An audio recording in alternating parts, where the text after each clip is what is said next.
One here, maybe? I don't know.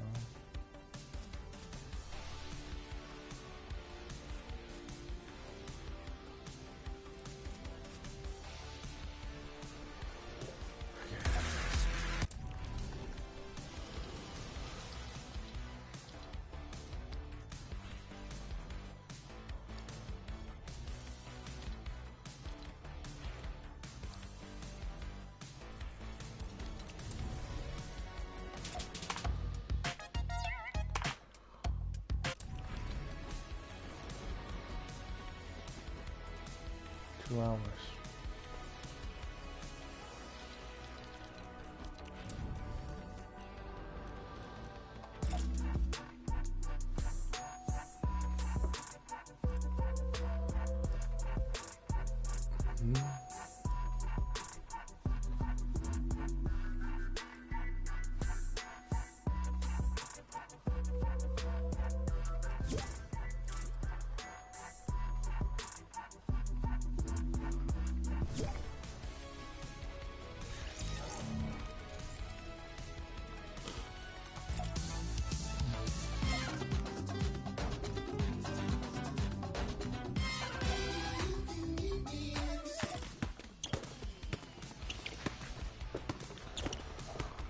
Oh.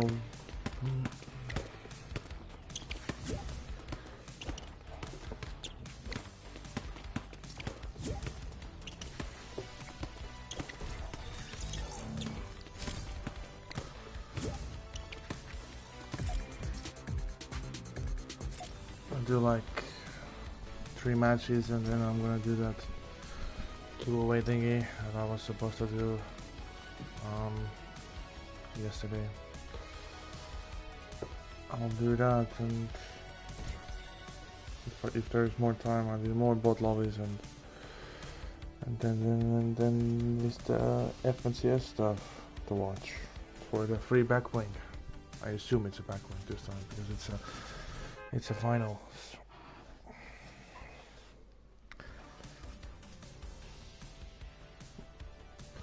Even my cat is watching right now. I'm trying to reach level 300 today or tomorrow. 275. Yeah, it is possible. Just do like some creative grind and you can get it. I haven't done it already. Some saved about stuff as well.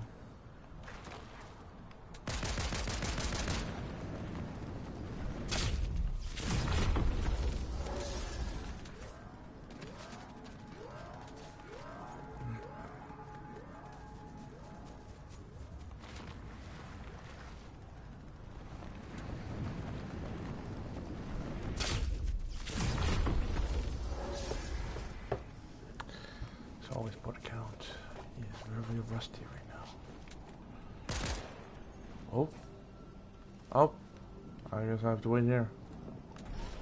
Some kind of area where it doesn't want to actually fall on.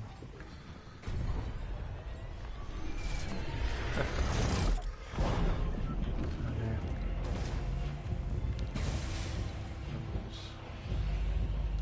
Oh yeah, I mean, if you would get like a level up pack today, you could, get like 14 levels today by just doing that. Then other ones will be in 3 days and 10 days. If you can get it. If the person who already owns the pack wins, you can use one item from the item shop. 1,200 V-Bucks.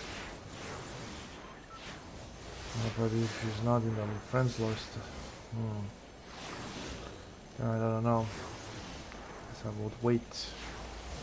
Wouldn't want to wait forever though. I have to put like a certain time limit.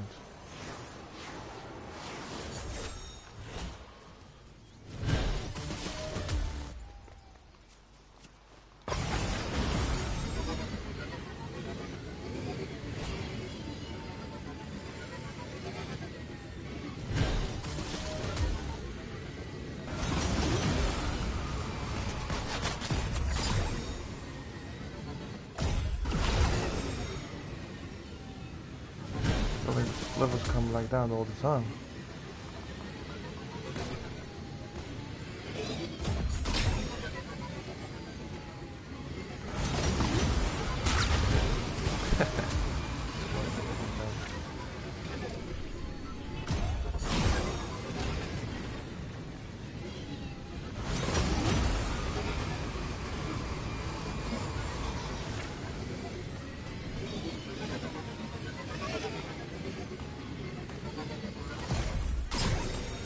Did I get it? I think I got it. Last one.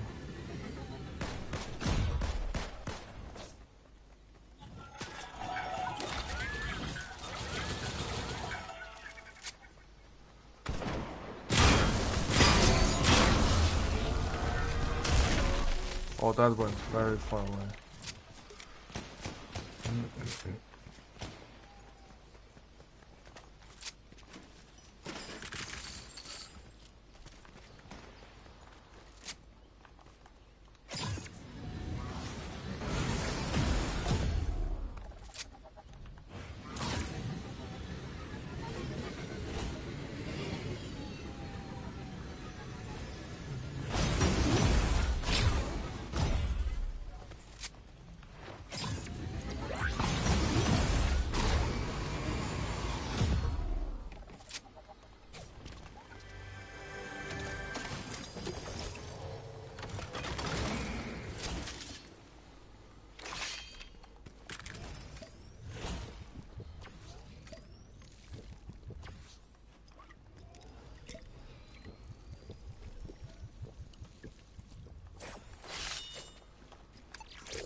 Did one match in Team Rumble as well today to get one of the find the force quests done, since it's quite hard in AI lobbies. So now that's finished as well.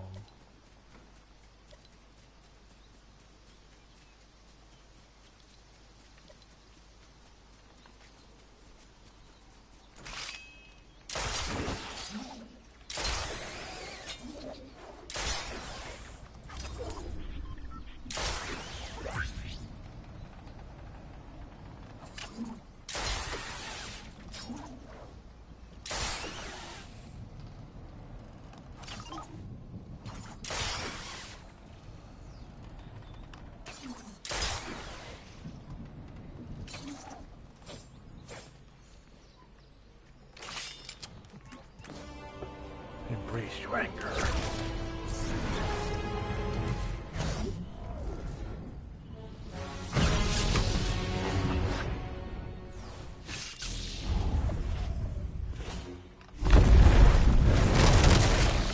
Oh, the vending machine can be destroyed.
Ew, cannot go through that.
Nothing happened. You kicked me out of my own car.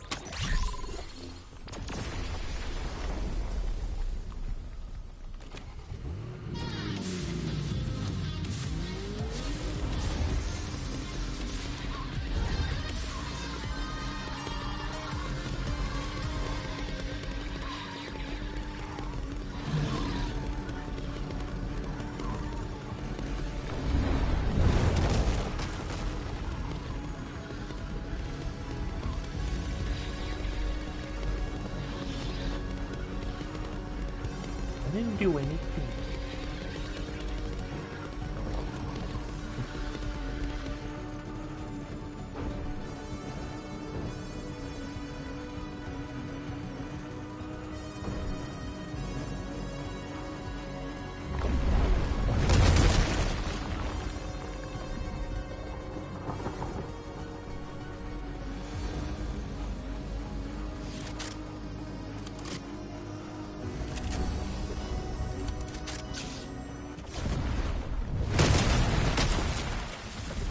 Ability to keep me out of the car.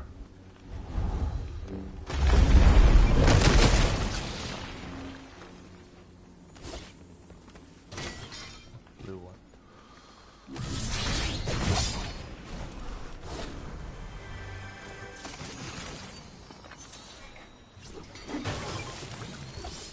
Like any of his needs shield.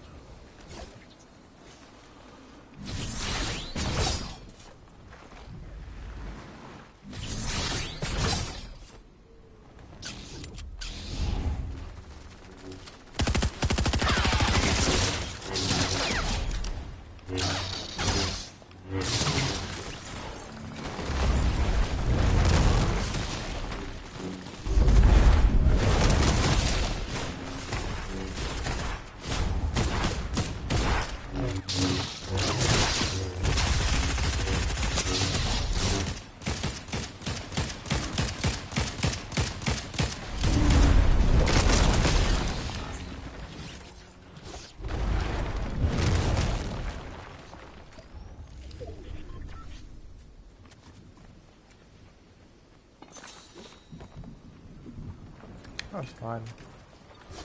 Got living.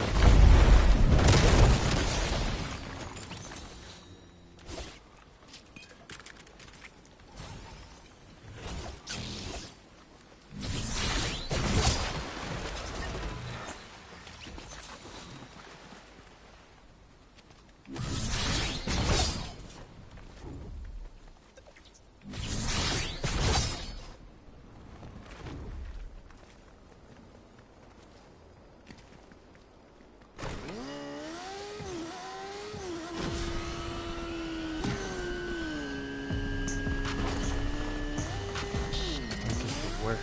Like,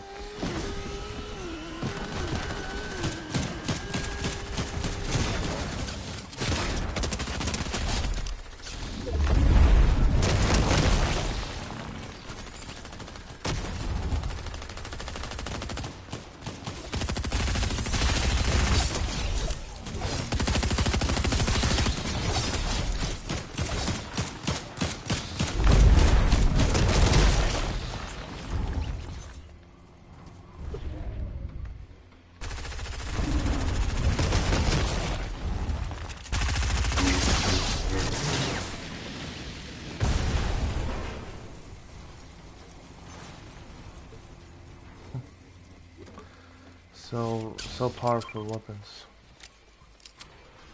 3 keys.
Because you cannot damage yourself. You're too close to them.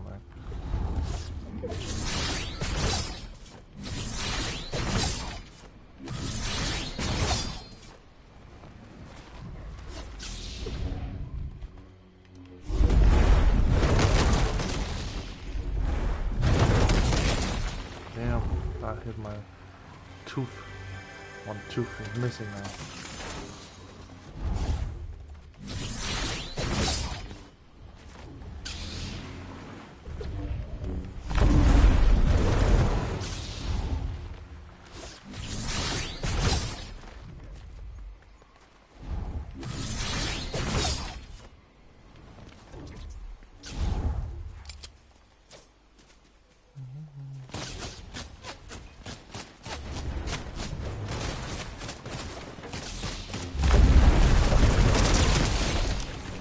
So what would have? It's even possible to survive if you have like 200 health. Dragon Ball Z. I mean, it's coming back. There has to be something new one. that will be the best, but I assume it's gonna be the old one.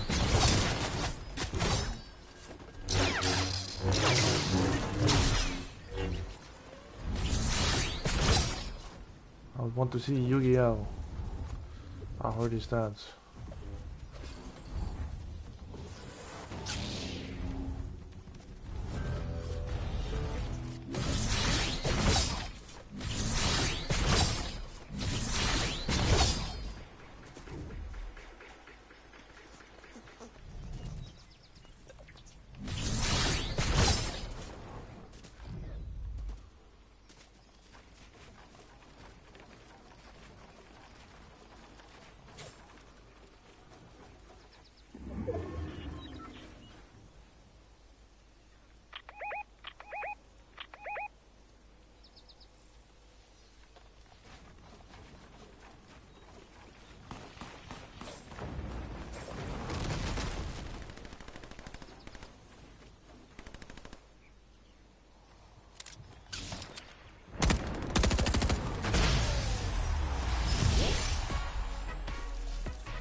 Game.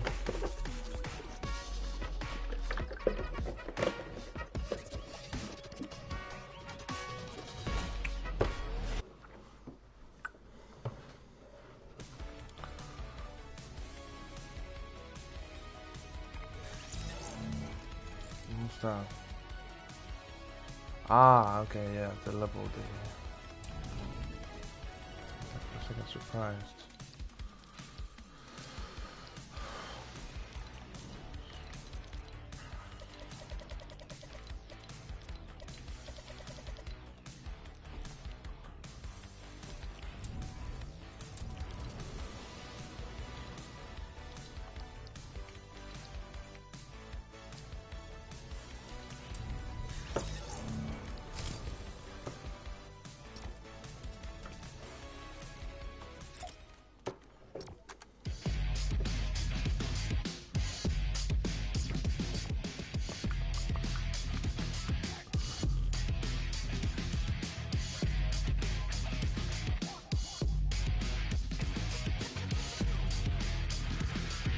O'clock.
The bus driver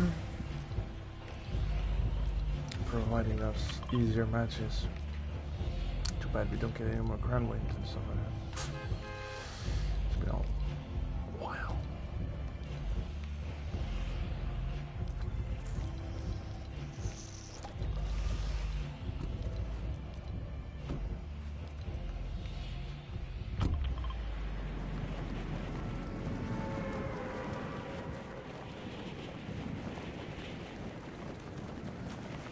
Some is gonna kill Darth Vader. Maybe. I don't know, Darth Vader was like here maybe. I need to do the challenge. Yeah. I got lucky because like when I got to him he had no shield. Second time I think somebody died.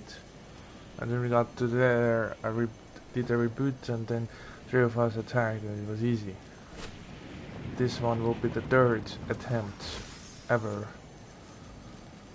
this season for Darth Vader. The fact that he's still alive, wow, how? What kind of time period where we live, kinda in the past. Vader should be dead by now, a long time ago actually.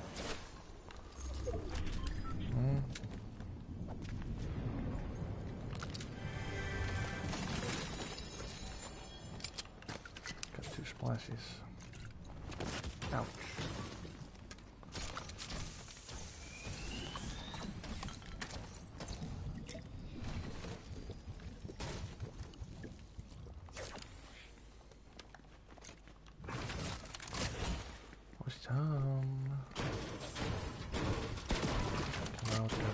Wherever you are. Not creepy at all, huh?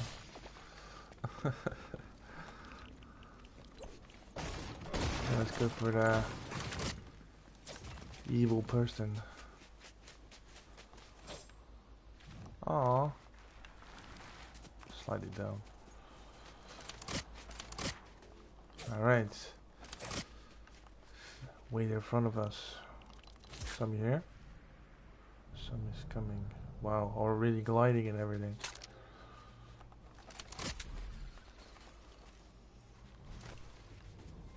You do the honors with the first shot. The made him weaker now, so that's nice.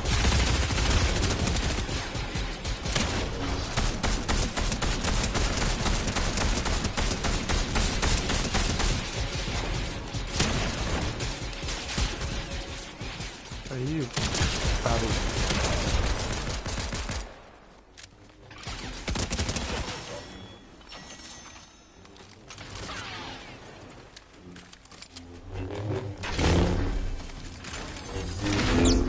Did it work? Did the challenge count for you?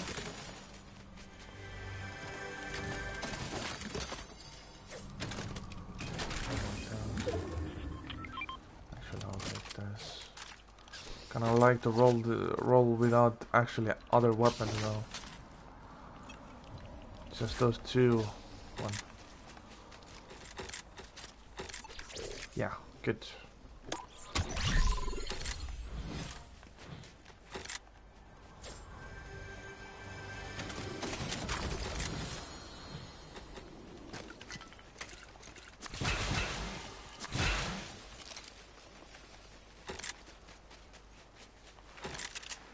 Dun, dun, dun, dun.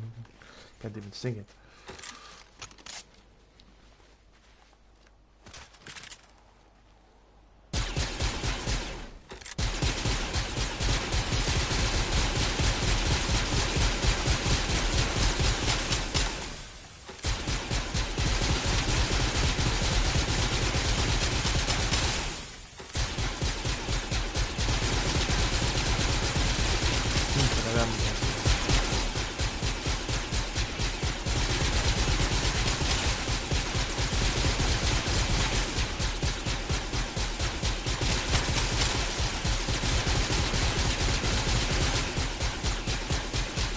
All makes no sense.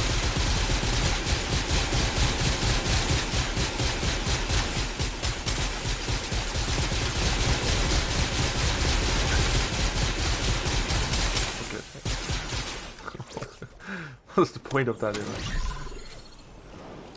Trying to get Columbo back. It's under the snow.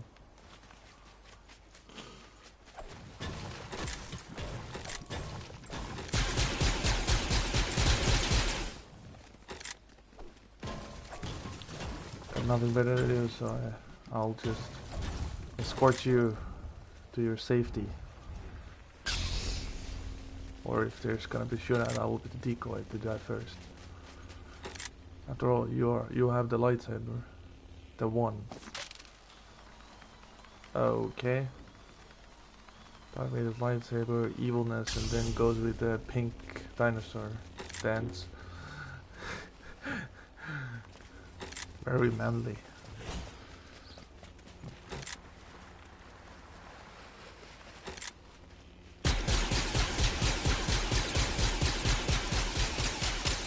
I was on my way.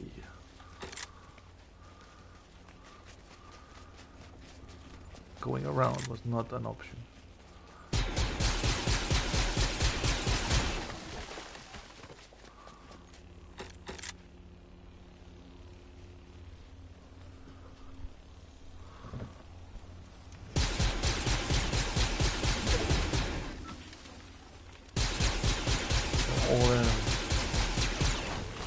All the trees are in.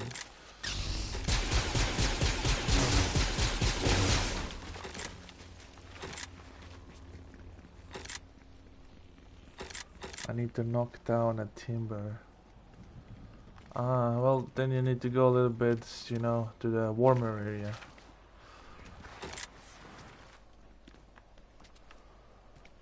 And timber is probably on the green sides, not the autumn area, so go like Slappy maybe.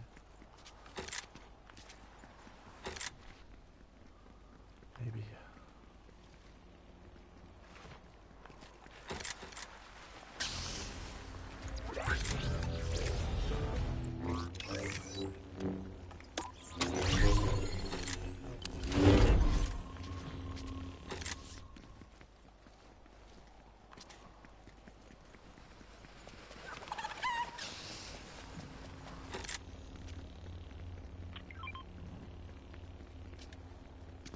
Would even go better together if you were like wearing Darth Vader or something like that. Sith Lord or whatever, and then I will get the cone.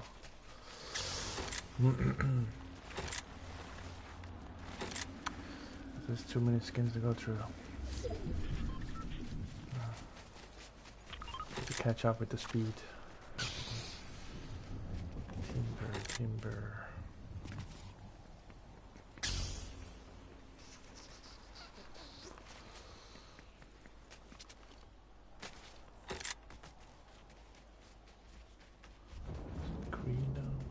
I don't know what area is the timber area, to be honest. But maybe it's Altum area then.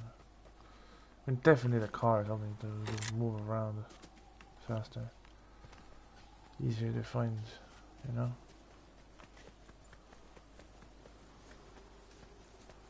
You got something there.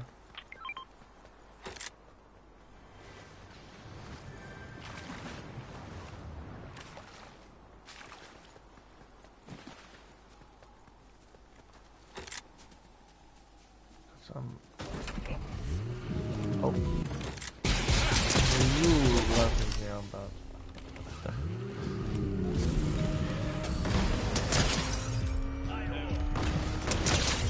Oops.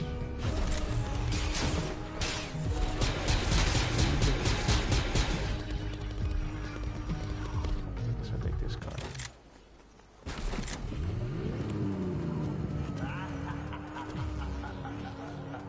Or take the rift.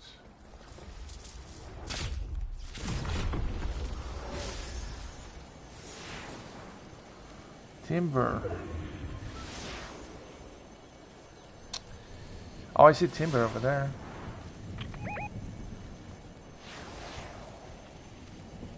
I mean, I guess this new biome is filled with timber. I see multiple.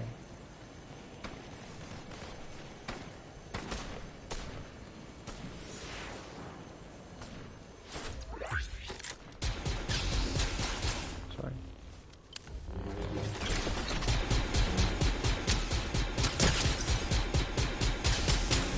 Did it count for you?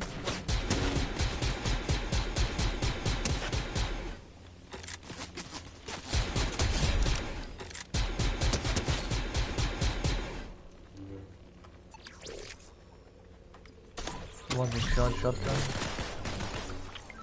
Was not confirmed.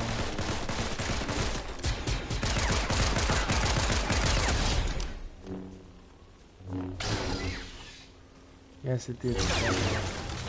When are you going to play Save the World?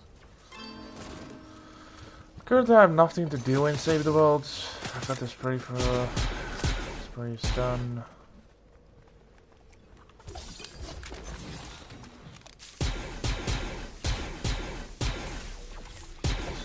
Spray's done, board is done, venture's done. Nothing in Save the World right now to do. Second account, Battle Royale, level 100 reached. Main account kinda done. Now it's just chill.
Coming through, hot soup.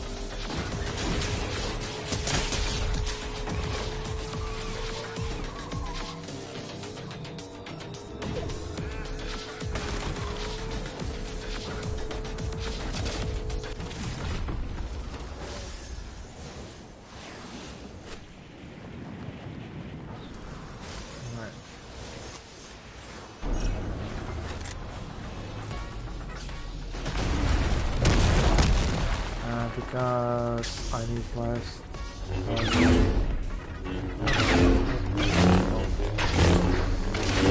Yeah. I need those as well, probably. Yeah, something's getting low for a while now. I'm using the reserves and storage I have. Eventually I'll run out of those as well. I have to look into this, but I will probably start gathering resources next weekend. Or tomorrow. Tomorrow.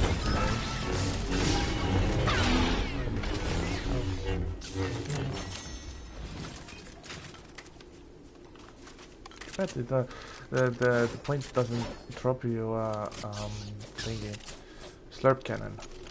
I could just be the actual healer of some. You know, someone's getting damaged by 20, and I can just slurp him straight away. I used to with Joshua. We used to play like matches. I don't know, Team Rumble or something. I had the bandage bazooka, and I was like healing him with that. It was fun.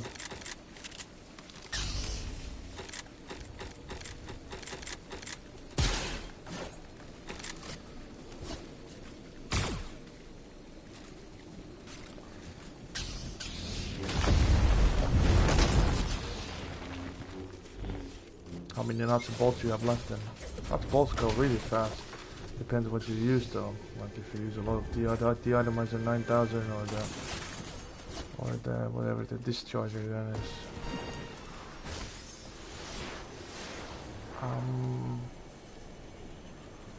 Follow the leader.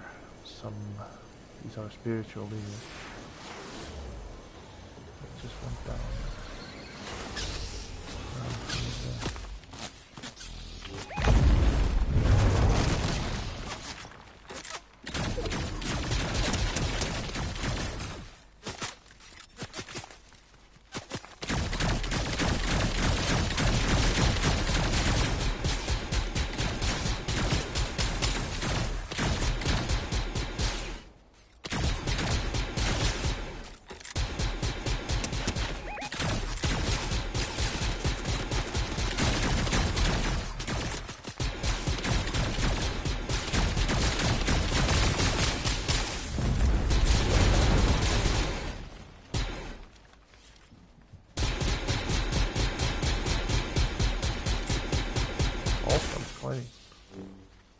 Somewhere.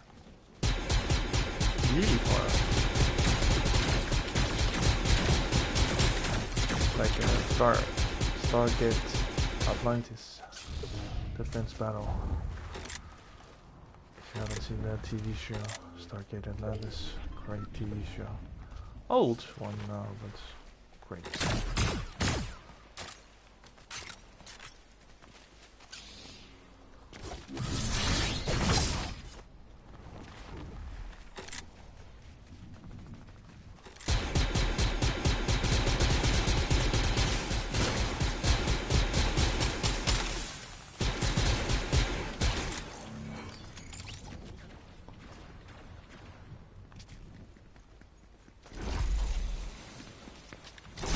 Going to ambush.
safe for gold. You can actually open it. Not seeing something. Oh, by pushing it away, I mean.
Should be building other way around. Okay. Can keep some materials if I have some little bit.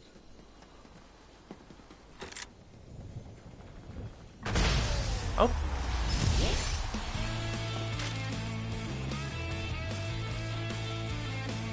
Good game.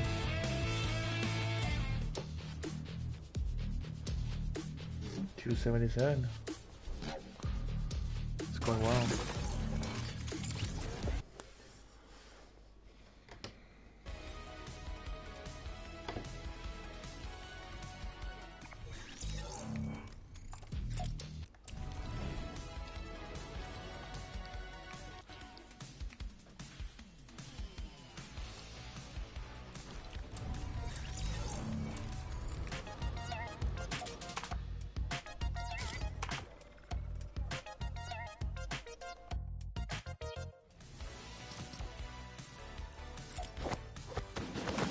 Last game, and then I'm gonna do the giveaway thingy. 7-day, 1 week subscribers can join in.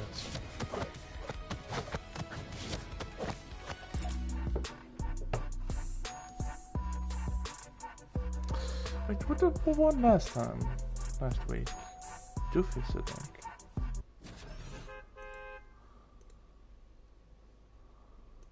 Information. Doofus has won 3 times. Osama has won once. Lefrax has won once this year. It was like this year, so 3. So 5 giveaways are done this year. 5.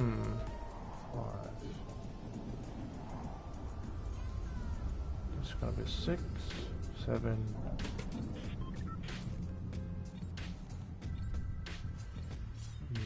Yeah. Okay. Cool.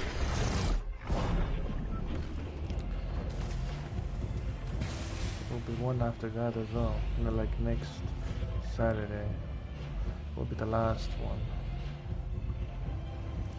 for the level up pack. Or if somebody don't have, or if the winner has it, then it's just one item from Live Shop.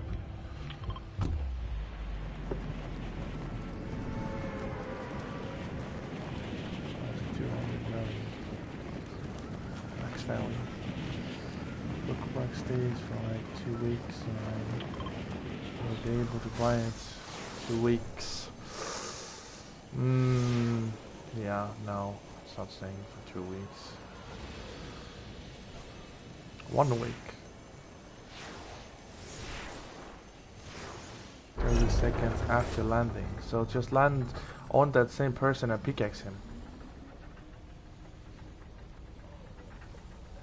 We can revive it if you get knocked.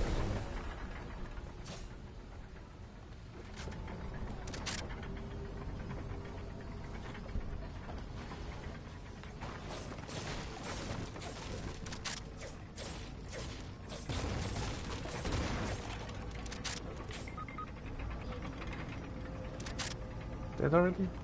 Did you pickaxe him? Did challenge count though?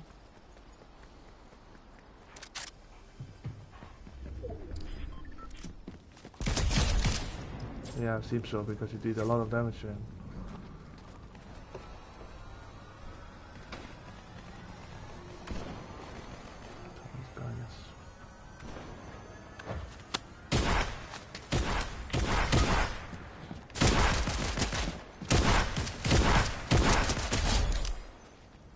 Hello.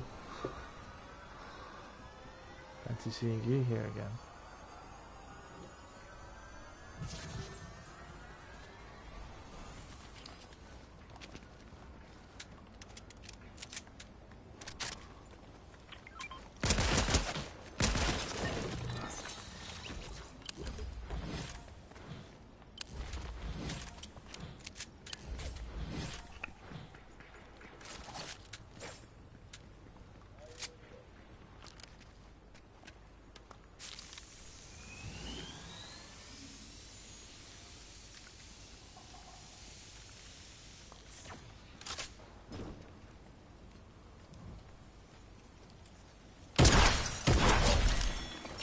You can sneak up on them, like in movies.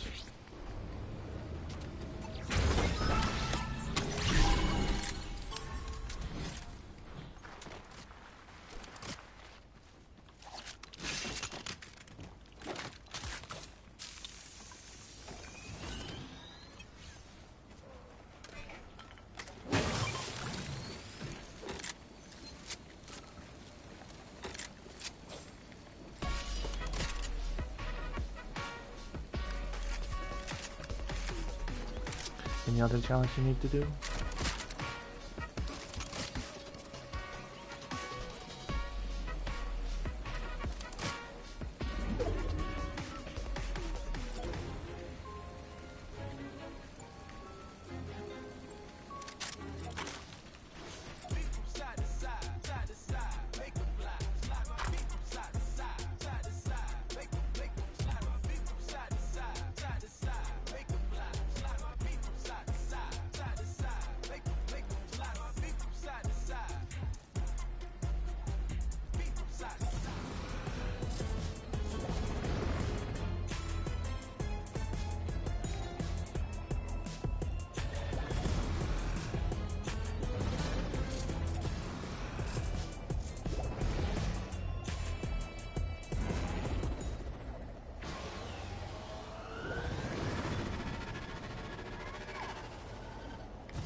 Everybody loves math so much.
Eliminate enemy lightsabers with or melee weapon.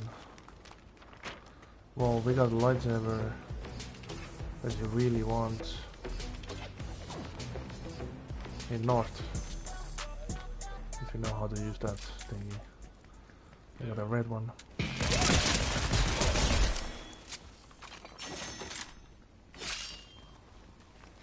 Red one for you. There's actually 2 red ones.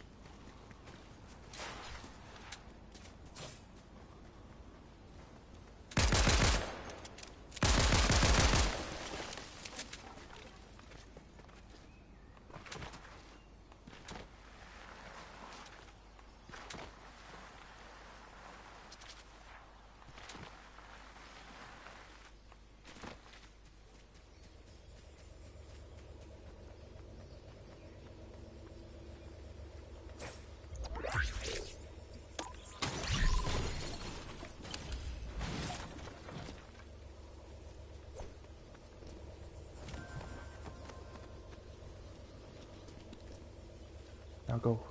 Join the dark side. That was a final goodbye with a hug from the light.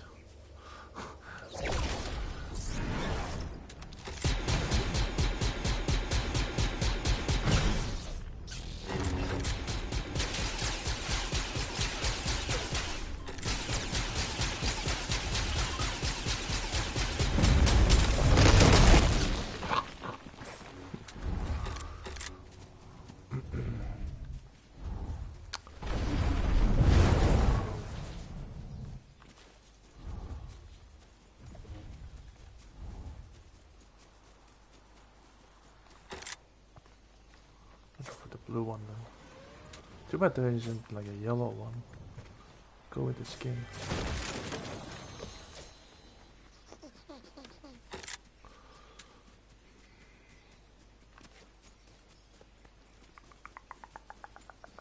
We should bring the like Mandalorian blade thingy. Like a black lightsaber it was, I think. Like it was like a sword or something. I don't know. I remember. Bring the justice to the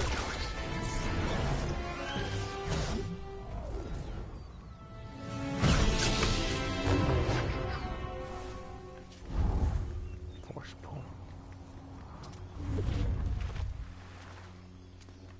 Was a sniper. Now, if you see like Mandalorian comics or TV shows, there's like this mythical sword, a legend sword or something, whatever.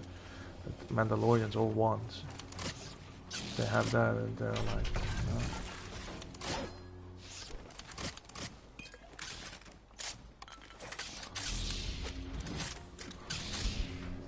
He had a sniper as well as a mythic, you know, yeah, but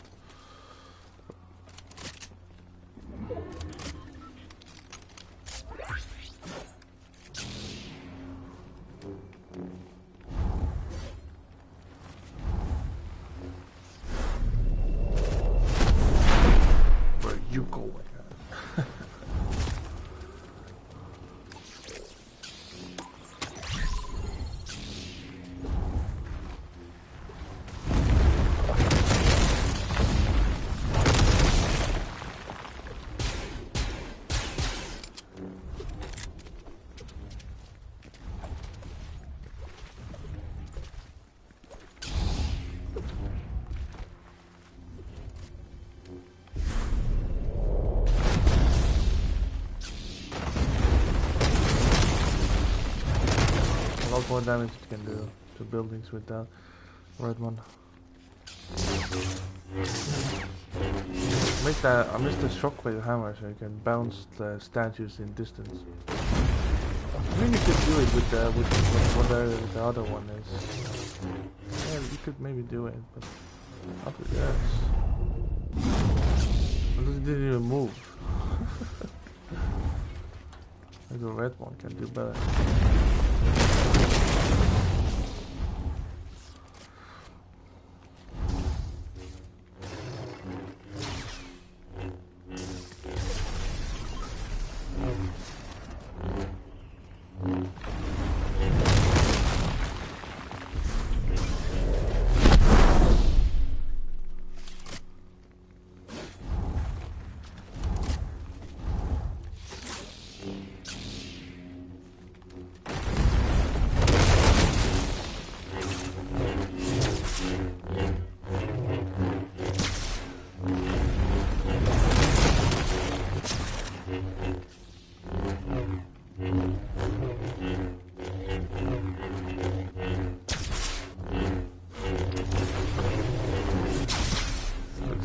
So weird because it's like we're all blind.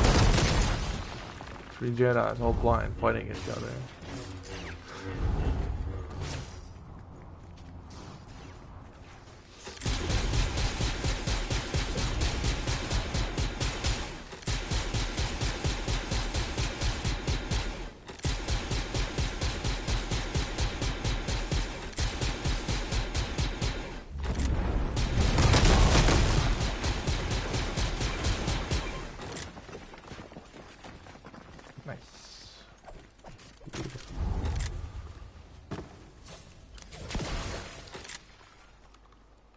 Oh.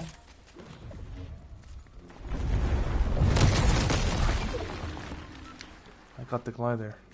Good job. Good job.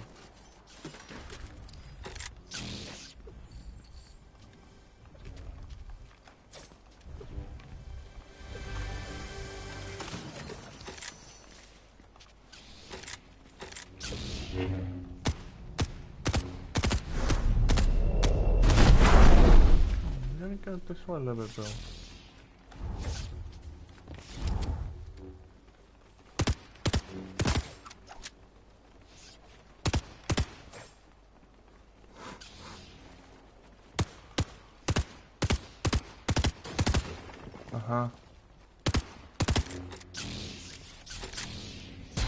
Run, good man, run! Never mind.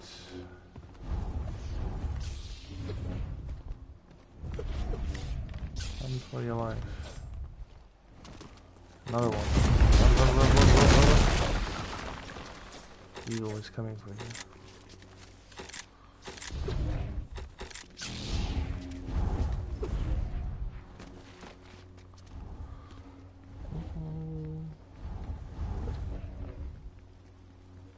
Surprise, we got, like, as a team, we got 4 eliminations. Isn't that embarrassing? We got a character. Oh? Gonna make this guy as our enemy as well.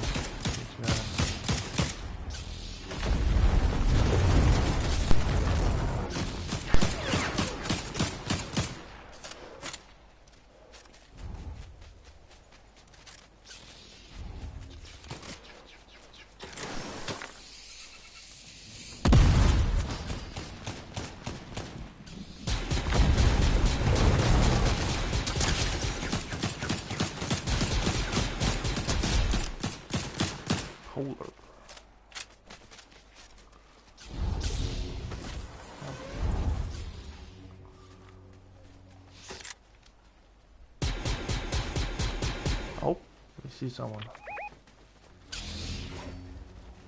Okay.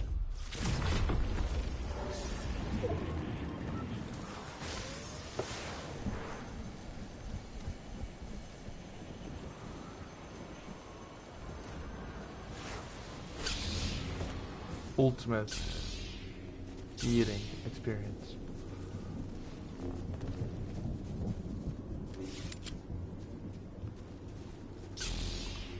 Should be nice. I'm gonna take a screenshot photo of us on Edge and something to take a lightsaber out, please.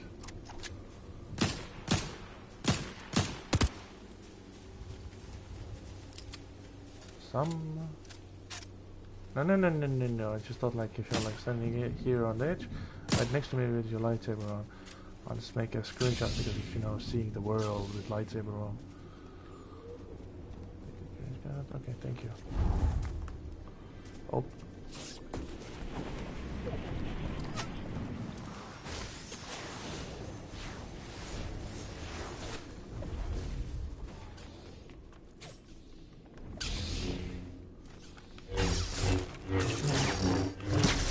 If only we could just use the full thing and pull it all open. No? That would be amazing.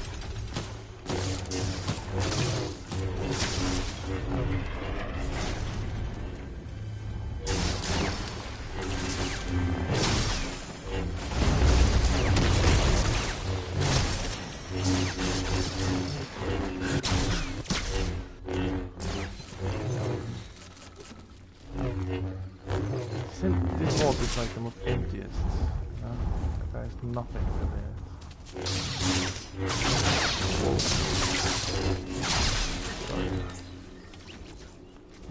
I just kinda enjoy the dark side for a second. Oh, it was so close.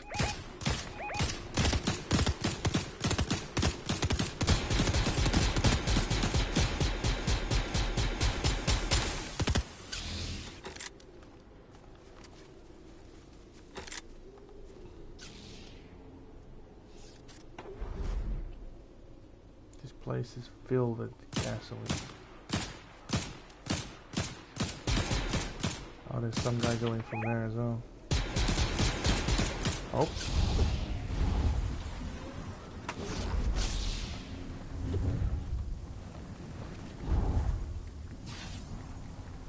I don't know if you jump off the cliff as a lightsaber, do you get fall damage?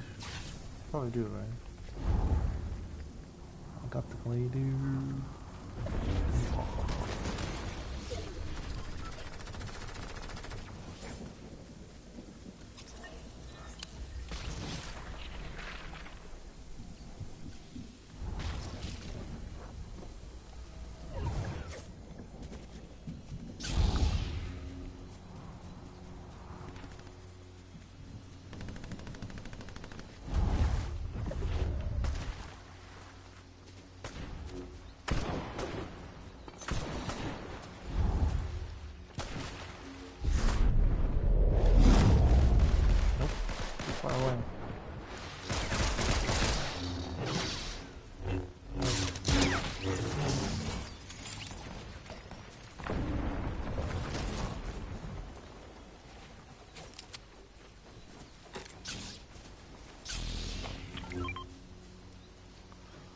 As a backup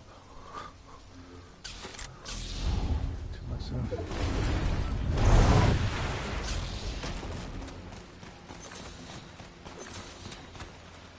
Meow.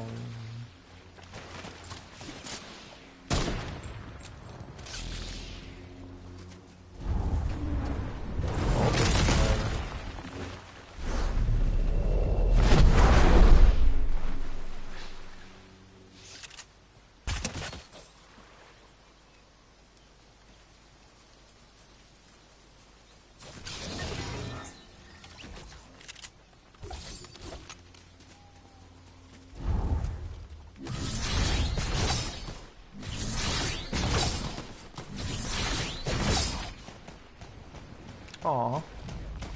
Almost. Good mantle.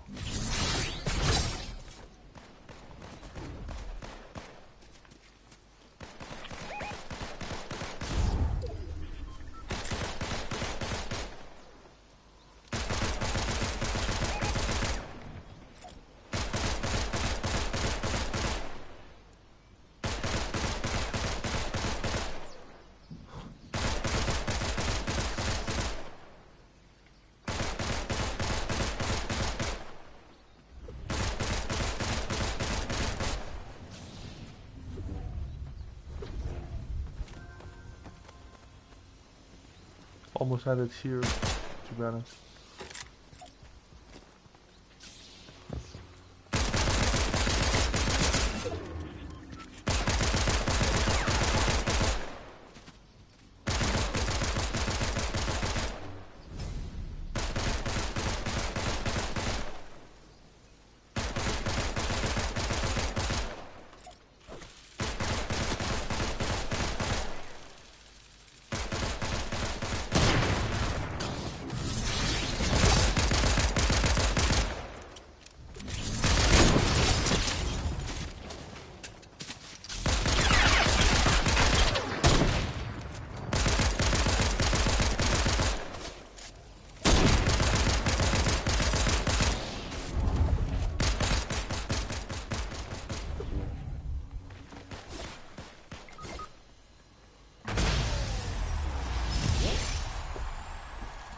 GG's. Good game. Great game. Magnificent.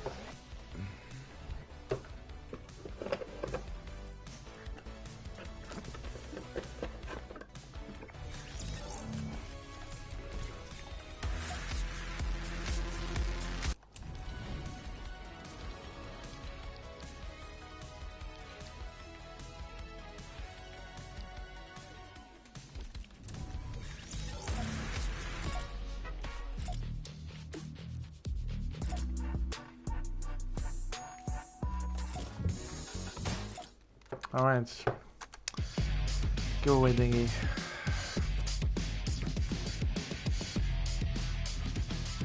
Oh no, that is the rare ramp in the item shop today? Really? I think I already owned it. Something, because I didn't buy anything today. Pink streak?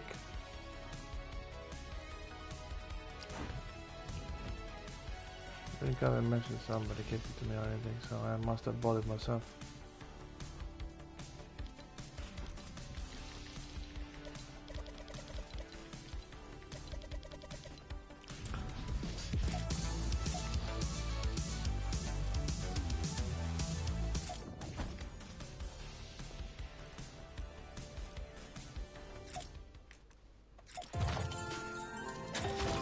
Okay.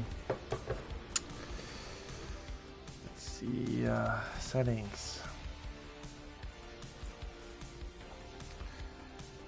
Shops only. More specific. 1 week. Slow motion. 6 seconds. Save.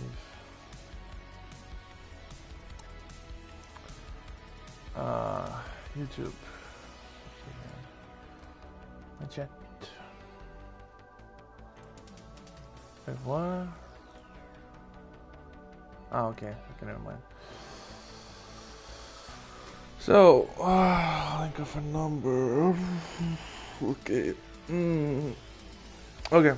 Okay, got a number. I'll write the message in the chat when you know when to start. I'll write the message. And when you see the message start by me, you can start, you know, like guessing numbers between 1 to 100.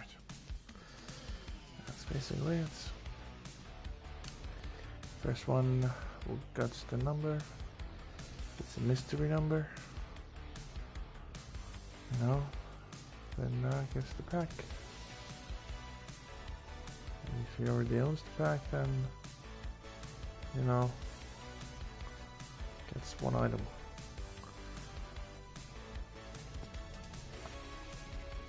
Smurf, you ready? Because you see me, you're like the only one in the chat. Just gotta participate. So 100% win rate.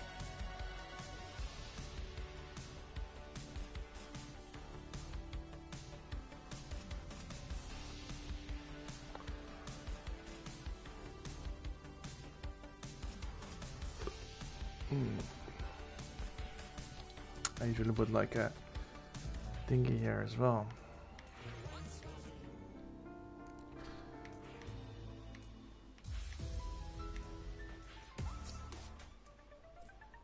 Somebody's gonna maybe get the number before I even actually put the thingy on. You know?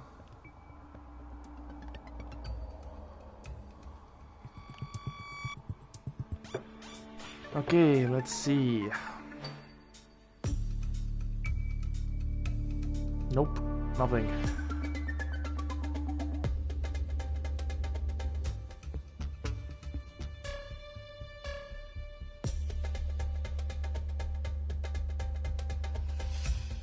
I'll just wait.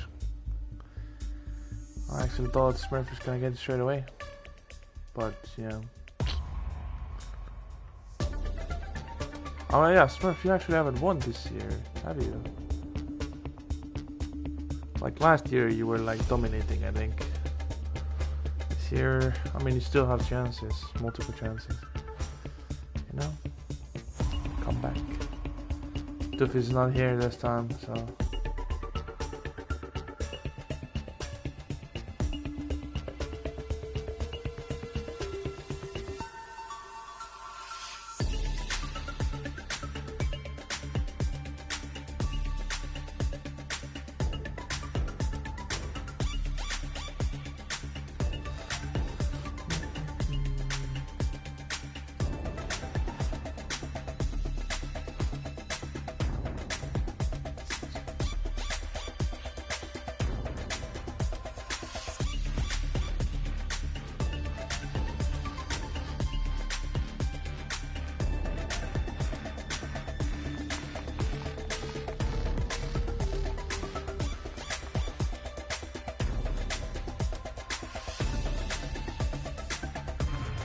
it's been actually going longer than I thought.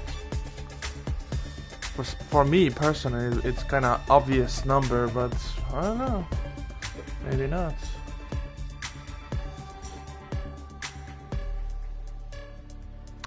One of the iconic numbers in the world.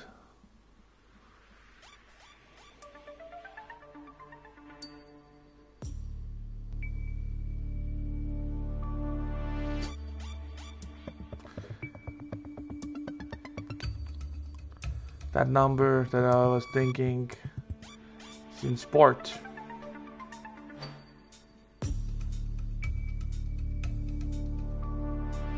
Like a little clue I'm like easing into. Because I'm just gonna get it straight away.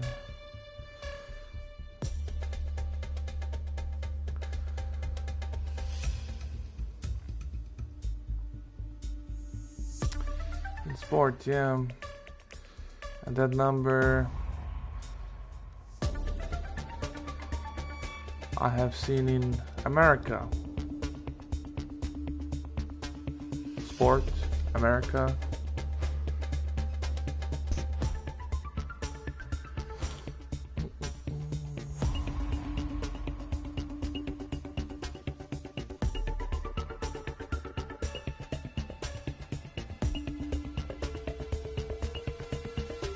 Oh, you got the number. Smurf, you got the number 23. He's the number. But I'm gonna check quickly because it was like 20, so 19, 20, 22, 24, 22, 21. Yep, 23. Smurf. GG's. I was thinking about Michael Jordan, number 23. America, NBA, sports, you know, basketball, 23.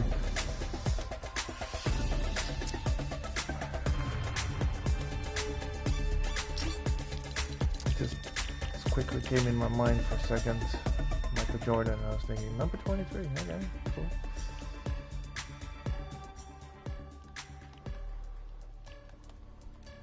Alright.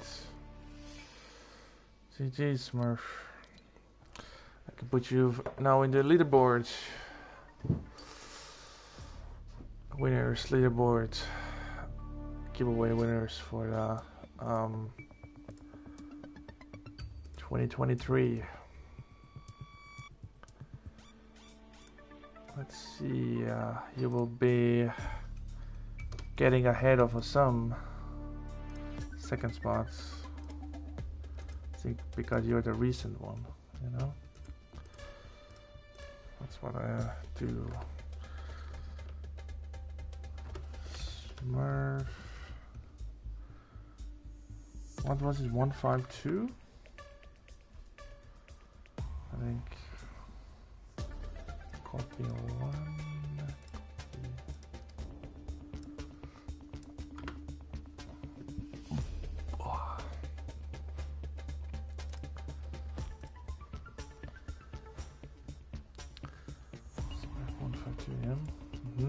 Okay, number 1, publish.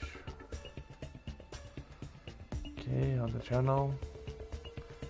And I talked to you today like you're not saying you can have a comeback. It seems like it's going well right now.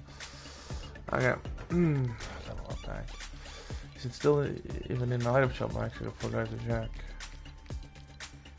Okay, it is here. Smurf. Enjoy.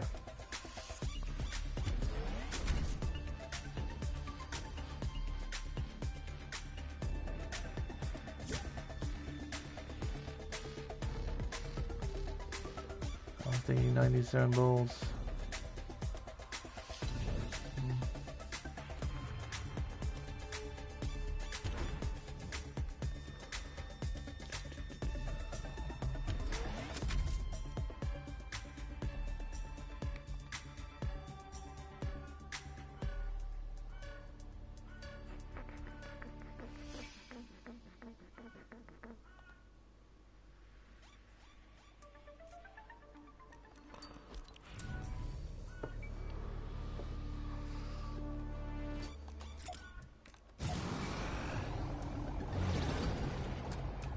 I have to leave for the party. Ah, enjoy the party.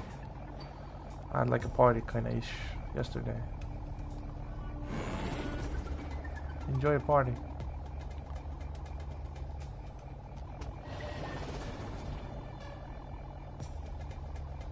Bye, Barry.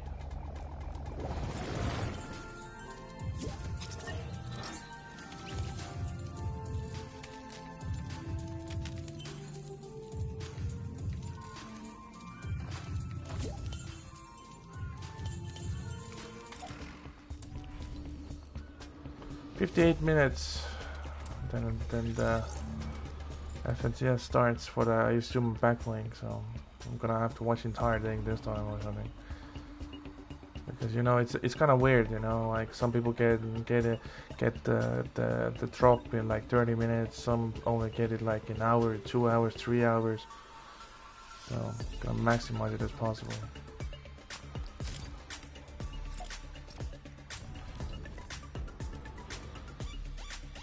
Wait, did I play match with this skin? I forgot already. No, I didn't. Oh, okay, I didn't. Yeah, I put it on and did the giveaway. Okay.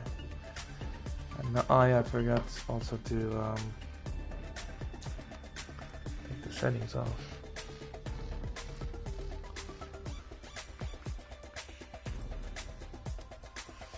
Everyone, slow motion off.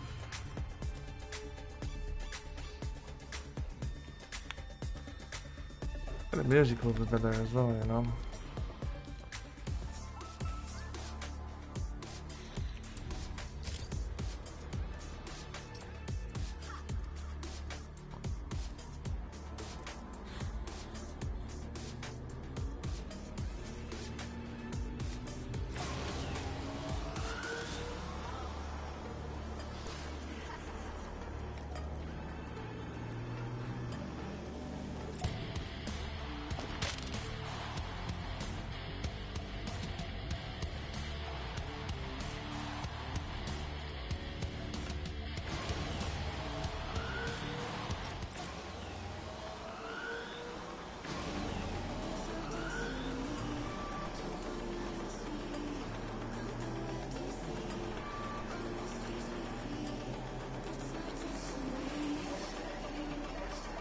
Screenshots. It's been a while to get the screenshot on the lobby. Probably like 2 seasons ago.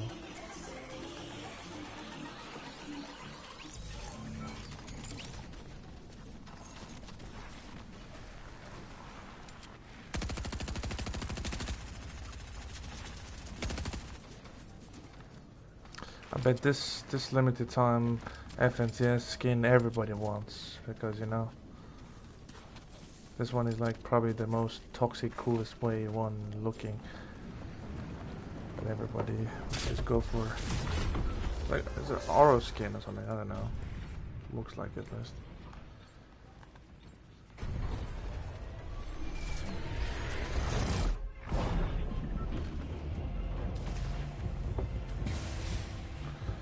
I mean, 14 levels possible to get. Smurf can do it in a single match to get level 200.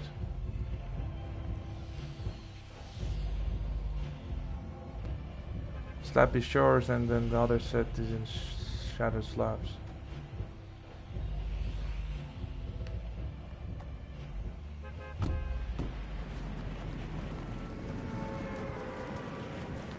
What a great boost for Smurf, you know? Yeah. The morning he was thinking like 12 levels, like come on, I'm still at level 200.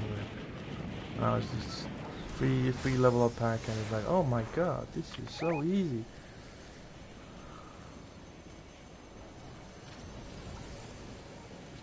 Repeat that Reboot Rally Bundle next season. Reboot Rally Bundle. Reboot Rally Bundle. If they didn't do a skin.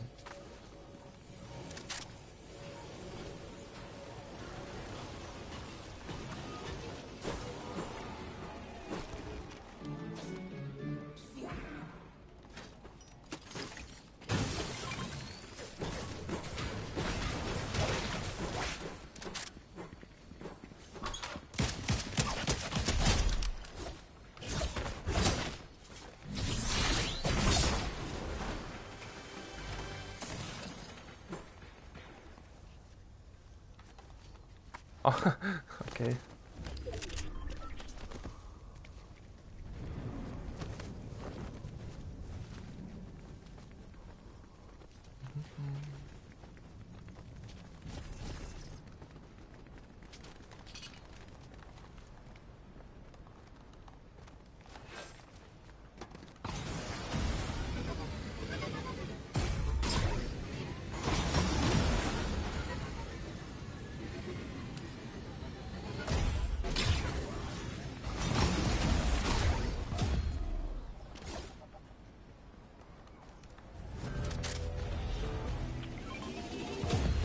That's why they took the off-road tires off. You know, like those tire modification.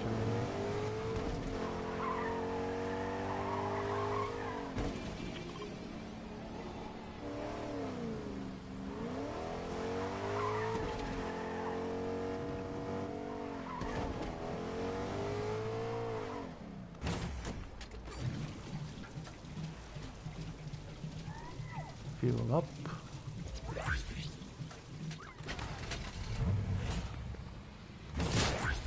Aw. Wait, don't do this. Don't do this to me, dude. Chaos is like chill.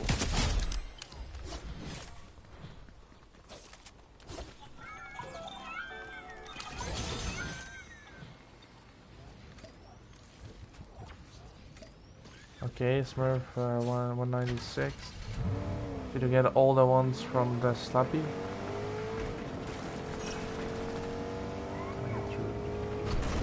Honestly not.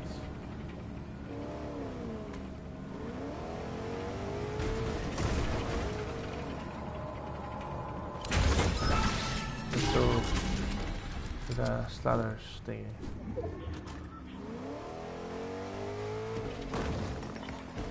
Like, wait for me! Wait for me!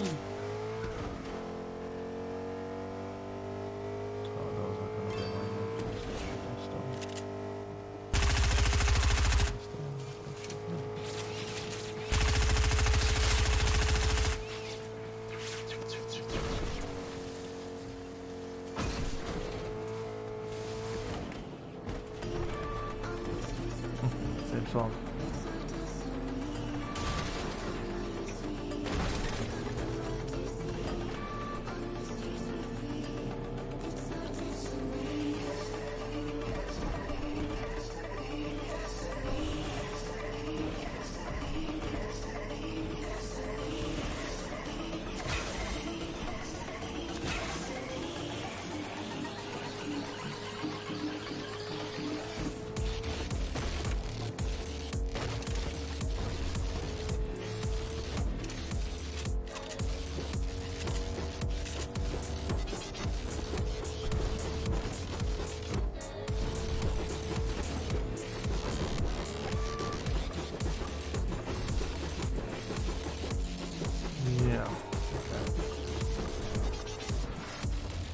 Second, it was a very good travel. I thought that was a really good travel.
Some is low.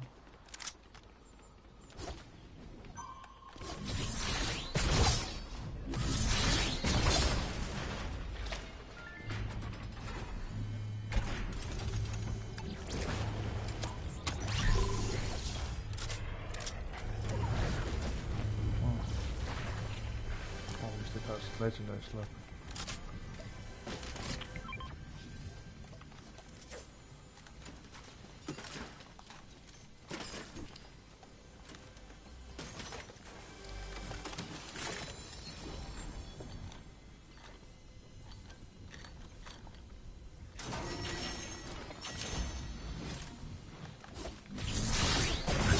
Oh! I did more damage than I thought.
Green one would go better with my skin.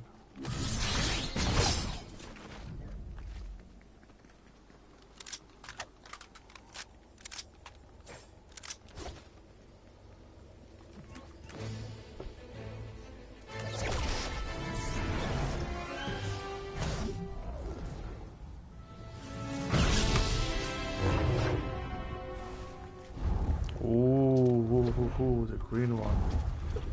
So well it goes to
forced to go this way. No, I don't want to go.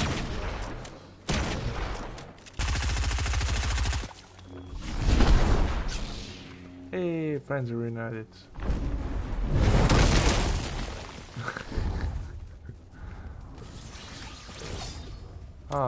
Flare gun, shadow tracker pistol. What a thing, yeah. One used to be one of my favorite guns. Pistol thingy.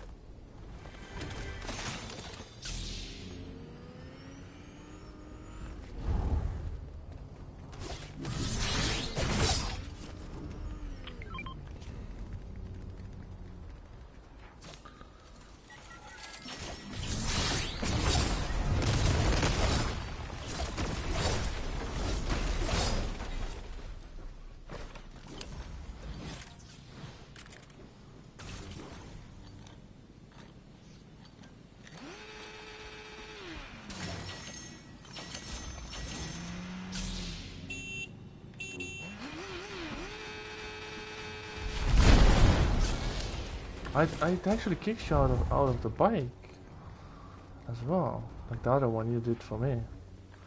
I thought if you stay on a car or in the car or something, so you will be like, you know, thrown away. Maybe they fixed it.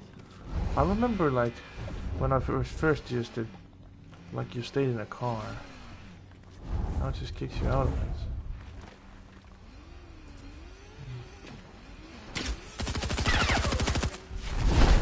It's kind of waste, I think. Did you see if I have any omens here?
That's a screenshot of some Smurf invading the city, me in distance with a lightsaber.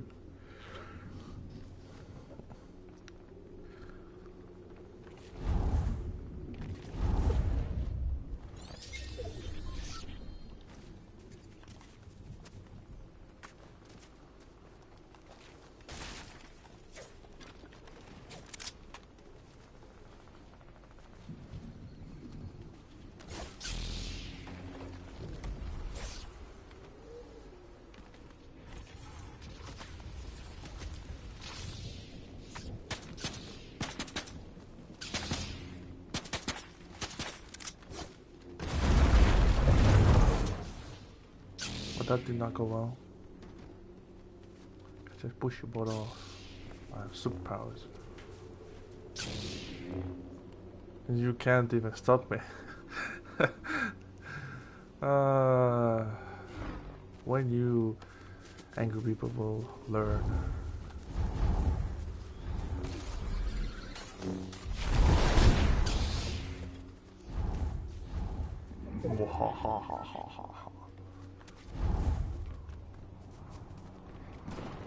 Green. He's a pushy one. You're throwing rocks, I can just push you away. I basically just throw myself off the map. Almost.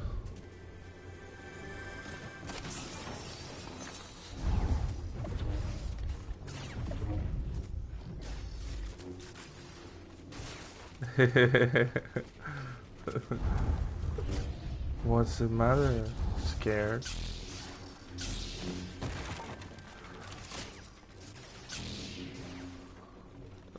No, don't do it.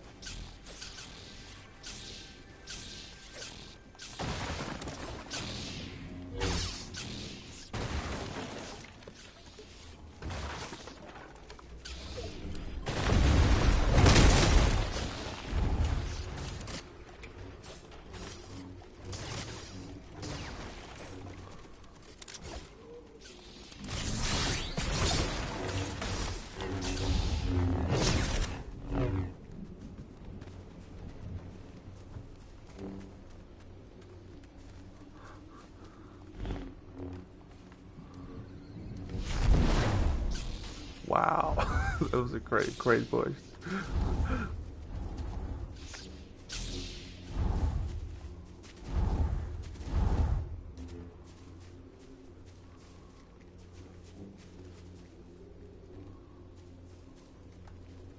Kinda look goes with the skin, huh? Nice glow and everything. What time it starts? FSCS starts pretty soon. Like 38 minutes from now.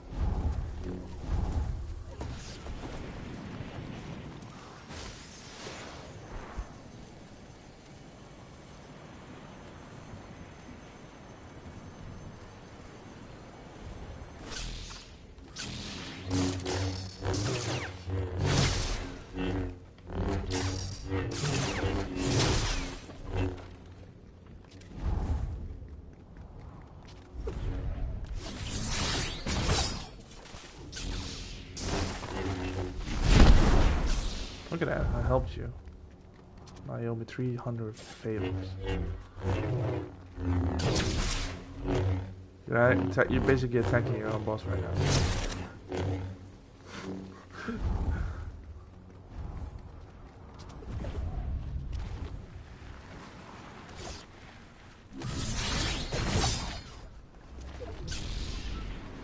Smurf! You got legendary juice with you?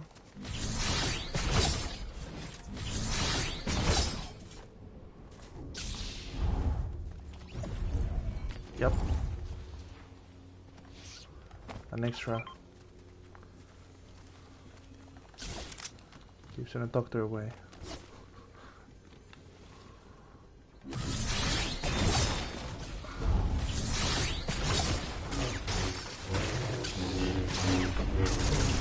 Fancy place.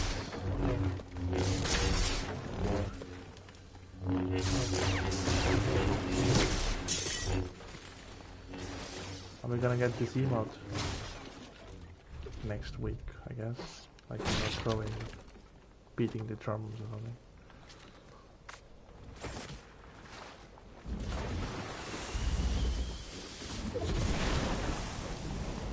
Whee! It's kinda awkward being on those islands because there's like no boats or anything.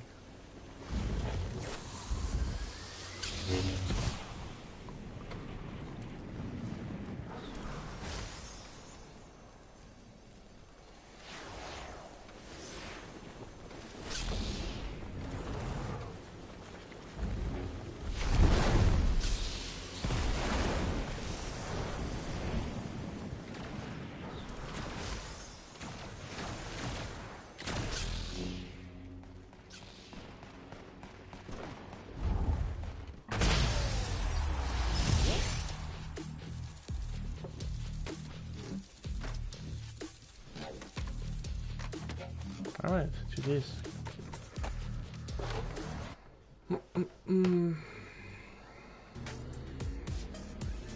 35 minutes.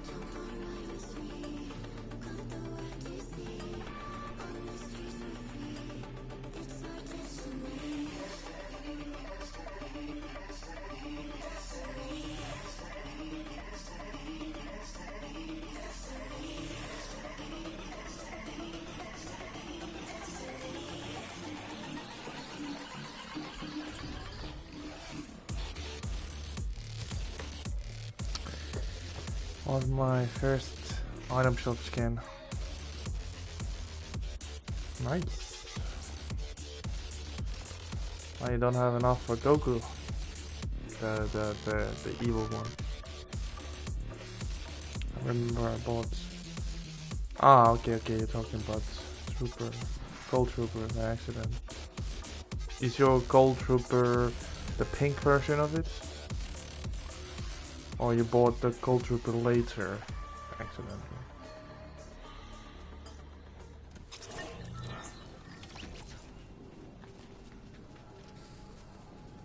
Sounds level 1 for second show.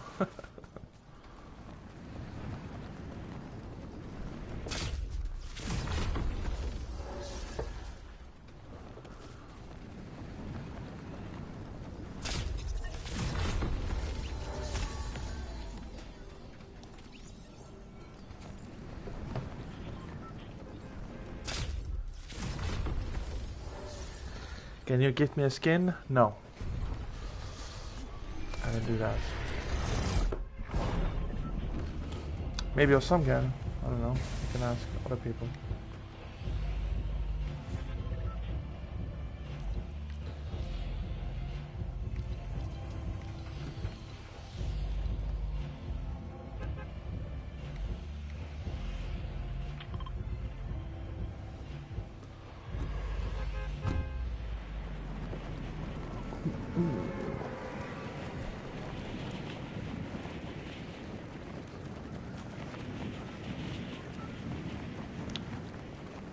I'm broken Fortnite. I mean, if you are in Fortnite, you're broke. Ah, okay. It's good that you say it like this. You say it like that. You would have just said I'm broke. Then how are you even playing? Are you even afford the console? How are you? How? I couldn't finish my sentence. You destroyed me before I even start thinking.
To leave the game now.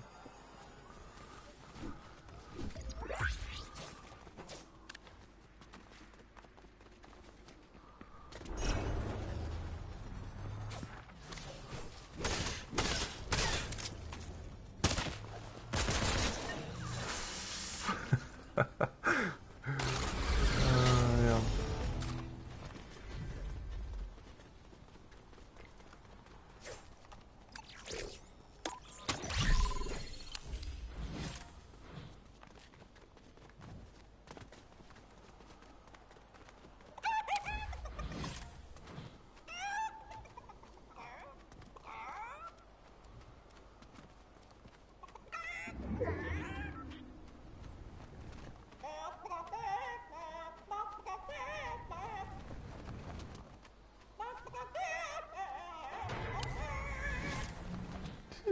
Chicken was singing the song actually.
Somebody okay? I don't know.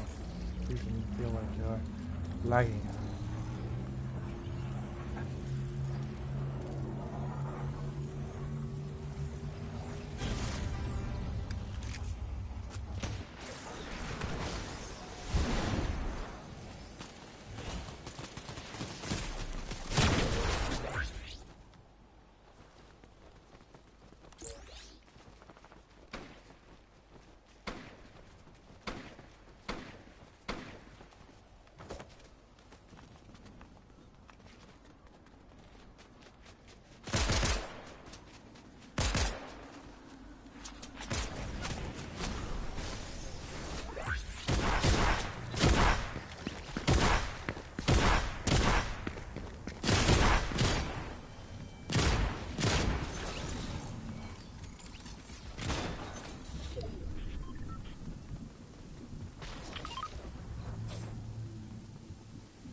I have no idea how that happened.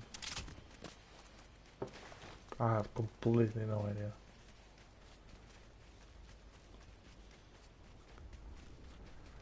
It just went, I don't know. Somebody's hacking. No idea. There wasn't even anyone around me. Just instantly gone. Look at that. Completely making no sense.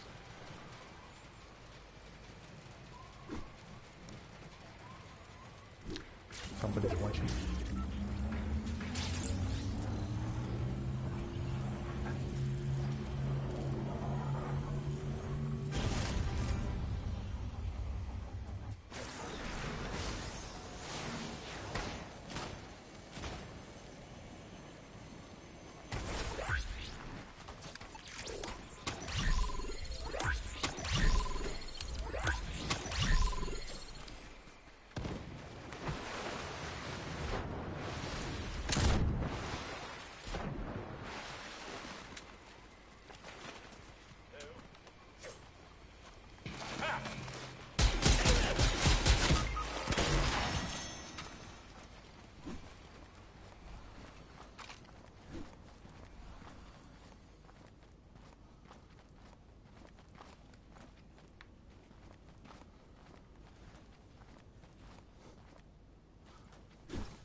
For some reason, it's so funny.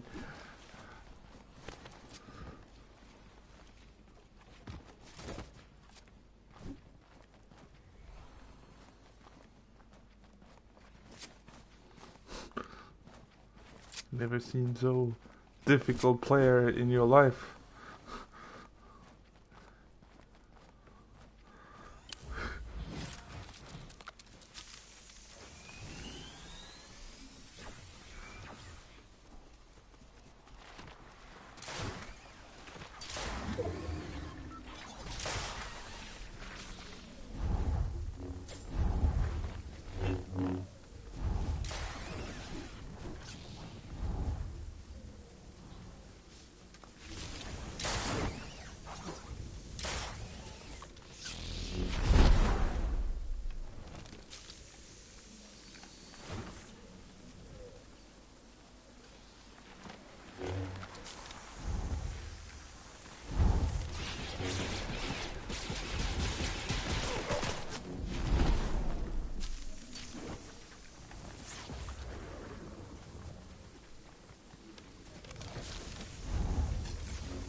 Almost sounded like, you know, the Lord of the Rings, the one vibration.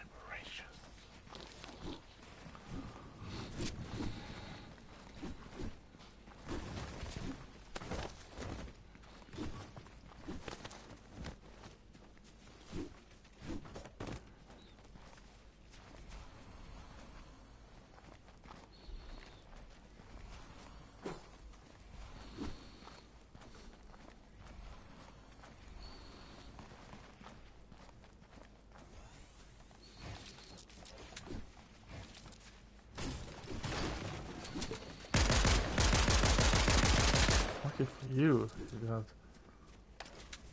you got such a small ping.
The hell? You could. What? That made no sense.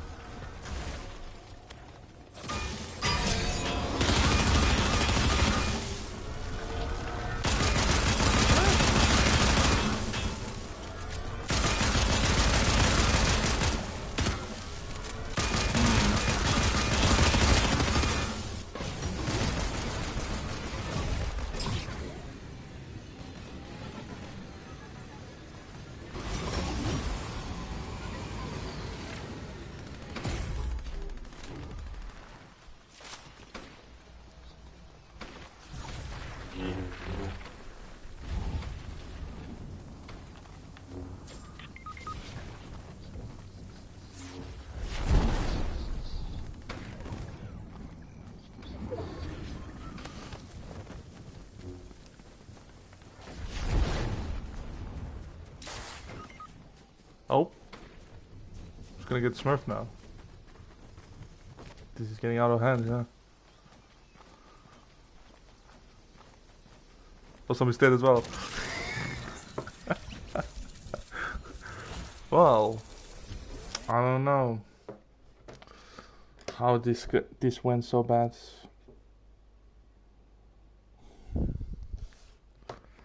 Good game. Yeah. I was just offering a challenge to you, but obviously you're not ready for advanced bot lobbies yet.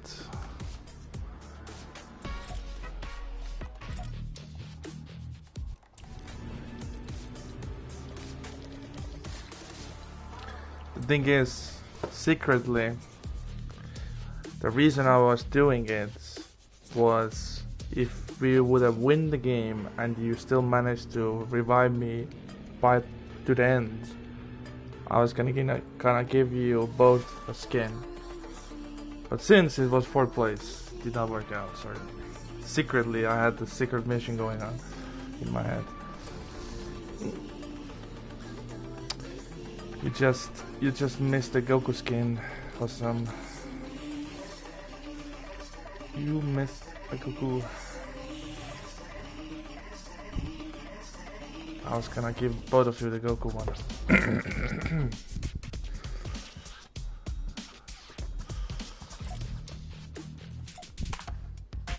Now I talked about it. That's off the table. 20 minutes. I can be late for a few minutes. And then I will just watch and basically be AFK for like 3 hours, and you guys probably not gonna stay. But I mean, it's a back blink. It's a back blink, you know, it's the most important one. You know? Those things are not coming back ever.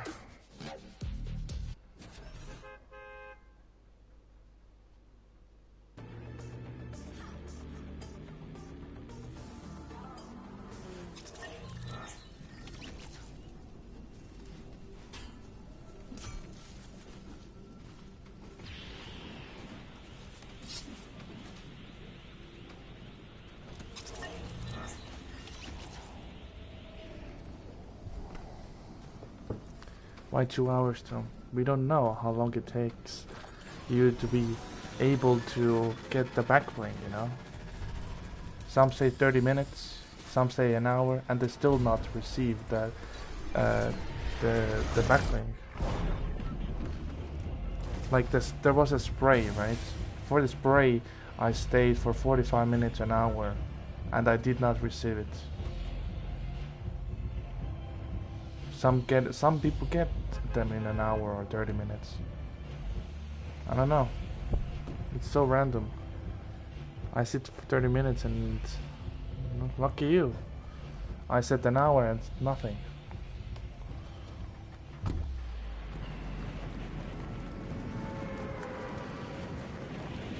There was even one drop. I missed 2 drops so far because I've been around all those times. One of them I was for 30 minutes, 45 minutes, and did not receive it. And the other one I was 2 hours and I still did not receive it. Every time I've been around like 3 hours, only then I have received them.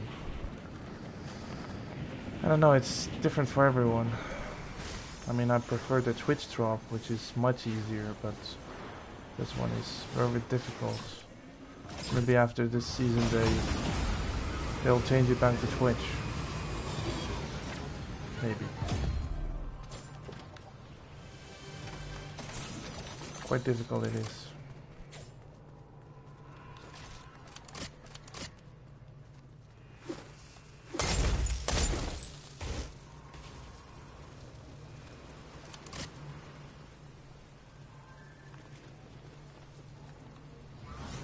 Hmm?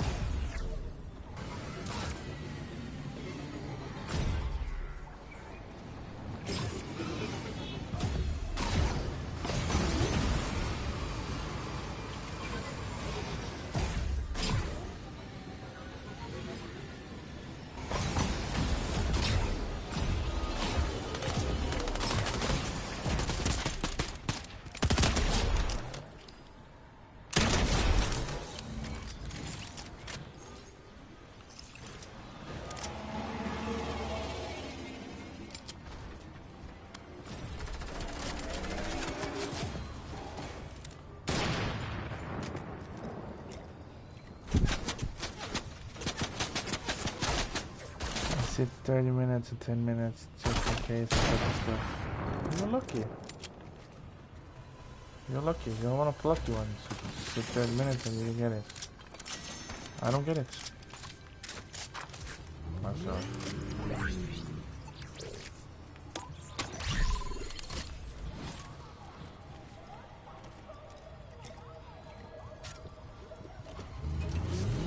Will be fine though. I can play other games on mobile at the same time. I can watch a movie, TV series and stuff like that. You know, I got lots of things to do. I can play on PC, some games, Civilization 5, Galactic Civilization. I don't know. I love those strategy games where you create your own civilization, do research, develop your planets or whatever, you know, or your people, taxis and all that, you know. Takes a lot of time, but it's worth the time. Ah, missed the shot. Oh, nice.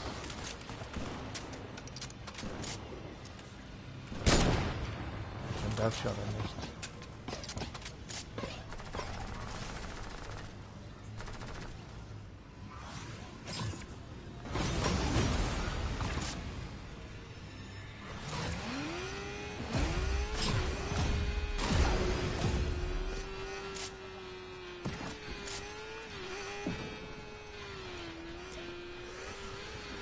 So, Smurf is 200 by the way. You are at the requirement level, basically. I mean, the new season is not that far away, to be honest. It's one of the first time for a while that, like usually it was always the same to me in multiple seasons that. It was like half of the season in, and I was like, come on, come the new season. But this time, it's only a few days. Really. Now we got the huge POI, we got some other quests and stuff going on. I don't know. Feels good.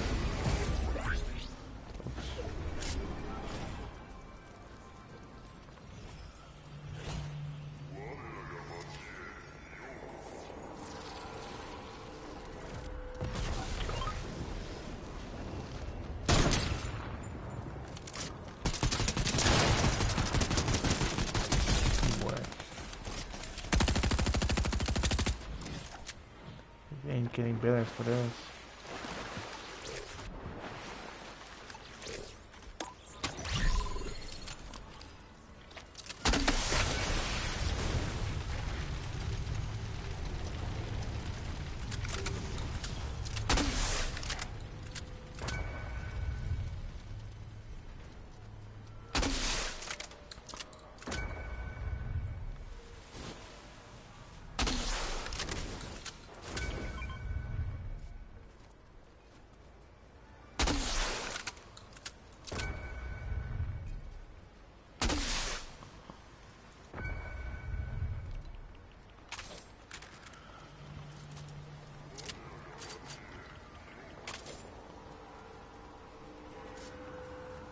Bye. We'll see you one day. You'll be missed.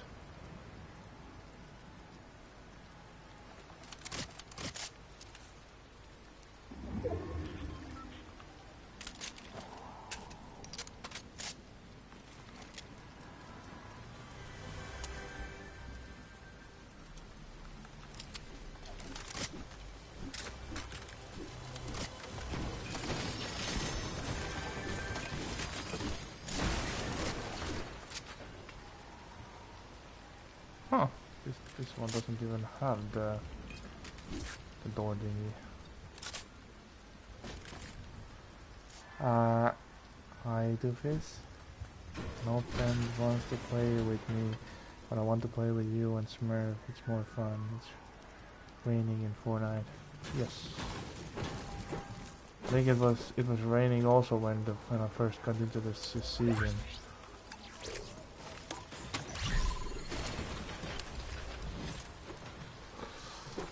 And yeah, I mean on some you can join your friend next match obviously because you know I'm gonna be AFK for like 3 hours. No point being with me. Smurf and everyone is gonna, you know, Smurf is gonna play with me now. Probably.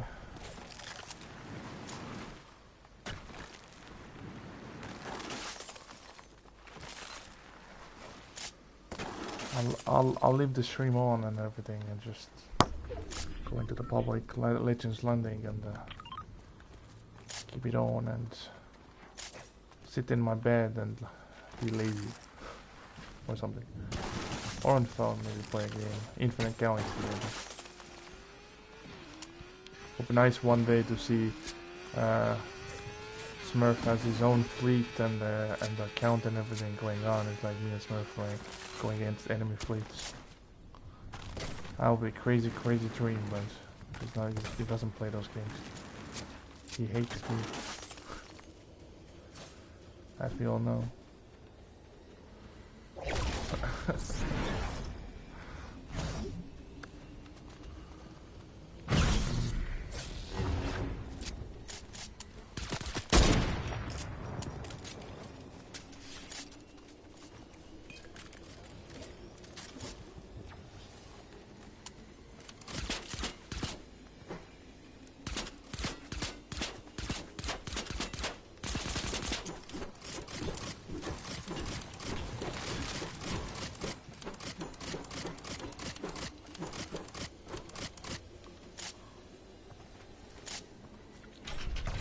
Maybe I should watch actually the John Wick movie.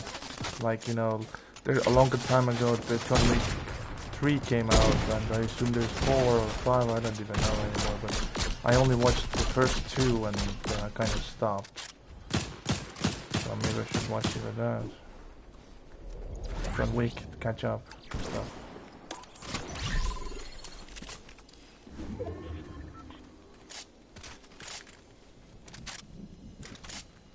Got amazing loadouts. Definitely ready for the world. Doesn't matter if everyone shoots me, I'm still gonna survive.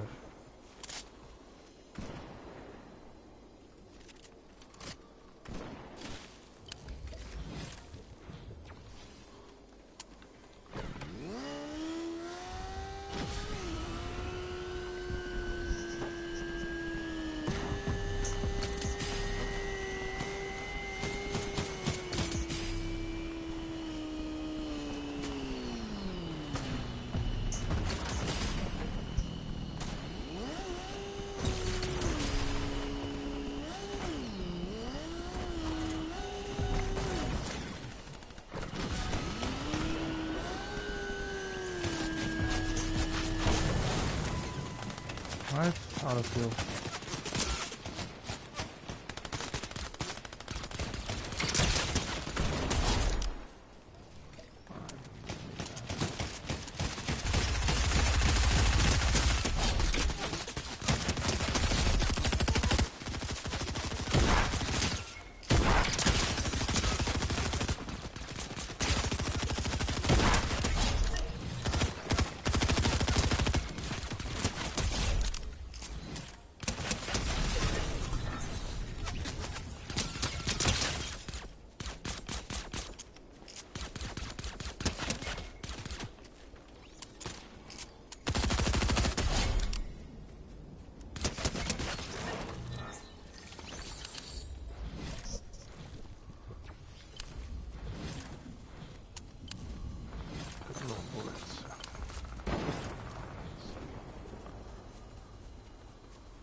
And we're not gonna see this island again, I assume.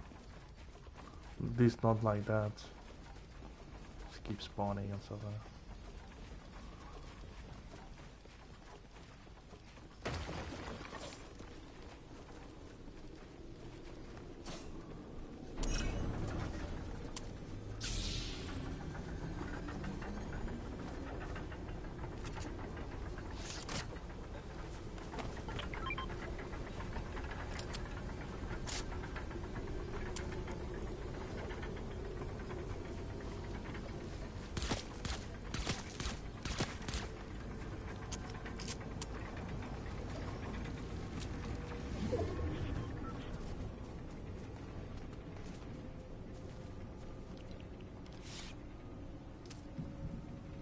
Really?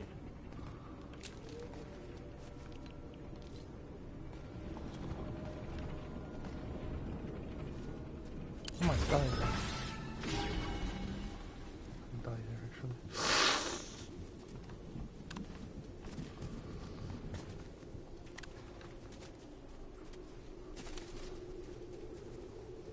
Has a nice glow to your skin. What does?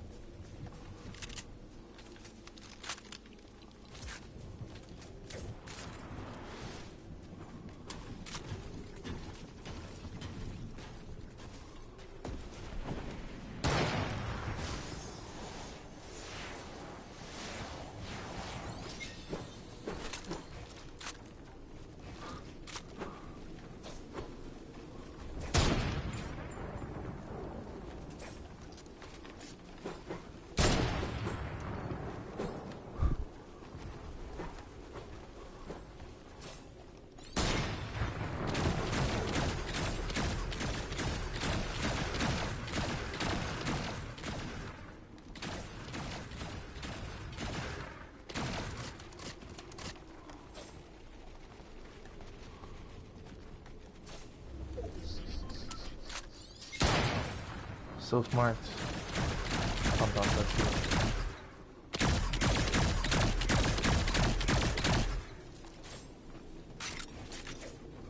Did you thought I drop you down? I put the floor for a reason down. I'm not like a monster like Osama is. He just kills people off all the time.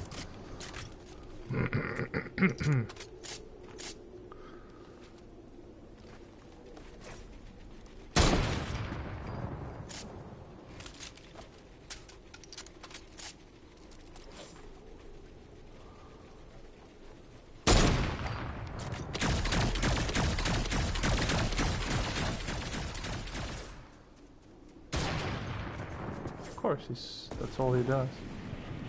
Hack stuff.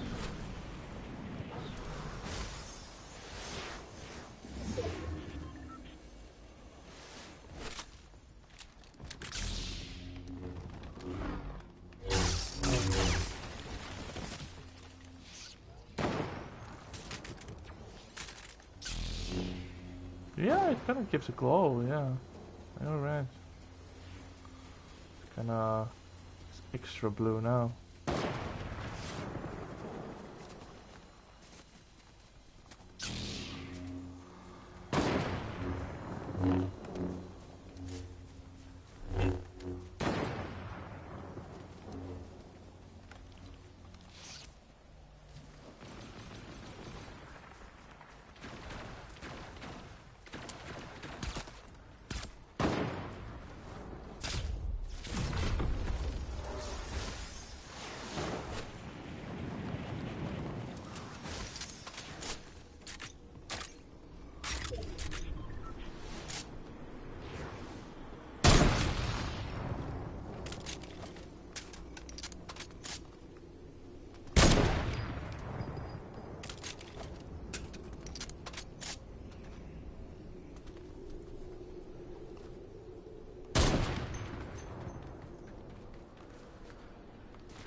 Really want to edit down Smurf? Okay. Sure. Nothing is wrong with that. Makes completely sense. Who doesn't? Yeah, you just don't win my skin, that's all. That's all. You will be redeemed by giving Smurf a Goku skin. Full bundle.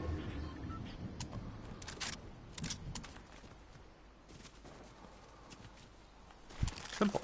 Very, very simple.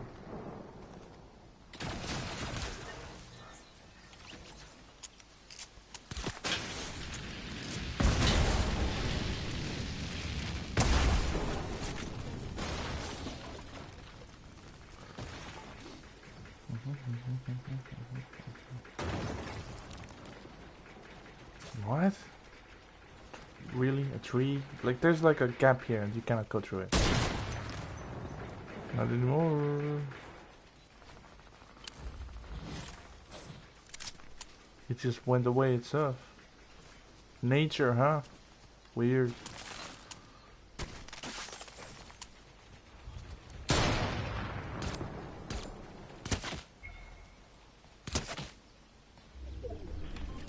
If I just hover, it doesn't work. I have to actually hit a person.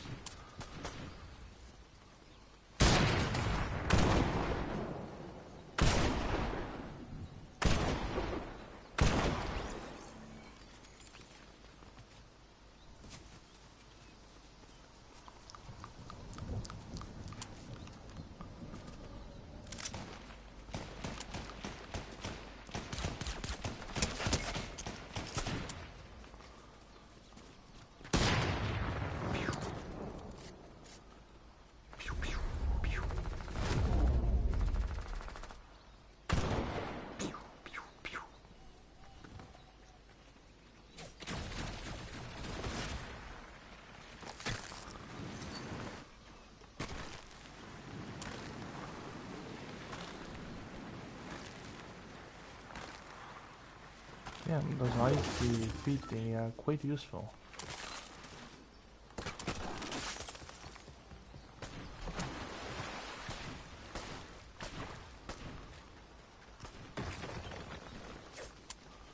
Did they change anything about the storm circle? They seem to be like moving a little bit half into the storm at the end points. I don't know. Hey, we won. That's crazy. Alright, I guess we'll go separate ways now. It's live as well.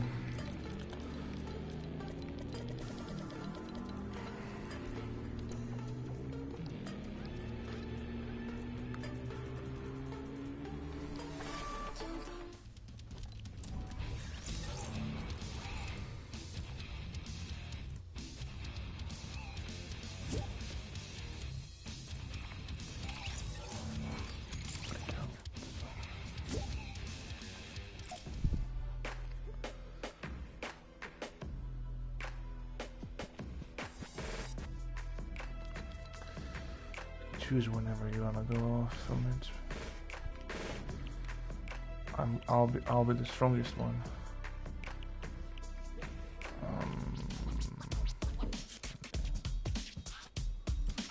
Really? Is it really Legends Landing? That's a weird logo on it.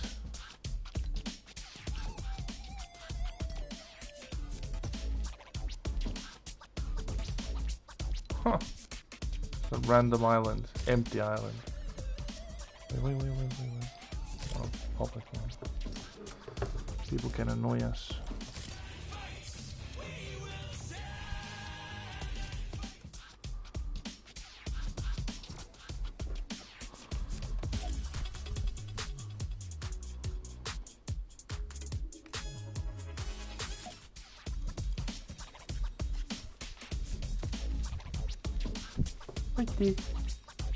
Fighty. The cat is sleeping. As soon as I go out of the room, though, I can assure he's gonna follow me to the other room. I'm like a magnet. He's gonna follow me. I'm gonna go to different rooms and get some ice cream, maybe lemon ice cream. Oh yeah, lemon citrus ice cream. Maybe.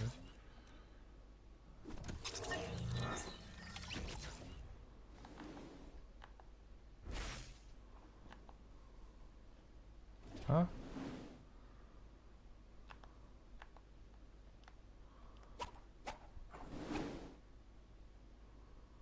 Okay.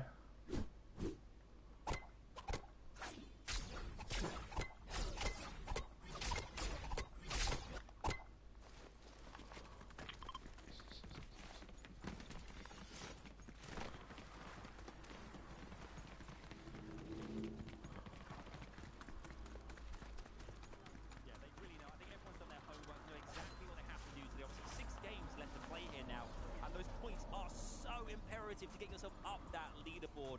We've talked about gods here as well, and there are two deities waiting in the wings here for us to join us on our family here. Let's bring out our casters. It's Shio Wage at level 2. Yay! Hey yo! Good to be back. Good to be back. I'm like a fan club. Like, yeah! How's it going, guys? Good to see you. Good to see you. This is the last day. This is day 2 of grand finals. I mean, we saw yesterday, Queez in video, we talked all about what an impressive day it was. But going into day 2, any other duos with your eyes on? What do you think is going to happen? Ooh, what do I think is going to happen? I could be here for a long time if you want to talk about that, right? Because although Alright, the race see for you guys. first place I'm may gonna not be get looking my like mic a and tight everything one, and when you look down, lower down the leaderboard, eat some ice cream and maybe today. watch a TV so show many or different something. teams still have a big sort of claim. See you guys. Absolutely, and based off yesterday's performances, a lot of teams can rise to like legend status. Vanya Karmi looking really good. What can they actually, use to get that extra step in? And then seeing that Irazumi pulse rifles almost every game, top 15, breaking into the top 5, that's their goal. Yeah, I mean, I think going into this last few games as well, you mentioned 6 games left to play in this. You guys have been here before, you've casted the action before. It gets even more exhilarating as you go because you know how much it means to the players to get into that global championship, right? Yeah, 100%. And you see in the difficulty of these games, these are some of the toughest games I've seen in so long, right? Dead side of the zone was so much deader than it usually is because everybody's struggling for surge, right? Everyone's struggling for surge. Everyone has to go to congested side, even on height. Barely who are Queasy and having to deal with people chopping them out. Nobody has mats. Everybody's just falling to low ground. And there's no second chances. Any mistake that we saw, absolutely punished. You saw the loading screen. Everything's just grave for you, Taco. Yeah, no, I think one of my favorites is actually Thomas and Malabuka, one of the games where they were on height with those pulse rifles. Anyone that tried to come close, immediately terminated. And of course, this is a top 5 situation for teams that want to get into that global championships. But if there's a team that's already qualified, that then makes it a top 6 situation, or even a top 7 if Thomas and Malabuka can make their way into that top 5. So lots of storylines to focus on. So many storylines, and it's all coming your way. You have a front row seat, and I'm hearing that the bus is loaded. It's ready to rock and roll. A storm is bubbling. It's brewing. We can feel it in the air. It is time for game number 7. Welcome to day 2 of EU. Game number 7, points already on the board, legends already in the making, some qualified for globals, 5 still looking for that chance. Look, yesterday set the tempo for how today will play out. I think we saw one team completely storm through, but many people expected to see a dominant performance from them. What I'm excited for, Shio, are the teams just in and around that top 5 that really have a chance with today being a completely different day. Absolutely, lots of grasping hands, and on that first game, you were bound to expect craziness. Let's just dive right in, see exactly what Game 7, the first game of Day 2, has in store. I feel it's going to get crazy, especially with this season. The kinetic blades, the action we saw yesterday, I've been saying it too. First place kind of secured in the throne right now, locked in an iron grip. Can anyone kind of ease the tension there? That's the question. Queasy and Vino, they land through. Well, instantly, the thing I'm happy to see about these guys is they land that Kinjutsu crossing uncontested. There were questions about whether somebody would contest it. There are a bunch of teams in this lobby, Shire, who have landed that Kinjutsu this season, some of which haven't had the best of days. Fire Hunter in particular was one that I looked at and thought, hey, maybe they land Kinjutsu, go back home. Game 1 at least, or Game 7, things are normal at Kinjutsu crossing. No chance at all. Some of those teams were landing there in the grand finals as well. Queasy Vino went through that hurdle. A new thing I'm seeing over at the racetrack too. Usually, this is an awesome hot battle we like to watch at least 6 out of 6 games yesterday with lots of third partying. Thomas HD, Malabuka allowed to just play their game. Where's Tus and Future? Well, look, we've seen switch-ups at the racetrack. There are no switch-ups here at the Citadel. Snazy and Podosai once again contesting Shamoki and Suzy off spawn. And once again, Shio, they're looking like the dominant team in this fight. It's scrappy both ways, even though Snazy Podosai have come through and won overall on the spot. When it comes to the day, a little bit more finicky, a little bit more struggling when it comes to mid-game and end-game for the duo. That being said, this is the strongest we've seen both Snazy and Podosai. Not too much chasing going down, and a definitive finish to start off the game. Yeah, and it's going to be hard if you're Shamoki and Suzy, right? From a mental perspective, they came into this FNCS with such high hopes, such high expectations, with how impressive their performances have been over the course of this major. But here, in the actual grand finals, not given a chance to play their game, do they just completely look to readjust? Do they keep fighting and battling through the off-spawn battle? We'll see how it goes. For Boaz and Dirty, I mean, if you're talking about patterns on day 1, they were the best team after the first game. They came through Elam heavy, second place overall. Dominated. Hopefully they can get that hot start here today. Vino and Queasy, there's so much space. Even on the south side, as you mentioned, Kenjutsu's absolutely free. Yeah, they have very well mastered something that I don't think we've seen from a lot of teams, even at the highest level of Fortnite, where their map control is so intense. Like, they genuinely control such a large area. You'll often see them in the earlier stages of games so far split up because everybody in this area is conditioned to understand if you're somewhere around here and you get caught out, it's most likely going to be Vino. And even if it's not Vino, it's Queasy and he'll give you problems as well. I think the big thing from what we saw yesterday is the Steamy Springs area, right, just over to the west from where Vino is now, had a lot of fighting, a lot of contention going on, so it allowed them to get a bunch of early surge. We'll see if Vino looks to continue to capitalize on that. Obviously, these guys here on our screens were capitalizing on that a bunch, right? Cammy and City, very impressive day one. They were also able to look towards that Steamy Springs area to the south of Frenzy and just pick up some easy Storm Surge damage and tags as well. Lots of bottlenecking happening over at Steamy, and correct, but Frenzy and Kenjutsu get to actually have a lot of benefits from that in the mid game. When it comes to end game, though, that's where Cammy and Seti could have played a little bit better in some of the earlier games, right, than the decision making they were making. Well, I think the big problem is that, you know, it was just nobody had materials. Yeah. Everybody was so down, and so even if you were to get refreshes, right, like you're not really getting much outside of siphon mats, and these guys weren't necessarily getting a bunch of refreshes anyway. I will say though, like if you're Cammy and Seti, you cannot be upset with how you played. Nope. It came down to a couple, you know, 2v2 situations, right? There was the one where they got really close to winning and stopping Queasy and Vino from picking up another game. So maybe they look back at those moments, the final 1v1s, where they're thinking, hey, if we won those, maybe the margins would be a bit finer. But overall, they've played a really, really solid tournament so far. Whereas the earlier spots of the game, a lot of the teams over in the Glaciers, north of Brutal, and even Brutal itself on screen right now, have been very, very scrappy as of the first game.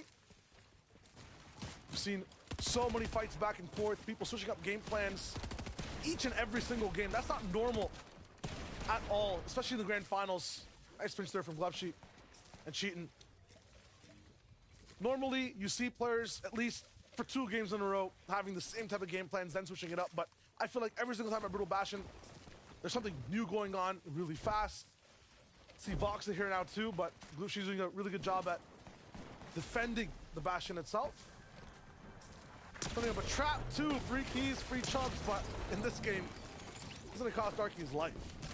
Yeah, as much as things may look different game to game, the overarching idea remains the same. Everybody wants the vault, and that's how we see a lot of the scrappy fights going on there.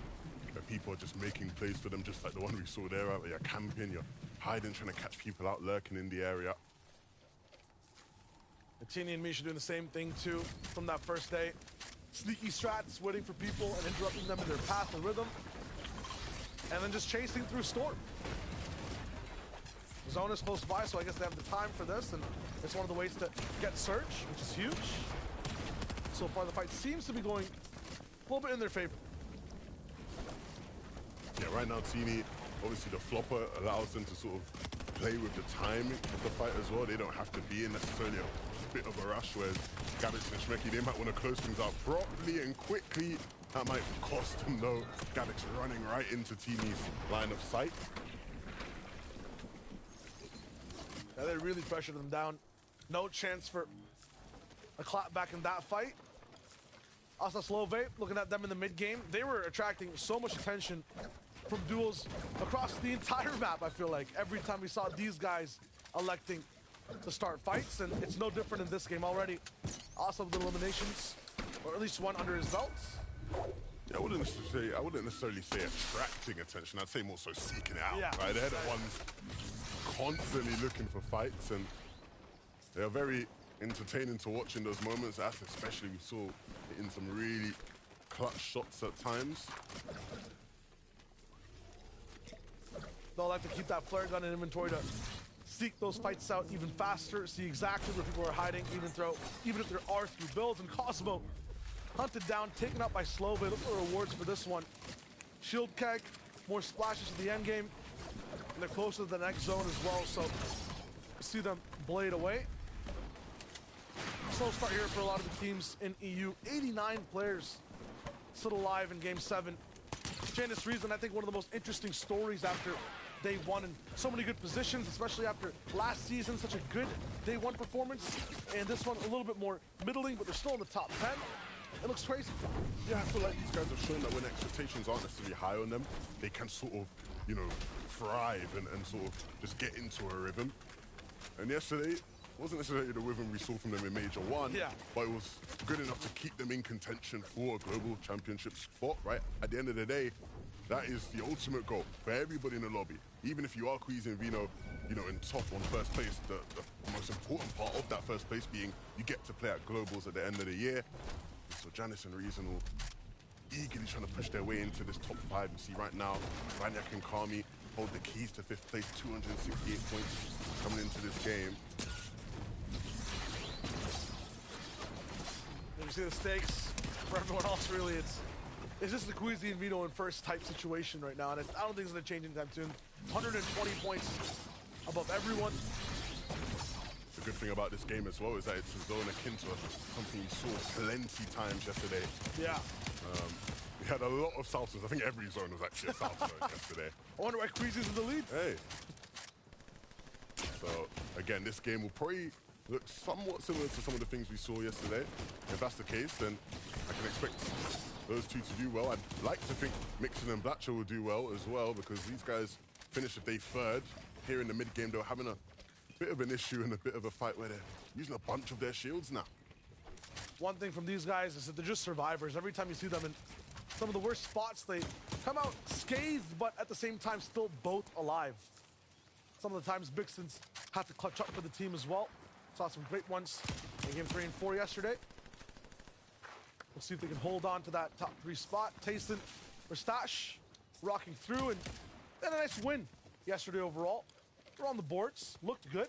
What else do they have to do today, though, to keep that elevated status all the way up? Just be themselves.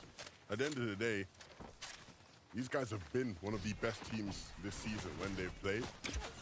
Even with some of the ups and downs they've had, right? Obviously, the question around Tayson is always going to be, look, is he motivated to play at his peak level, right? And even when he's not motivated, he's still just better. You saw that yesterday, right? Obviously, they won game 1, like you said. Tayson had that crazy 1v2 clutch in Storm at Slappy. So, again, I think these guys, their mentality is more so, let's do as good as we can. I don't think they're putting expectations on themselves of, let's go and push for first place today. Taking it game by game, which I think is the important thing to do. Taking things game by game. I feel like they've got what they've needed from the FNCSs this year already, which is being able to qualify for the Global Championships happening this fall. Kaizen and Voxy haven't really had a home, I feel like, the whole time we've been watching them in day number 1. Seen them in so many different spots inside the mid game. But now, with this type of loadout, it looks good. Day 2 is all about just new beginnings, fast starts. They seem to have that momentum, taking augments for the moment. There already are a lot of teams based up inside, one of them being Vidil and Mr. Savage, who I think a lot of people, if we're talking expectations, had huge expectations for this duo based off of their week 1 and 2 performance. Yeah, and I didn't agree with that at all. I didn't agree with it at all. I felt like a lot of people were putting, you know, way too much pressure on their heads. And understandably, they had great performance. And I think naturally, as a big Mr. Savage fan, it's very easy to almost lose your head, right? Oh my gosh, Mr. Savage is not contested. He's playing well. He's playing with Vidil. Vidil's absolutely insane, you know. But I spotted some problems with their mid game in terms of them being able to deal with Surge. That was a problem for them yesterday. Hopefully, they've adjusted.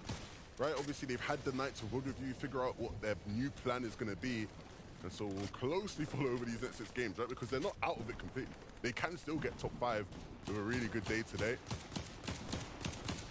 That's the most amazing. That mid game. Yeah, it's the most amazing thing about them is that it's not about just the win. It's overall the top 5. When it comes to a lot of these teams who are in and out of that top 5, I want to see what's up with them. So, Takada, show me what we got. Thanks, Shayo. So we're going to look at Blotcha and Mixin. Now, when you think of prime positions for getting surge tags, you think of congested side of the zone and a high elevated position. But what I love about their surge strategy is they not only go to a high elevated position, but they actually go to shattered slabs, which has a vault that people are always going to rotate by to try and get a bit of that extra leftover loot, and it opens up an opportunity to get those tags, even using the flare gun to mark their opponents. Yeah, and I like that, right? They understand the map around them, make sure to base up on a choke point, right? All those shattered slab teams gonna have to rotate through the area, especially on a zone like this where it's pulling towards the south. And they're just able to sit there and rain free on all of them. It's been part of why they've been able to make it to endgames, you know, with relative ease yesterday. Slovia and Acido currently up here on this Rift Island. Oh, what does it mean to be on this island? What can this island give you in terms of power? Well, it gives you a bunch of things, but the most important thing it gives you are these pulse rifles that you see Slovak just picked up. One of the strongest weapons we've seen in a while, and it just absolutely melts through builds, melts through players. And when the right people have it in hand, it's a scary sight, to say the least, for the rest of the lobby. Absolutely. When people such as Slovak and Asa, dangerous people have it, then it's trouble, trouble, trouble for the rest of the lobby. We talked about them seeking more fights, seeking danger. That'll continue. Seti Kami looking good on Surge, 520 above on that backside for Noxy and Jerky. Always just going through the rough. And right now they're gonna commit to a fight because they're just barely above that Surge threshold. Very good entry here from Doxy, sliding all the way in. Firebro down now on one of the sides and fully taken out. That's gonna be everything going right for the duo. Yeah, that was a really needed win in terms of just putting them in a more comfortable position above Surge. They're still going to run into some issues. They'll hope for a lucky zone pull in terms of not having to move all the way towards the west.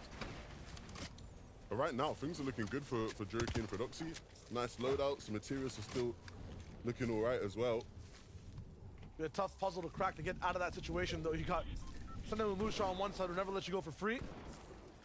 We'll flip over to the north, though, instead of the south now, watching Zara and Zangi.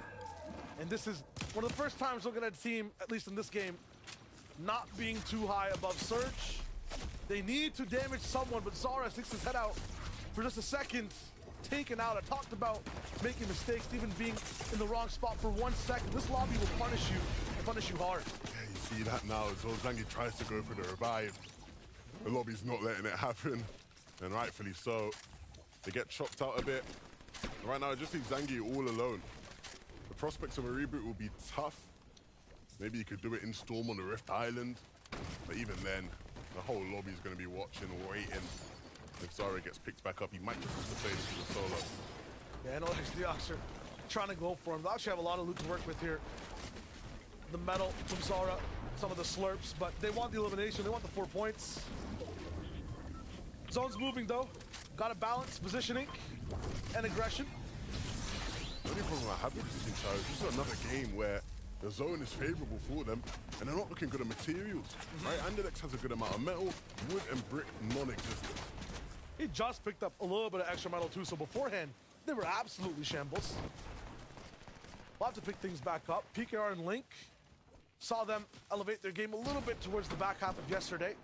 Started popping up, I think. It's one of the teams that were getting bottlenecked moving in through the mid-game and started to figure out what was happening and going wrong. They're going to be based up beside Sinet and Irazumi, who usually have the Rift Island, so this is going to be one of the games where we don't see them with too much power. Nevertheless, both teams should be relatively low on Surge.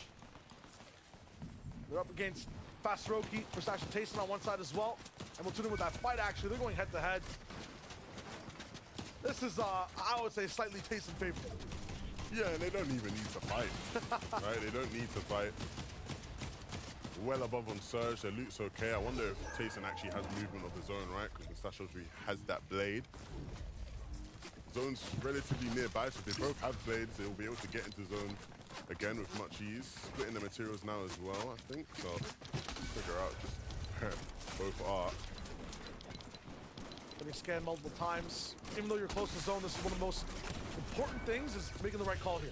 Yeah, to be fair, in some of their best games, even the win they had yesterday in day one, They were able to win working with relatively low materials, right? The materials right now aren't looking incredibly fruitful. And I think that's part of why they're thinking, can we get a refresh? Can we put ourselves in a better spot for that without giving up too much? More teams getting attracted here. Sinet and Irizumi talked about how they might be low on surge. They're also right on top of Fastroki's wall. So 2 teams behind Versace and Tayson. 4 opportunities in terms of players to get some loot. It's Hydro and Fastroki that actually benefit from the low surge points of their enemies from before, and they'll be able to pick up all those mats. A few extra left over.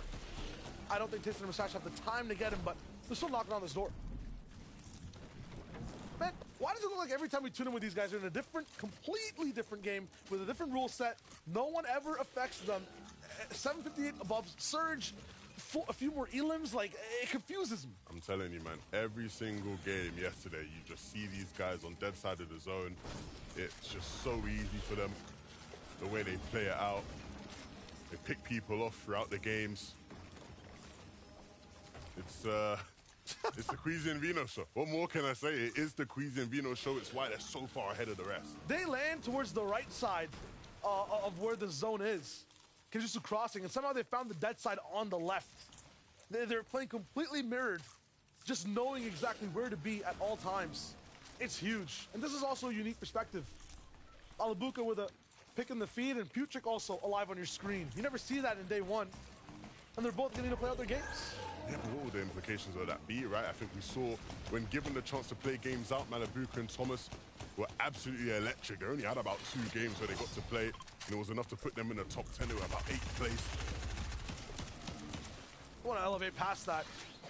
Lacha and Mixon want to hold on to their top 3, top 4. And for these guys, we tuned in with a segment that showed us exactly how much they invested in the early game for all their tags. Now, they get to not really worry about the damage, but they do really have to think about what to do next, being low on mats with not many teams beside them to fight. Have to be very careful with their next move. Meanwhile, Thomas, Malabuka, 3 eliminations already. Endgame hasn't even started yet. But will they be as dominant in this endgame without pulse rifle? Right? We've seen them in hand. They allow them to just sort of get out of really difficult spots with, you know, relative ease. But without those in hand, without that power, will they be as powerful in this lobby? Only have rare blades as well, so they will definitely be nerfed. But can still pack such a punch. Refsguard, Hellfire. Not used to just seeing them ever in solo situations, but Refsguard will be alone looking to see what he can do next. Very good at picking apart solos when he can find them, but this time it's a bit of a mess. The zone is so far away. He has to just get out of here as fast as possible, buying a lot of time for his kinetic blade to recharge. Frees him the way to blocks and lines of sight, just 54 HP. 2 shots with the red eye, he's gone. A geyser to use, but might just be a bit too exposed. 231 below on surge. It's looking down atrocious for Refsguard here. I'm not sure he can find much. Urge barely even survive at all. Yeah, but if he gets into zone, there's a good chance he'll be delivering max materials to some team that's able to pick him up. He sees an opportunity to run in a box. They close up right as he's there. Couldn't quite find the shot. It wouldn't have put him up above anyway. 217 down below. Who's getting this loot, Llama? Look at the materials down below. 400 in each and every single one. Teeny's here. He's not going to be the one to grab it. They might just be lost in storm. Refsguard has about 10 more seconds to make a decision. 5 more on the clock for Refsguard. And who gets it here? It's going to be huge for Pablo Pingo and Bevies, it looks like, to pick up all those mats. That's a nice find because they struggled with staying efficient in endgames, right? Those materials are going to send them through so far into this game. Queasy and Vino, on the other hand, once again, surprise, surprise, dead side of the zone. Don't have to worry too much about that next rotation. But the best thing about these 8-zone movements for these guys yesterday were the timing's always just perfect. Every single time, always in a good spot. Seti and Kami also in a very similar situation. This is what separates the 2 best teams in this lobby right now.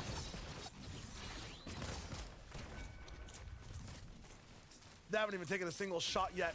And you know what they say, power, usually silence. Both these teams looking to elevate soon. Right now, just staying back, and they're actually focusing on Tayson and Mustache coming in from the backside.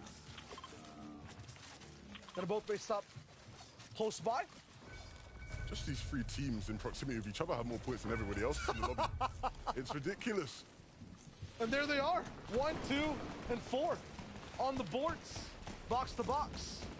Jalen POV might not see where they are, but they will be here soon. way up above everybody else in the lobby. Jalen and Twy trying to make up for yesterday. They didn't quite have the performance they would have wanted. First time grand finalists. But here in day number 2, activating some of their qualifier form. Reason Janice, huge time to get a refresh, but it's not going to be the most expensive one. Just a few mats in, and they'll try to split. Reason giving actually all his mats over to Janice to use. At least the brick and metal. Said he's still picking up a few players on the feed, so even though they're box next to Titans, they're finding ways to make their spot the most efficient. Thomas and Malabuka, trouble in Surge Paradise, but on that low ground, they'll find so many teams side by side. You give these guys even a little bit of a window edit, they're gonna end up 500 damage, so just give them a little bit of time. Again, Pablo Ingram berries right towards the front of the zone. We know they have a lot of mats to work with. Cammy and Seti starting to run low, but opportunities for refreshes will arise as the first move in zone continues. These guys are moving through on that left side, and they're making their way to the front. Want to clear out this layer as well, make sure they have the claim. Vino and Queasy looking to chop height. We know they did it every single time, and it's always around this similar point, chopping things out. And they're going to start to katana towards the front. Jalen and Twy, they are now the ones being chopped out. And Vino and Queasy, again, just wait to time it perfectly before they go up. Second protective layer, all they want to do right now is just wait. Let everyone else just waste mat. For everyone else just go down to the pressure. Reason might be the next one here, as he's forced into the depths of the ocean to just try to stay alive. Not much else to see from him, though. Podesai falling on the feet as well. Thomas HD getting Zangy, so that team still very much active on low. Reason might be their next target. He's Tayson on the left box and more fear on the right. Up top on height. Queasy Vino also waiting and absolutely grab it. Perfectly timed. Jalen forced to move away. Twee as well. To start off the day 120 points ahead and win the game as well would be huge for this team. It would just be a continuation of the dominance they showed us yesterday. 4 out of 6 wins. Can they make it 5 out of 7? Reason, he's just trying to stay alive for a bit longer, right? The more placement points he can get, the better. But he cannot afford to take a lick of damage. If anybody sets their eyes on him, it would be an easy pickup. And that's it right there, tasting a mustache. They're not going to be looking towards the skies, but here on this layer, they're going to look to see if anybody's lurking in the back. They need a refresh and desperately. They'll just pick apart anyone who's down below. Meanwhile, Map and iDrop still moving through. I found a few, 5 total as a team. On the left side, just riding that zone line.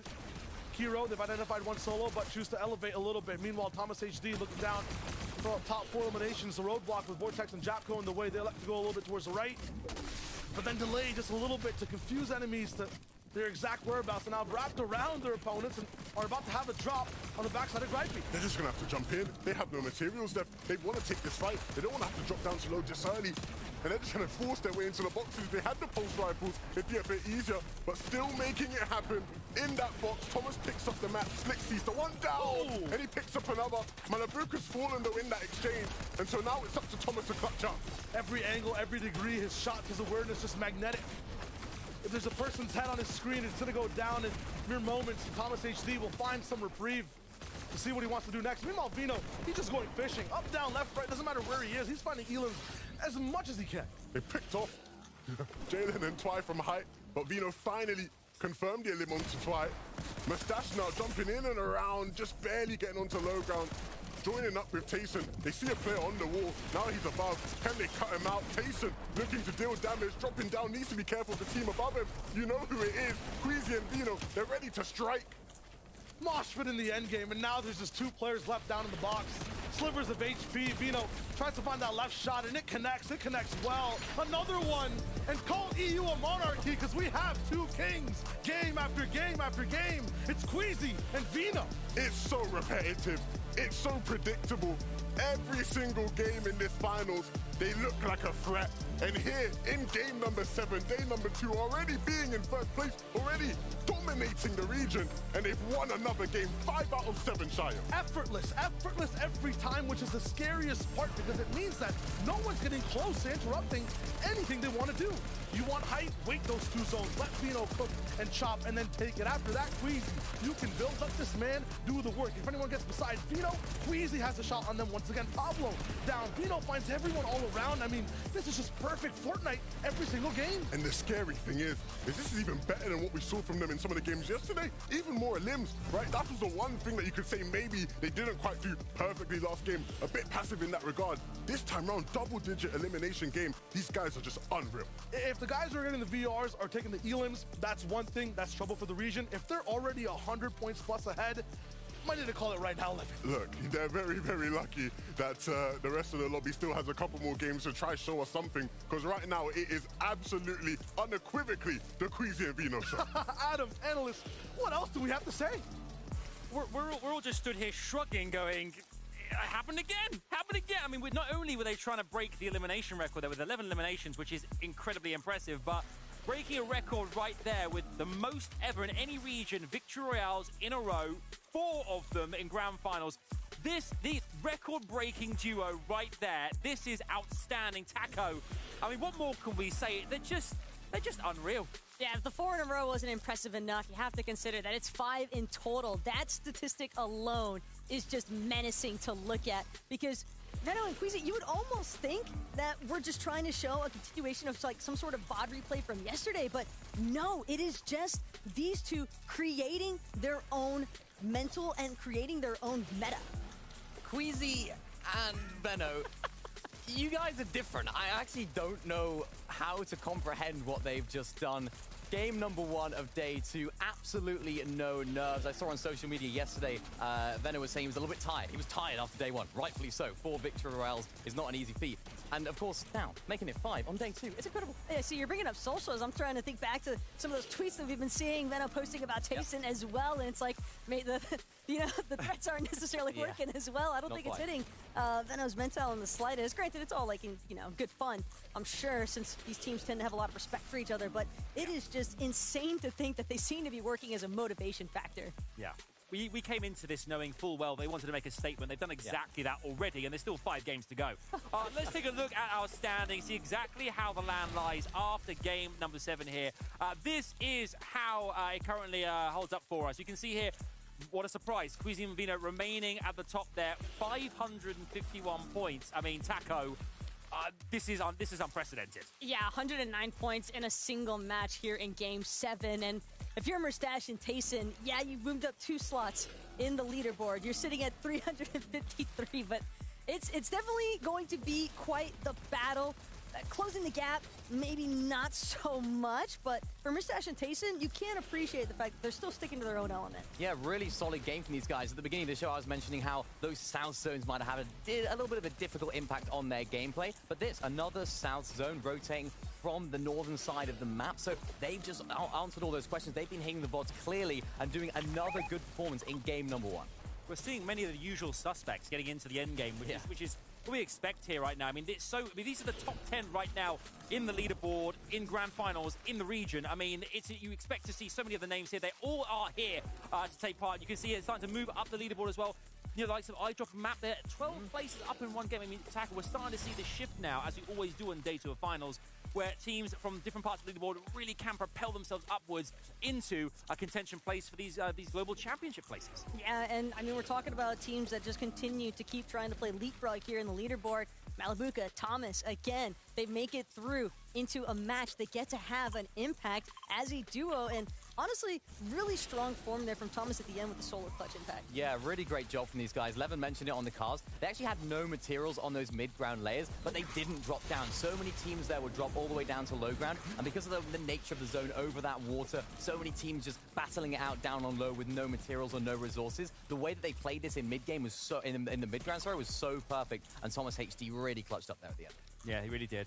Look at the rest of the leaderboard here as well. We can start to see eliminations as well now. We focus on these quite a lot. We're starting to see a lot of teams or duos starting to kind of rise in their numbers. Their digits there are starting to really total up. And we can see Queasy on 39 now. We talked about Blacker and Mixing yesterday with 33, but other teams as well are starting to get into the 20s and such now. So we're seeing a lot of aggressive Fortnite to a degree because we're starting to get a lot of them and starting to rack up those points, which are worth so much in this competition. Yeah, so many of the teams would have looked back at the VODs from yesterday and think about how can we improve? How can we change up our game plan? Because for a lot of teams yesterday, they were running out of steam. They were running out of materials going into those later zones. So they're going to try and fix those issues, be a little bit more aggressive because it's now or never. You don't have a day 3, you don't have a day 4. This is day 2. It's now or never. Yeah, and I can't say it comes as much of a surprise to see teams in this top 10 with some of the highest elimination counts throughout because of the fact that we're seeing so much congestion actually building up. We touched on it at the top of the show as well, where teams that are kind of forced to all be in the same surface area. I mean, there's only so many places you can go, so we're seeing a lot of these elims, I think, taking place in like 9th, 10th, 11th, 12th zones. Yeah, we really are. I mean, this competition as well was all about celebrating the new talent coming through as well. Really aspiring team that are coming through are Pixie and Dayla in the EU. Really exciting to watch. You're not in the top 10, but still really making a statement here to say we are here, we are ready for FNCS, and we are definitely contenders for the future. Yeah, this is a top team, and we saw them popping off last major as well, landing, of course, at Breakwater Bay, and it's no different again. They're popping off once again in this game, doing pretty good. Not quite in our top 10 so far, but if they can continue this momentum, continue this good form, they should be able to get into that top 10. And something else that I like about Pixie and Della, granted, they didn't get a chance to exhibit it here in Game 7, given the way that Queasy and Veno chopped out Jalen Twy on height and then overtook it themselves, but Pixie and Della are a team that we have seen making efforts to try and overtake high ground.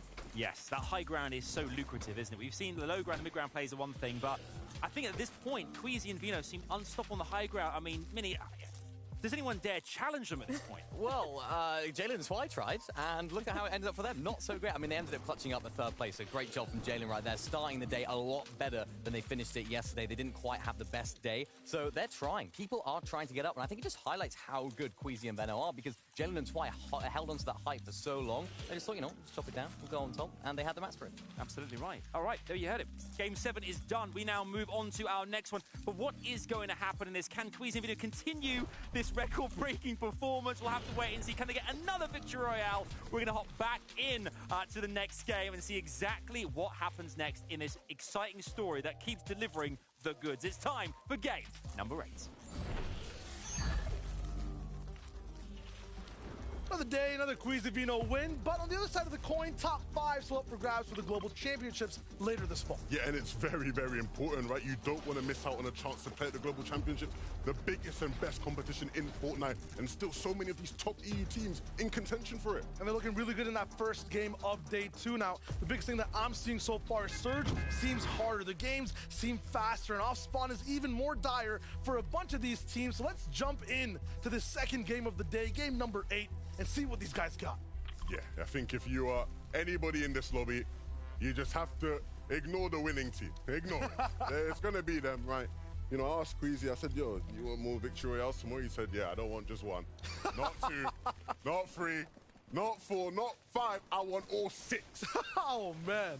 If that happens, I don't know what I'm going to be doing at game 4 or 5. The way the commentary goes, we shall see. I mean, the big thing to note is how far these guys are compared to everyone else. When it comes to endgame, it kind of is very, representative. They're so far up in the sky, everyone else down below. Cool to see. New beginnings for Commons HD and Malabuka too. I mean, they had a chance to play that last game. They got a lot of points. They're up on the boards. They're trying to move up 8th place in total now. I feel like this is the team to watch if you want to have that comeback hero story. Yeah, and they're not far off it. Like you mentioned, I think the big thing for them this game, the difference maker, will be if they can claim the Rift Island. Yeah. If they can get those post rifles, there's no reason why they can't be a team that, challenges for that top 5. And funnily enough, when I actually spoke to Veno last week about how FNCS is going to go, he actually said to me he thought if Thomas and Malabuka got post rifles every game, they'd win.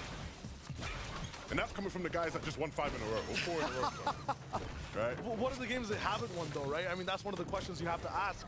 One of them was Thomas and Malabuka having those pulse rifles. Yeah, because when they get them, they are just so dominant, so dominant. And so we'll have to follow that, right? They obviously were allowed to play out the game last game, and now that they're not contested, we'll get to see them more often in these games. but it is just all about whether or not they get that Rift Island, whether or not they can claim Pulse Riders.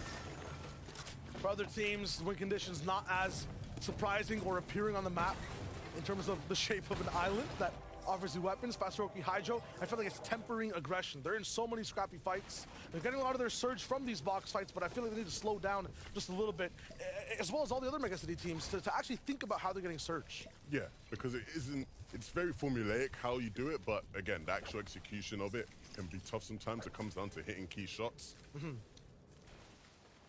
Ping and Kyrie, right now, in a battle here. It isn't too easy to win, and it started off with Ping going down at the hands of Reason. Now Reason's gone down at the hands of Kyrie, and so it's up to Janice to finish this one off. It's going to be tough for Janice. I feel like Kyrie looks really strong in this one. So many builds, at the same time as the firepower, and the shields, and position. This has to be something he must chase down. Through the trees, the foliage, he finds the box and actually gets the replace. No floor for Janice yet, but finally comes in. Kyrie has to find a way to not give Janice this much room, and he must have forgotten about the wall. That's tough. Really nicely done there from Kiri, just putting that pressure on, but unfortunately Flodax and Kiro are running right in, and so this will probably be the last we see of Kiri in this game. A 1v2 here might just be too much for him to handle. Kiro and Flodax with the classic Battle Royale third-party situation. Sweeping in, cleaning up. You have to assume the way he was feeling himself at the end there, he's probably just like, wait. Please. I'm not ready. Wait. It's all good. Not many people get a chance to even run away sometimes in these fights. This Lonely Labs one, I feel like now 8 out of 8 games, always Howley and Altensi up against Gabix. Usually Gabix gets to escape, but this time they're locked into this box fight. Yeah, there were times in the qualifiers where Altensi and Howley looked pretty decent. I thought, hey, I wonder what these guys can do. And so even if Gabix and Shmeki are the ones who come out on top of this fight more often than not, I don't think you can sort of look at either one and rule it out and say it's, too one-sided in terms of who's doing what. Overall, Shmeki and Gabix, the more experienced team for sure, and so you'd like to think that they would be the ones that sort of set the pace here. But right now, Howley and Altensi controlling space, claiming pieces, trying to find the right pinch situation. The key right now for Gabix and Shmeki would be to just try and isolate a 2v1, right? Try catch one of them out, a cheeky little edit, somebody holding their shotgun out ready to shoot. It's that kind of coordination that's going to go a long way. Of course, so you can see here in the distance, Gold and Anqua, this is their search plan. They know these two are fighting here at Lonely Labs. They know this is a free opportunity for them to get shots in, get damage in, maybe even third party and completely clean up the fight ourselves. Gonna try for it. It's so tricky to try to get any type of meaningful edits in this type of hanger fight. Even the third party, it's so blocked from the outside. Shmeki finally comes up top. But that's where Gold strikes, built up so high and sending shot after shot. He doesn't need eliminations here. The key here is just to do damage, but he gets Shmeki down on the backside as he tries to fall. Gold with the kinetic blade 2 all the way sky high, sees the freshly built pyramids of metal below and pinpoints where Howley is. A little bit of a breath and he just might fall, and Gabix is also trying to fight him at the same time. So many matches running low, and Gold desperate for a few shots. Will try to land some, but Howley jumped up, mantled out, will escape a layer up. Not sure Gold knows how low Howley actually is, and doesn't want to invest too much and be caught out. Have to remember there are 3 different teams fighting here. Have to make sure that him and Anchor are at least looking at the same people at the same time. Yeah, trust me, if they did know how low, they would have just ran straight in, because everybody is so low except for them. And this is the most ideal situation for them, where they have the potential to pick up both players on both teams. That's maximum pointage, right? That's what, about 16 points or something? Yeah. Like maths, 4 times 4, let's go. Let's go, they two are good. I can do some maths. Like, this is so ideal for Gold and Anchor, but they need to try and pick up this other one. Yeah, okay, so that one will come through. Shmeki down, and so 2 elims now for Gold. Will they pick up the remaining solo players on both sides? A quick quiz, how do you turn these 16 potential points into even more? It's a very ratty strat, but I've seen it happen before. Let these guys reboot. Leave them alive, wait, and come back for even more. I don't think Gold's gonna do just that. Gabix is running away slightly. One thing they can do that's not their usual. Can't see him go how? He's right there in the zone, you couldn't see him go. Oh, he's running. Oh, Tennessee says, oh, he just looked away at the wrong time. Yeah, he spotted him. Okay, he saw him. 2 headshots as well there. They might just start blading towards them just to finish it off. They have the time, yeah, gold will go. Zone's never this close to them, so they really look to just keep pushing and fighting. Have to move southwest so many times. This time, one of the first games we're seeing in the north in the day. And just like that, 3 eliminations out of 4. So that's 12 out of the 16 points they could have got. I think the problem for them, though, is that Gabix just got way too far away. I don't think they'll be able to get him. He's gone way up north into the zone. And so it might just be 12 out of 16 they have to settle for, which is very good. Really good. Because in most situations, they don't get any points. They just get some damage done, which is fine in most instances. So I'm sure they'll be happy about how this game has gone for them so far. One thing I never considered when I looked at people third-partying and getting eliminations is sometimes, even though it's good for points, it hinders your overall placement. I'm wondering how low those players actually were. Came into Howley at like 40 HP. They might need to have a lot more damage and find even more fights. I might be feeling comfortable with 3 eliminations, but there's not that much damage. Looking back over at the Kings. In Paradise. And this is interesting, right? Because obviously this is now a game where there's not going to be a South Zone. And so I'm sure there'll be a lot of people maybe who aren't the biggest fans of Queens. You know, how could you not be fans? But anyway, let's say you're not a fan of them. Let's say you're a hater, you're a doubter, and you're thinking, yeah, they're only doing good because they pull every zone. I'm not going to lie. I think on some far zones, they're actually better than when they pull zone. They can find that side faster, I feel like. And they make plays like this where they just completely tank through the south side, come up. They have to be careful because there will be players as they come out of zone that they have to sort of worry about, but they are incredibly good at just forcing their way through, finding refarms as well. Like, this is just their bread and butter. I feel like the Kinetic Blade is the perfect rotation item out of all the ones that could even exist for this team. It just gives them the flexibility to move, edit the ways you go towards zone, introduce the fights. That being said, though, there's so many different teams around the map. Taste and Mustache being one of them. What's going on with them to come? What I love about this duo is they have it all. The chemistry, the comms, the efficiency. In the early game, Tayson and Mustache do land on the north side of Slappy Shores, but they split. You can see Tayson is on the west side, outside of the city, while Mustache is still inside looting, but also getting tags, which allows them to pinch their opponents and open up more LOS on their opponents surrounding them to maximize that efficiency when getting tagged, but also when looting. I think one of the bigger narratives as we head towards globals, especially when it comes to Tayson and Mustache, is whether or not Tayson is actually going to be able to just mentally stay in it. Historically, right, we've seen him get very bored of his teammates very quickly. And I think them winning FNCS last major and sort of locking him into playing with Mustache all year long is a huge deal in terms of them actually being able to, you know, sort of battle through the year and Tayson having to sort of stay on good terms with his teammate, which sounds crazy, but that is, you know, been a trend of him. He's had so many different teammates over his amazing career. But right now, things with them two are good, right? Like Takata said, the chemistry is there. They're on the same page a lot of the time. And so regardless of how this FNCS goes, I think things are looking on the up for them going into the Global Championships. A replay here of Refsguard and Hellfire. They look to pick up Hydro into Stroky. Juriki in the midst of a fight. This is, again, a different challenge for them. We talk about the challenge for Queasy and Dino. This is a challenge for all these Mega City teams who haven't really had to move that far throughout these first 7 games. This time round, Juriki and Fedoxy find themselves having to travel across the whole side of the map. It's new territory for these guys and a bunch of the teams that are rocking in through Mega City. I was right, though. So many stories and so many teammates who have played with each other in the past now in new situations against Titans up in Day 2 and EU.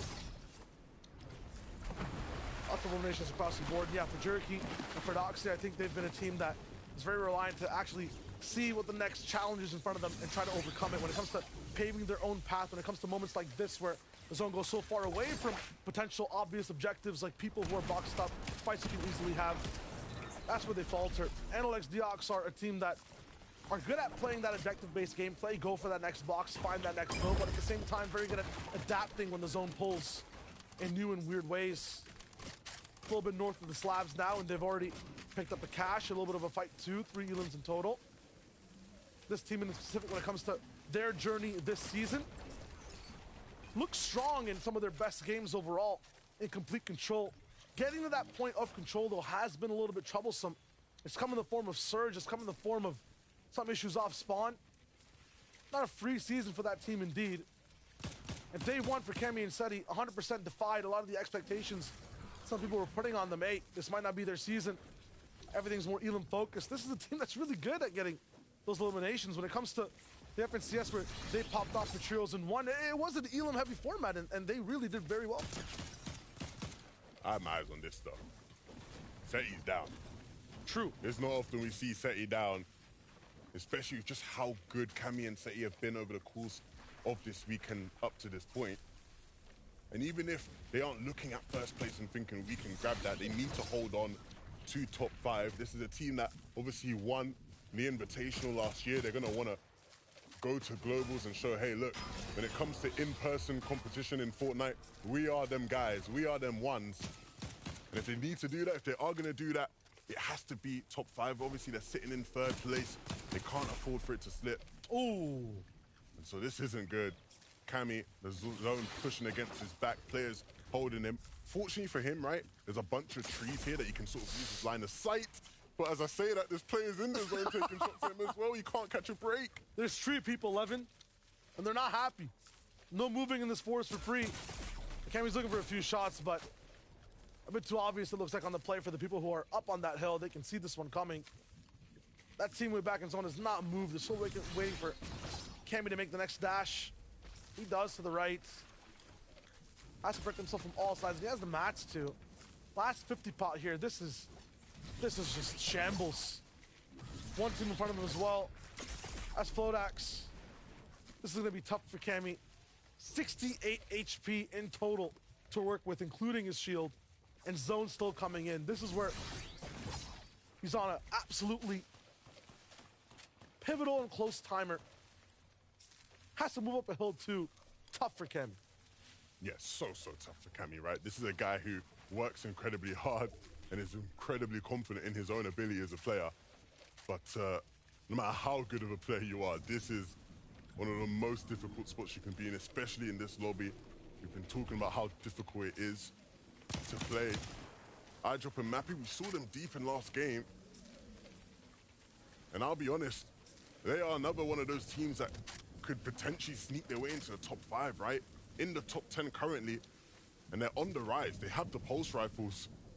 iDrop and Mappy might just have something for us towards the back end of today. I hope so. A lot of the times when I see this duo, they get a lot of points in games where they look like they're about to leave the server at any moment.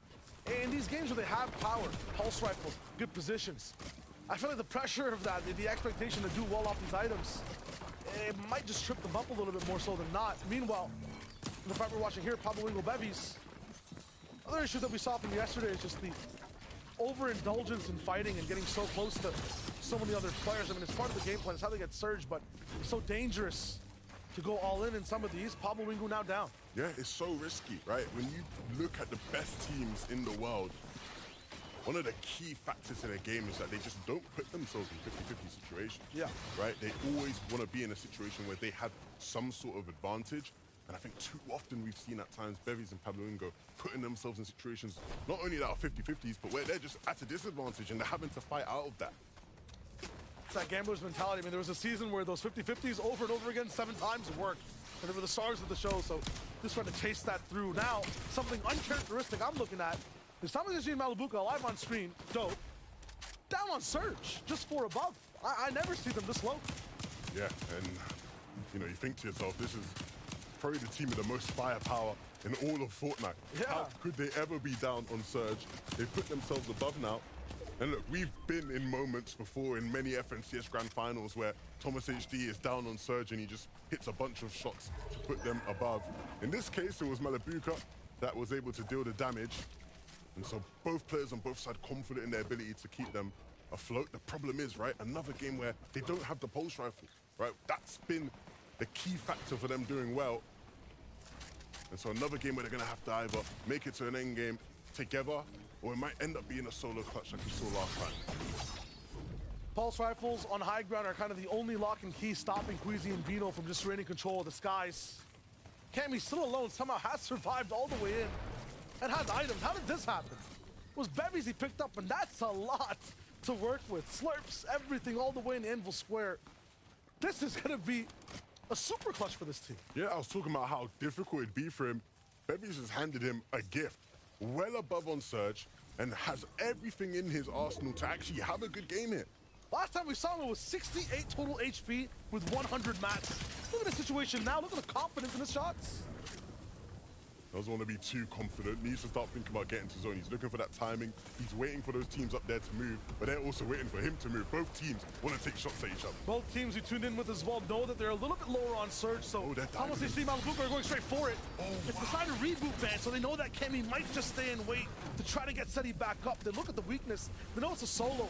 Everyone diving for the rifts as well. That's exactly what Thomas and Malabuka might have done as well to get all the way away, and now Kemi's stuck here.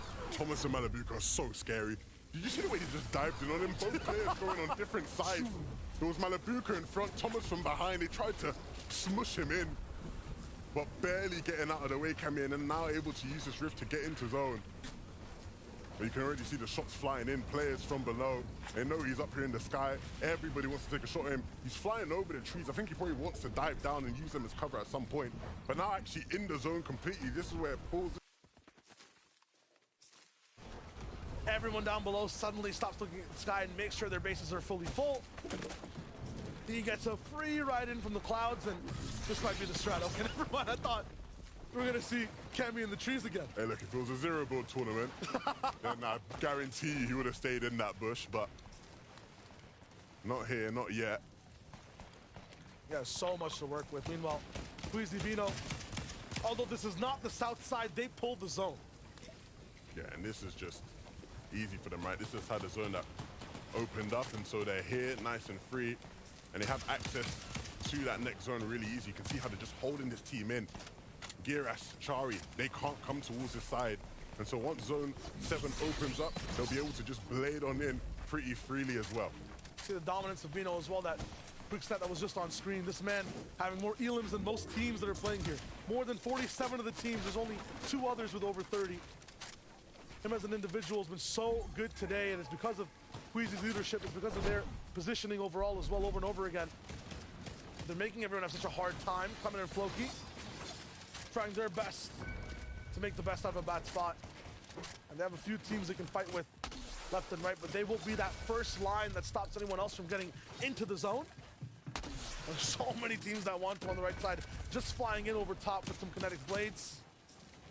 Look, zone's starting to open up, right? That 7th zone is starting to, you know, leave space, but a team like Clement and Floki, they can't just start thinking about let's get into that space. They have to think about dealing damage, taking fights, because they're down on Surge, and Floki's really down on HP now. That med miss is going to have to be used fully, as well as the minis. Barely above. And there's a shot count above them. PKR, Link having trouble with Arizumi. Coming in Floki, all those is the same spot. They can't really just find anyone over here. It's so hard to find any type of free shot out of any of these walls. And now they have to move even further to the absolute opposite point of the server. They've got to move over 150 meters. This is going to be tough for the duo. They have those kinetic blades, but they need to find the damage and move at the same time.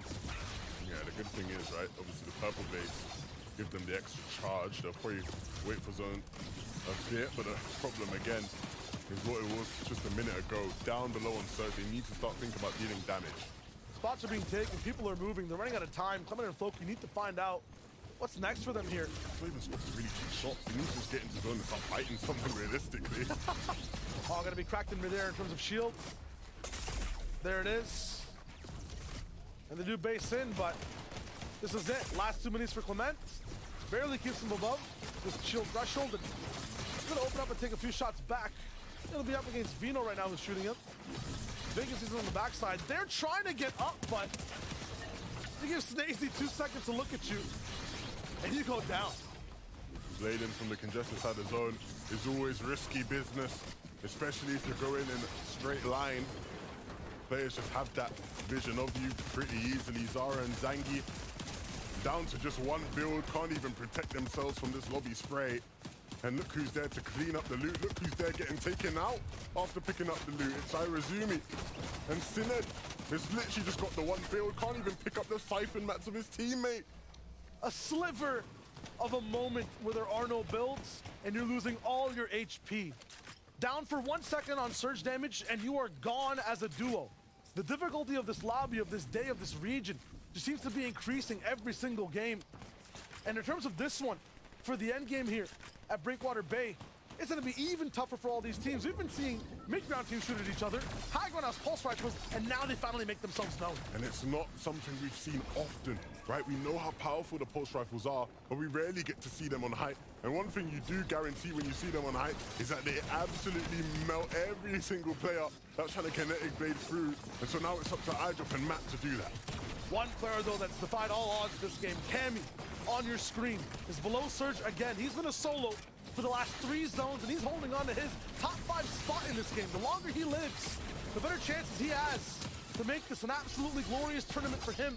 And Seti, moving forward, dodging the pulse rifle beams right underneath them, in front of their faces. He challenges shots and only gets hit once. You see just how careful he is, looking to take shots at players as they rotate, covering his head as well.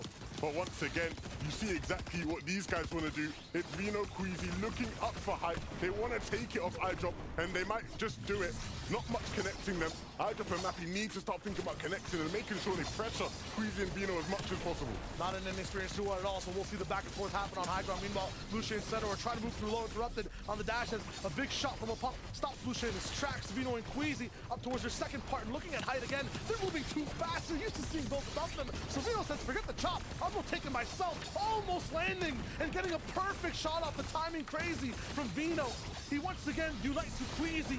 A mistake makes it just look like a beautiful rotation instead, and they keep moving on. But this might be the first endgame in so long where we have to see them play a different way. They might not be able to go up with the mats they have left. They're going to have to start going down. And all these teams here down below are so powerful. Cammy, even as a solo, is making himself look strong. Still alive in this one. They drop themselves down in the top 10's world, and that's where Tayson and Mustache are hiding. That's where Cammy's looking to survive, and he gets right towards the front side of zone. Elects to actually stay elevated. This is not a position we're usually watching him in when he's alive with his duo. So as a solo will go for it somehow, though. No one can stop Vino and Queasy.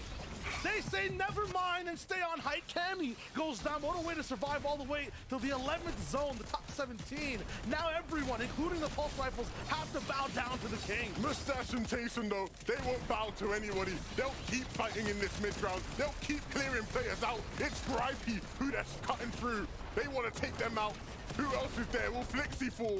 He's trying to stay alive. He's trying to move backwards. If he takes the fight, it might just cost him. Tayson and Mustache don't force down.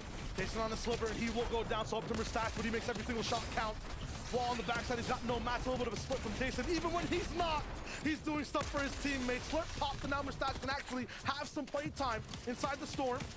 Mythic Pistol active, and that's who's going to look to the beam. Queasy up top, and Vino drops again. Another chance for them to get wins, and wins. This is just crazy on EU. Oh, he's slowing down. He needs to be careful. Mustache, he's coming up. This might be one of the first times we've seen him have to be challenged like this, but quickly dealing with the danger. Queasy says, Vino, hold up. I got you. Slow way down beneath. He has 6 already this game, and he's looking for more. No materials left at this point. Just crawling in the back of the zone. There's opportunities there, but he gets taken out from someone even behind him. And Vino picks up Drayson. Oh my goodness, how many times, even when it doesn't seem possible, even when it shouldn't be probable, they still take height, they still look to win games. iDrop, who was initially on it, is still alive in this game, and he has a tough task in his hand. Mythic items all the way down below. iDrop looking for one of the shots, but Vino all the way just falls down. Now 1v1 for Vino! It's easy! It's easy! It's just too good for this team! 5 wins in a row. I will never see something like this. Do we ever see anything like this? I don't know what I'm in. Am I dreaming? Is this a dream? Is this real? How do they do it? I don't know, and that game should have just not been possible because we saw pulse rifles on height. But Queasy and Vino, again, split-second decisions, big shots. When Vino's in trouble, he calls it an airstrike in the sense of Queasy, and he does damage, and then he's up close again and makes it just look like practice. No matter what you throw in their way, whether they're contested, whether there's people stealing their loot, whether they're taking fights mid-game, whether there's someone contesting for height, it doesn't matter what you throw. Whether they don't get the zone, that was the first game they've had to travel across the map, and they still make it happen. These guys are unreal. Hardest possible game, worst circumstances, they still win. Adam, analyst, it's enough. I don't know. I don't know what to say anymore. I don't know what to say. It's just absolutely, it's marvelous to watch. But it's also like, it's a surprise to see them continuously break records, blow us away here. I mean, Mini, what more can we say about Cuisine Vino? They've done it again. They're not just trying to go for the win today. They've already got that in their back pocket. They're trying to go for world records. This is now tied for the most number of victory royales in a grand final ever. Wow. It's just absurd to think about. Like, it almost leaves you just in awe, speechless, watching every single maneuver that Veno makes from about his exact next step. Even against the challenge with Mustache there at the very end, for a moment it looked as though Mustache, he's got him on the ropes, and then suddenly it's Veno just closing out. And again, they basically solidified, especially with the game before having the Victory Royale. I'm just dumbfounded right now. It is a fever dream. Yeah, it's almost like Queasy. You can always see him up top just going, Veno, go have some fun. Just go have some fun, do your thing, and I'll just make sure everything's cool from up here. Oh boy, and fun he had, because he is just a menace when he gets down on this low to mid-ground layers. And I've seen this all season. We've seen people dropping down to try and frag out down below. We've seen it across all different regions. But these guys have mastered it right now because they're understanding there's not going to be heal-offs anymore. We're not going to go that full length of the game. So Veno can actually drop down a lot earlier on and take out the rest of the lobby, whereas previously he would have had to hold on to those heals, hold on to that position, and actually drop down a lot later. Just shows how adaptable they are, and rightfully so on the top spot. I don't know, man. I mean, Vino's still feasting. It just happens to be on everybody else in the lobby. And think about this as well. 33 eliminations as an individual. He set the record for himself on EU. It's just number 6 Victory Royale thinking, is this happening? Is this actually a thing? And it's definitely, no, it is. most definitely a thing. You can see the standings as well right now on your screens, and you can see they've 636 points right now, sitting so pretty. But we can also see the rest of the leaderboard as well, really starting to change a little bit here and there. And I drop a map kind of getting into the top 5 right now, but good to see the likes of Tayson and Mustache in it. I mean, it's great all round, despite you can celebrate them to the cows come home. Yeah, of course. It's about global championships as well, of course. You know, we're trying to get into those positions. Top 5 is the threshold that these teams need to get into. Of course, if there is an already qualified team, then it drops down to top 6 or top 7. So, of course, we're looking at teams like Cammy and Seti. Cammy, solo clutching, doing such a great job there as well. Vaniac, another team who had such a great endgame during that. We've often talked about Vaniac as being such a great solo player, but yet again, it seems to be one of those situations where they've developed into such a great dynamic. And we saw it yesterday as well from Vaniac and Carmi. They were originally contested for those first couple of matches, but they quite literally forced Mikkel and Monet away from their drop spot south of Frenzy Fields. And they've been making some nice adaptive changes as well, because we have seen them take instances where they try to use some of the map's natural elevation, trying to take more focus towards establishing those surge tag damage on congested sides of zones by playing off of the edge. And I like the flexibility that this duo is kind of showcasing, and I think that they're definitely a team that can squeeze into that top 5 consideration. It definitely feels like the teams that separate themselves from the rest of the pack do have that flexibility, as you mentioned here. There's always, whatever is thrown at them, whatever given situation, there's this way of maneuverability around it and kind of working around it. A bit like rotates, really. You go through the storm, up top, whatever you need to do. The best teams find a way to make it happen. Yeah, they do. And another top team, Steno Lushi, sat in that 6th place spot right now. That currently is enough to guarantee themselves into that global championships later on this year. A duo that not many people would have heard about, not many would have talked about. We even didn't mention them at the beginning because we didn't expect them to pop off like they have, but what a performance from them so far. Especially when you consider that this was a duo. They qualled off of Surge Week, and it wasn't even from a victory round Surge Week, although game number 5, they did play second. It's more so the fact that they came in off of consistency in Surge Week, and they're bringing the consistency still to this grand final set lobby, which indicates that this is a team that can definitely still hold on. I think that just gave them confidence as well. During the Surge Week, going through on consistency, they had as much reps, as much practice as they could. Of course, going through on a first game victory round is always good, but keeping that consistency, and as you said, they're carrying it into this grand finals. And for a team that haven't necessarily been in this position too much before, they're really handling the pressure so well. Interesting. Okay, we've actually got something real fun to look at as well here. Total damage done across all different, I believe, regions here for you guys to look at this. Actually, it's a team, sorry, to look exactly and see where they've done the damage, how much they've done as well. And you can see the stats on the screen. It is mighty impressive. It's not just Queasy and Vino dominating right now. So many other teams getting a lot of damage dealt as well. Yeah, we can see it, of course. Juriki and Fredoxy up there on the damage stats. Of course, 3rd place right now. They're, of course, landing at Mega City, getting those mythic pump shotguns almost every single game. So I'm definitely sure that'll have a part to play in that. But I'm also particularly impressed by Seti and Cammy actually being in that top 5 discussion for damage dealt, because you have to remember, at Frenzy Fields, they're uncontested, which showcases the fact that they've got a really solid Surge game plan, because we're seeing them, even though we were forced to watch through a solo clutch instance there at the end for this past game, it's just the fact that they're still able to maintain a nice mindset in terms of knowing the area around them so well that they can still find that consistent Surge tag damage when they need it most. Yeah, managing to accumulate that surge, those tags really, where you manage to get past Storm Surge, it's such a pivotal part of this competition as well, because as long as you can get to the end game, give yourself an opportunity there, Mini. Yeah, absolutely. I mean, Cammy and Seti have been landing at Frenzy Fields for 2 seasons now, since the beginning of Chapter 4, so they know this area so well. And I think that almost buffs them in their Surge strategies. They're doing the exact same thing as we saw them do last season, obviously different teams surrounding them, so it's slightly different, but they're building up nice big bases on top of those barns inside of the Frenzy Fields area. And of course, just sneaking around, trying to get a few tags here and there. They're doing so well so far. Let's see if they can continue doing it. Yeah, you know that I'm a big fan of speculating, right? Who might go all the way to Global Championships? One of my favorite things to do is just think, who might get all the way? Who might actually make it through? And things, topsy-turvy change all the time in this competition.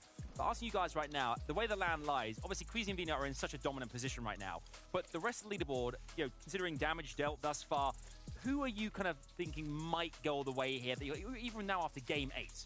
I'd like to see Cammy and Seti do it. I think they are very adaptable. Doesn't matter about the zone. It doesn't matter about where they're positioned, who goes on around, or what goes on around them, because they have all the answers to those questions. They're not a one-dimensional team. They can adapt on any situation. So realistically, they should go through, and I really want to see them there. See, I'm pulling more so for Vidil and Mr. Savage to kind of slide their way in there. I think they've got what it takes. Okay, we'll see exactly what happens here as we get ready, because it's imminent. We're diving back into this competition here.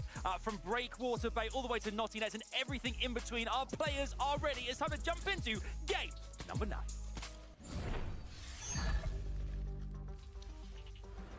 What we are witnessing is one of the most dominant performances, if not the most dominant performance in Fortnite history. But beyond that, we are witnessing all of the best teams in EU right now hustling and fighting for a chance to play in the Global Championships as well. Absolutely, one of the closest 10-horse races we've seen so far in any region when it comes to who can actually make it here in Copenhagen in the fall. That's going to be nuts. An extra major after this one too, but for today, for this day 2 in EU, absolutely electric is the air with shots, beams, and kings on all sides. It's insane, the storylines in this lobby. One more win. One more win. One more win. They're going to keep them coming. I'm sure they will. But beyond that, we obviously see so many fights happening off spawn that have such big impact in how these games go and how these games feel. You can see here a change in tempo. Snazy and Podesite, they've landed at the Citadel and they're expecting to see Swizzy and Shamoki here as well. But these guys have decided to swerve. They don't want to take the 50-50 fight off spawn. They want to get a chance to play out the game. Up in eye drop, up against Q-roll, make fast work to kind of push them back in Anvil Square. And today has been so different off drop, right? We see Thomas AJ Malabuka in every game. We see Pussy Puchik also being able to play. We see so many teams just kind of spacing apart and trying their best at just trying to get towards that top 5. And right now it's kind of the same teams almost who are holding at least the top 3. Yeah, but how impressive is it from iDrop and Matthew, right? In terms of, we don't expect teams who are contested to do well most of the time, right? When you're making your predictions, you always have the teams that are contested somewhere low down in the standings just because it's so difficult. These guys are pushing. They're in the top 5 right now. Contested at Anvil Square, that's so impressive. It's huge and really making good waves off the game where they got those pulse rifles. And they came through Surge Week. They did come from They came through Surge Week and they're doing this. It's too much. They have to hold on now. That's the tough part. Getting there is one thing. Trying to be at that level 24/7, sometimes you might not get that Rift Island. Starts off spawn though, and we see some issues for Cheatin and Glepshy as well. I don't know how Cheatin survives seeing 2 people, facing both of them at the mouth of 2 different barrels and living. Still holding onto his shield. I say that and now it finally gets rocked off. It's Kaizen who comes in, another team, and makes quick work.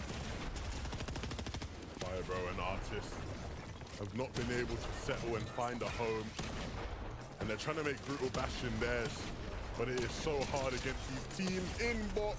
You can't miss shots. Vox and Kaizen, they want to claim Brutal Bastion. They don't want anybody stealing what's theirs. But you can see another contender, Drayson and Darky, run right on in, and they're going to look to clean up right there. It's kind of just a survival game for whoever's here at Brutal Bastion, and it never goes this fast. This is wild. Another wave. This one is Drazen, who's experienced at playing the game. Doesn't even need Darky. 2 big shots, 1 wall. Nice edits, and they finish it up. They get the reward. I love how like all the teams and players right now who like would be potential Kenjutsu crossing landers have just all decided, nah, we're good. Brutal Bastion will do. Right? We obviously saw Fiber and Artist landing there earlier this season. Obviously, Drazen and Darky literally were landing there yesterday at times. But both of them going, yeah, nah. Kenjutsu, you guys got it. We'll go Brutal. Yeah, they want that smoke, but they don't want that type of smoke. Not that type of smoke. Yeah. Understandably. Comeback season now for Janice and Reason. Overall, I feel like they just dropped a few spots on the board. 15th in total now, but they're right beside so many teams. We're basically tied with them in points. Seno might fall to a trap play here from Ferdoxy, who's just waiting patiently for him to overpeak in just the wrong way. One big thing to note, we talked a little bit about iDrop and Mappy. Gripey and Flixie have kind of defied all odds on day 2 as well. They just came in top 10 now, 4th place in every endgame. In a box, or beside a box where Tayson and Mustache are doing their thing and they're surviving, they're dealing damage. It's huge. Yeah, truly been an impressive team, but look here. Ferdoxy heard Seno getting cracked, he heard the shields being depleted, and so now he wants to strike, not waiting for Seno to overpeak, just wanting to get in his box, get in his face. We know these guys are high up in those damage leaderboards. They've done the 3rd most damage of any team today, and they're looking to deal some more, trying to get in. And they will pick up Steno, Jerky coming through and dealing that final blow. The dog and the shepherd. I like the way that Ferdoxy just keeps that chase on the Steno. All the way to Jerky. That was a nice one to pinch overall. Meanwhile, across the pond, if it's not going to be Shimoki, I saw Philip Monk's name off drop. Ponusai needs someone to target off spawn. He's the closest one he's got. Yeah, now he's going to have to get a revive as well. I think it's clear that these guys are very aggressive, very direct in their approach, especially in the earlier stages of the game. They need to start making things click throughout the mid-game and end games as well. Zangi going for his own sneaky play onto Andalex. I don't think Andalex is a clue he's here. He's aligning up the shots perfectly. Oh, not connected with Andalex! No! Oh dear, you hate to see it. He left clicked on his kinetic blade, and instead of flying away, he just stood still for Zangi to take shots at him. But because of this, Zangi's gonna summon Deox now. Yeah. So now it's 2v1 and the splashes are here. Zangi in trouble as a third party starting to connect a few shots, and I think landing all those might have been worst case scenario, even though it's what he wanted to do. Yeah, he's taking shots from behind now, didn't block his back. And he does have that shield keg there popped, but he's burning through a lot. That was almost so bad. If Andalex had gone down there, he would have been fuming. I'm sure he's fuming anyway. But it would not have been a happy time for him. Fortunately, Diox was close by just to help out. Mustache Tayson, Slappy Shorts. Basically, not like completely uncontested, but unhindered. They're not in trouble at all off spawn. Looking good as to where they get damage. It's at the top 5 there, 2nd overall. And already qualified for the global, so they're just trying to push other people away who might want to have a chance at their spot. A pixel for Mustache to see it, he lands a shot.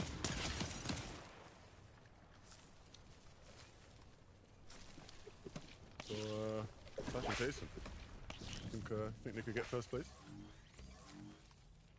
You know, there's a world where mid-tournament, you have the ability to just give people points that you have. Okay. And Queasy give a few away. And then Mustache and Tayson, yeah, no, there's no way. I don't think so. But they can hold on to their 1st place, which is 2nd. Well, the thing about them that's obviously interesting, right, is that they are well entrenched in 2nd right now. Like, they're sitting comfortably there, somewhat at least, depending on how City and Cammy go. But what a lot of people might forget is that obviously these guys are the reigning champions. They already have a spot in the global championship. If they finish in the top 5, it becomes the top 6 that are going to be the ones that move all the way on. Right. And not them. So there's some people praying for them to stay inside that top 5 spot. Give them a chance. Yeah, no, everybody is praying for them to stay in the top 5 so that it just drops down a bit, right? The other team, of course, is in 9th place. Malabuka and Thomas HD. They're moving up the ranks. If they get towards top 5, top 6, and the top 7 move on to global. So very cool tidbit and very cool fact that, you know, some of these teams who won 1st, 2nd place overall last season are doing this well again. Yeah. And it just makes it interesting. Of course, we've been hyping up the fact that, yes, there's top 5 go to globals, but right now, one of the top 5's already got a spot for globals, so it would mean an extra spot is available. Seti and Cammy might just run into Twy and Jalen if they're not careful. You can see those guys to the right. Jalen looking incredibly low, though. It's not even at the hands of Seti and Cammy, so they're running into their own problems. But you see here, Seti and Cammy prioritizing positioning right now, just looking to get ahead, not worried about the teams around them. They just want to pick their spot and get to it. This zone looking like it's centering over at Kenjutsu Crossing, so Seti Cammy will have a lot of room to work with. Kenjutsu also being a hot drop right now, lots more medium ammo available, lots of high rarity weapons. Going to be possible for Queasy and Vino to have. Seti Cammy and any other team that lands towards the south, they can always rotate in late, shoot down a bunch of those drones, get some of that loot as well if they are not looking too good off spawn. Thomas HD Malabuka, this is crunch time for this team. Now, getting to play all 6 games is something I don't think that this team expected coming into day number 2. They're looking good so far. 64 total points on the day, it looks like. They want to elevate that as much as possible. Yeah, and of course, in some of the previous games today, the Rift Island hasn't necessarily spawned in their favor, so they haven't been able to claim it the way they would want to. So they'll be hoping for some more fortunate spawns in that regard. One thing I've noticed on day 2 of EU is there are a lot of people who are actually looking back at day 1, seeing the impact of those pulse rifles, and now they're really gunning for those Rift Islands. I feel like Thomas had it for free. Irazumi, who's on screen out of cash, had those Rift Islands for free almost in day 1 over and over again. Now it's the likes of Asa who's there immediately. We have iDrop and Matthew who are prioritizing them as well. There's a big changes we're seeing on day 2. Wait till they find out high ground's free as well. For a zone or 2. iDrop and Map, obviously they were playing for high ground last game, and I think way back in the day there was a time when analysts, including myself, would criticize the way iDrop tried to play for high, often trying to take it too early, a bit too cavalier in his approach. And I liked what they tried last game, but Vino and Queasy just so cerebral in their height chops. I think we might need a little bit of that old iDrop back, the nonsensical staying on height. Might be the only thing stopping, or the only possible thing that could stop Vino and Queasy, because right now, as soon as you get rocked twice, you gotta play it safe. You want to see the end of the game, not just height, right? Yeah, the problem is, it's just you're just gonna get chopped out. If you're playing for height, you are just gonna get chopped out. And so you almost have to hope that the zone doesn't like pull far. If the zone pulls far or pulls at a weird angle, you are 1,000,000% being chopped by Queasy. It's guaranteed. Storm fight for the moment. The zone pulling further and further away. There's a timer even for the victor of this fight. I mean, how unfortunate is it to be one of these teams at Brutal Bastion? Either you have a mosh pit if the zone pulls north, and it's team after team after team in waves, or everyone's just so fixated on fighting that no one can really even stay close to Storm, stay in an advantageous position. Nice shot from Asa on the jump up. I'm not sure he's going to be able to claim the elimination. Yeah, he is. There he is. Artur going down. Let's keep it moving for them. 11th place overall. They're close enough to make it into that top 5, but need some phenomenal games back to back to back. It's interesting here. You can see Thomas and Malabuka found themselves in some trouble here in the mid game. Malabuka's down. It's up to Thomas to try and get the reboot.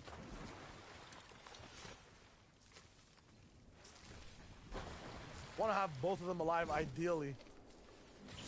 Definitely a rocket ship duo where once they do take off and one person's up in the solo clutch, they do really well, but yeah, because of this, no team's active. They're not going to be able to have the pulse rifles. I see Queasy Vino maybe going towards that island. No. There was a moment. No, wait, there was a moment. I saw it in your eyes. He did, I think. Look. Ooh, Queasy's down. I think he went for it. Maybe. Yeah. No, most definitely. He's knocked up top, and people are jumping right for him. Yeah, Queasy went up for it. They tried to do something different. The spawn was there for them, so they felt they could take it. And to be fair, there were a couple scrim games where I watched where when it did spawn for them, they thought, you know what, let's take it, why not? And clearly now, when they're not sticking to their usual game plan, it's catching them out.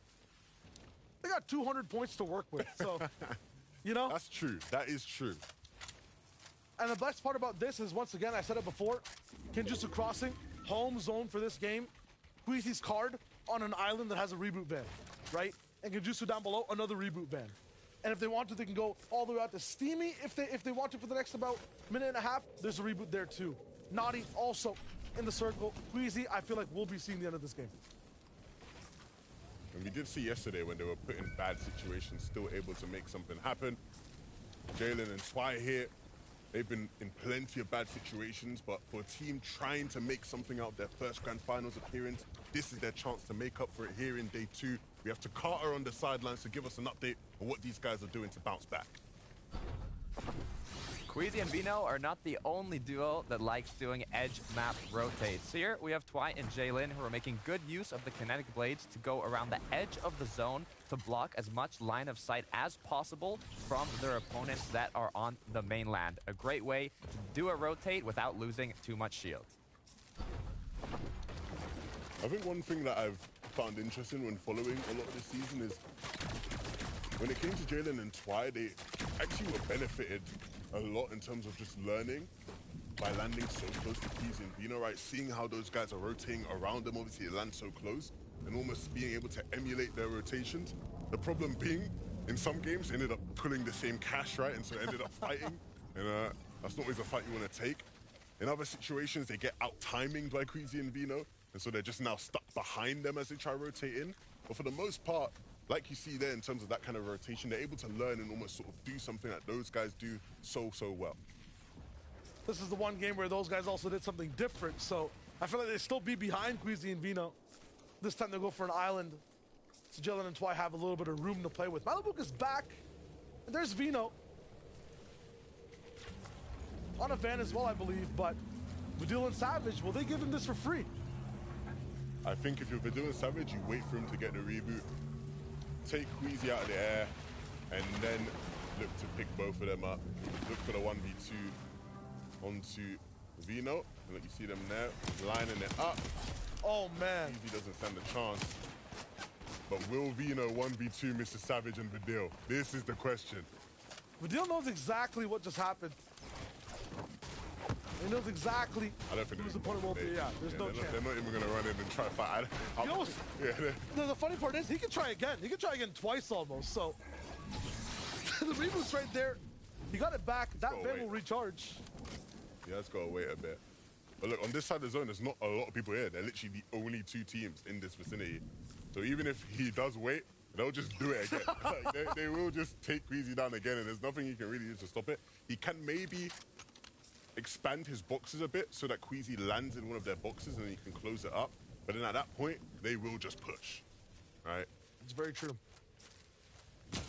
Middle's looking to actually get this fight down first. Ooh. I was about to say a few misses from Vidil, but he lands 3 big shots to Vino's body as he tries to box up. Vidil's looking to just kind of stay away as I say that. It's just the vantage point of top and switches back over to the pistol. Vino on low HP now. This is an impossible situation. Yeah, look. I don't think we'll be seeing 6 games in a row. I think that'd probably be a safe prediction at this point. The deal with Mr. Savage so far above on Surge, and you know, this is something I wanted to see from them, right? This is something that I was hoping they'd be able to improve on here in day 2. And right now, they are set up very nicely to make it to endgame with max materials, max Surge. Going again? He's going for it again? And they're gonna let him have it. They're moving away. He actually's gonna get him up. Wow. Here's the big thing, right? They're still kind of near Naughty that has a few drops of those blades. They have to go north. They know on that Rift Island, they have Queasy's old loot, and they have the loot from the flag, and the island itself, a vault possibility as well. There's too many slurps up there for just one team. Queasy can get in here with a lot of mats that are left over up top, and the weapons, and the slurps. But Cammy's the one who knocks Queasy again as he spawns in. So lots of eyes over at Naughty and that reboot van. There still is one more on that Rift Island. Yeah, Cammy did get the knock, but Queasy is back up. Vino was able to get the revive because look, you can see here, Cammy and City aren't actually on Naughty nets. They're just looking from afar.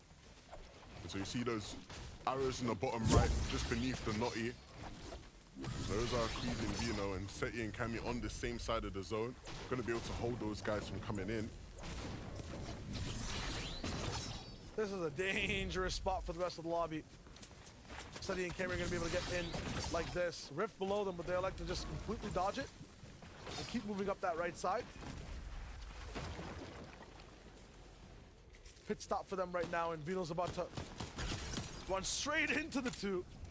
But this is a different team that he has on his sights. It's Darky up top that he's done a lot of damage to. Straight into a rift, and he starts to fly. Queasy's still alive, and he's lagging a bit behind in the zone. Starting to tick pretty heavily. Vino's got one medkit, but he needs to land soon. Completely gone down. Not happening.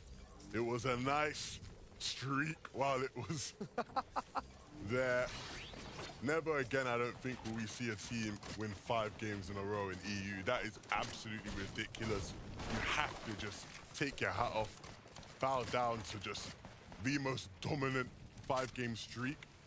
Queasy now finally being taken out and confirmed by Darky. Tried to get a bit of revenge, but it isn't going to happen. The first place team are finally down and out of the lobby. And that just leaves everybody else now to try and play the catch-up game. Taste and Mustache, the closest ones. It is a little bit of a 200-point difference. Having a very good endgame here. I say a little bit. But having a big endgame here, they could catch up with what, almost 100 points? 70 at least? Like they have something phenomenal. 15 elims. It's well within their capabilities, exactly. Right? Every single M game, we see their names involved in the action. This is tough though, because iDrop is down, and so it's all up to Matt to try and make something happen of this game. Of course, we talked about how this is a team that is trying to hold on. That is their goal today, holding on. So really difficult game to do so, right? He's having to use a lot of his mats just to stay in safe positions right now in this lobby. Map is the target for every single person in this lobby right now. He is the embodiment of just top 5. Barely holding onto it, as Levin just said. 61 below, no one wants to give him any damage at all. Diaz with Analytics next to him. You know how hard of a nut they are to crack. There's no way Matt's gonna be able to get that one for free. Mustache and Tasty just want to up their lead as much as possible. Yes, for them, maintaining and having a consistent FNCS is a goal. But now, possibility after seeing Queasy and Vino go down to catch up the first, maybe that puts enough of a fire under their feet to try to go and be in contention for that win once more. Big shots Mustache is hitting. So clinical. When you need him the most, he usually steps up. I think he's really needed right now. Just 70 above is not enough in terms of damage. Yeah, we're gonna have to get more. You can see using those flares just to try and get some more visibility, figure out where exactly people are. There will be opportunities to take shots, right? There's a lot of players who have to sort of rotate a decent amount just to get towards this 8th zone.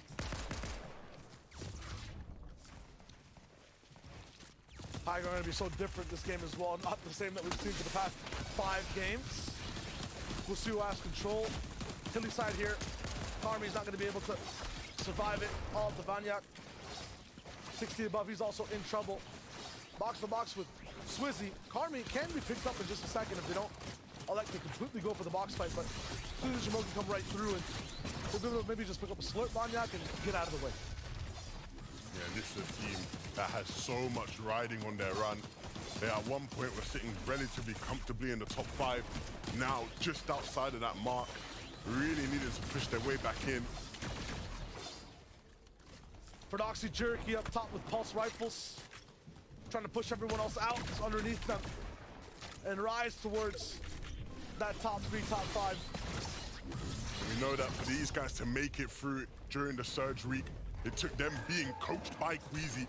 And so we'll see if Jerky and Fred were able to pick something up off of him and use that here in this game, because they look like they want to play for high. This is the redemption game, 26th place coming into this. when it comes to globals, this could be the difference maker for Jerky and for Doxy. We've seen Elam records broken with pulse rifles. We've seen big 40-place comebacks with it, and right now Jerky is active on height, doing as much damage as possible, making situations that much more dire for every team below. Everyone will have to move though. Sunny and Kemi side by side will have to be one of the first ones to start to get going. Tough task on Seti's hands. Last game we watched Kami clutch through the end game. This time round it's Seti who has to do it. Mustache and Tayson need to find each other, and you'll see Mustache there just falling into the spot. Had to use an extra kinetic blade charge. Tayson will be back up with Slurp. They're looking so low on damage. Everyone right now struggling to find any shots to hit.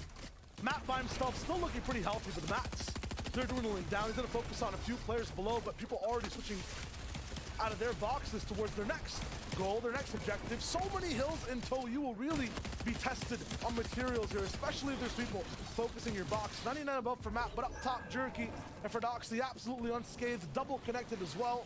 It's going to be so hard for them to get chopped down. Anchor going to be one of their targets. Malabuka moving in as Boaz is one to fall. He kind of sees exactly what's going on over at height, so Alexa just keep things down low to the ground with Thomas, who should be joining him very soon. Yeah, when they do join forces, they are such a threat. A flare in the back of the zone, just showing and exposing all these weak players that he can capitalize on. Anybody with low HP is in real danger with these guys on the lurk. Power for Matt still in the inventory, has that slip to play with, but now on his final 100 mats. He needs to hold on to this. He needs to stay inside the top 5. He can't go down to the likes of Mustache beside him or Firebro below. Girash is there too. Pixie Gripey also looking for someone. What a nice edit and decision. A big find for Matt. This is just huge. Matt making it look like creative right now. He's comfortable. He's in flow. He's in his rhythm. Mustache trying to find that. Just bouncing that with his zone. The little bunny hop costs him. And Vanyak now. Maybe, just maybe this will be a classic FNCS Vanyak clutch. We've seen them so many times. And what a time to do it. An opportunity to push their way into the Global Championship standings. So many people losing their teammates. Almost looking like just solos are alive towards the backside of this zone. Pulse rifles still shooting at every build down below. And they actually get chopped down. Ferdoxy looks to look up top and regain that height. Everyone now just stalling with blades towards the sky. They finally fall, but Ferdoxy has not kept tabs on one player who makes it so hard for him to stay up and alive. It's Vadil and Savage who are still sky high, and they hold on to their build. This might just be their game. We've wanted to see Vadil and Savage do it in the past 9, and it hasn't quite happened. They tried to take height here, running low on materials though, and just being humbled for a second. Need to find a bit of cool, need to find a bit of calm, because there are still players in between them. It's Trulex right between them. Vadil's not going to be able to find Mr. Savage just yet. He's only on 2 builds. Malabuka has a lot to work with, but he's actually been actively hunted down, pushed towards the ground.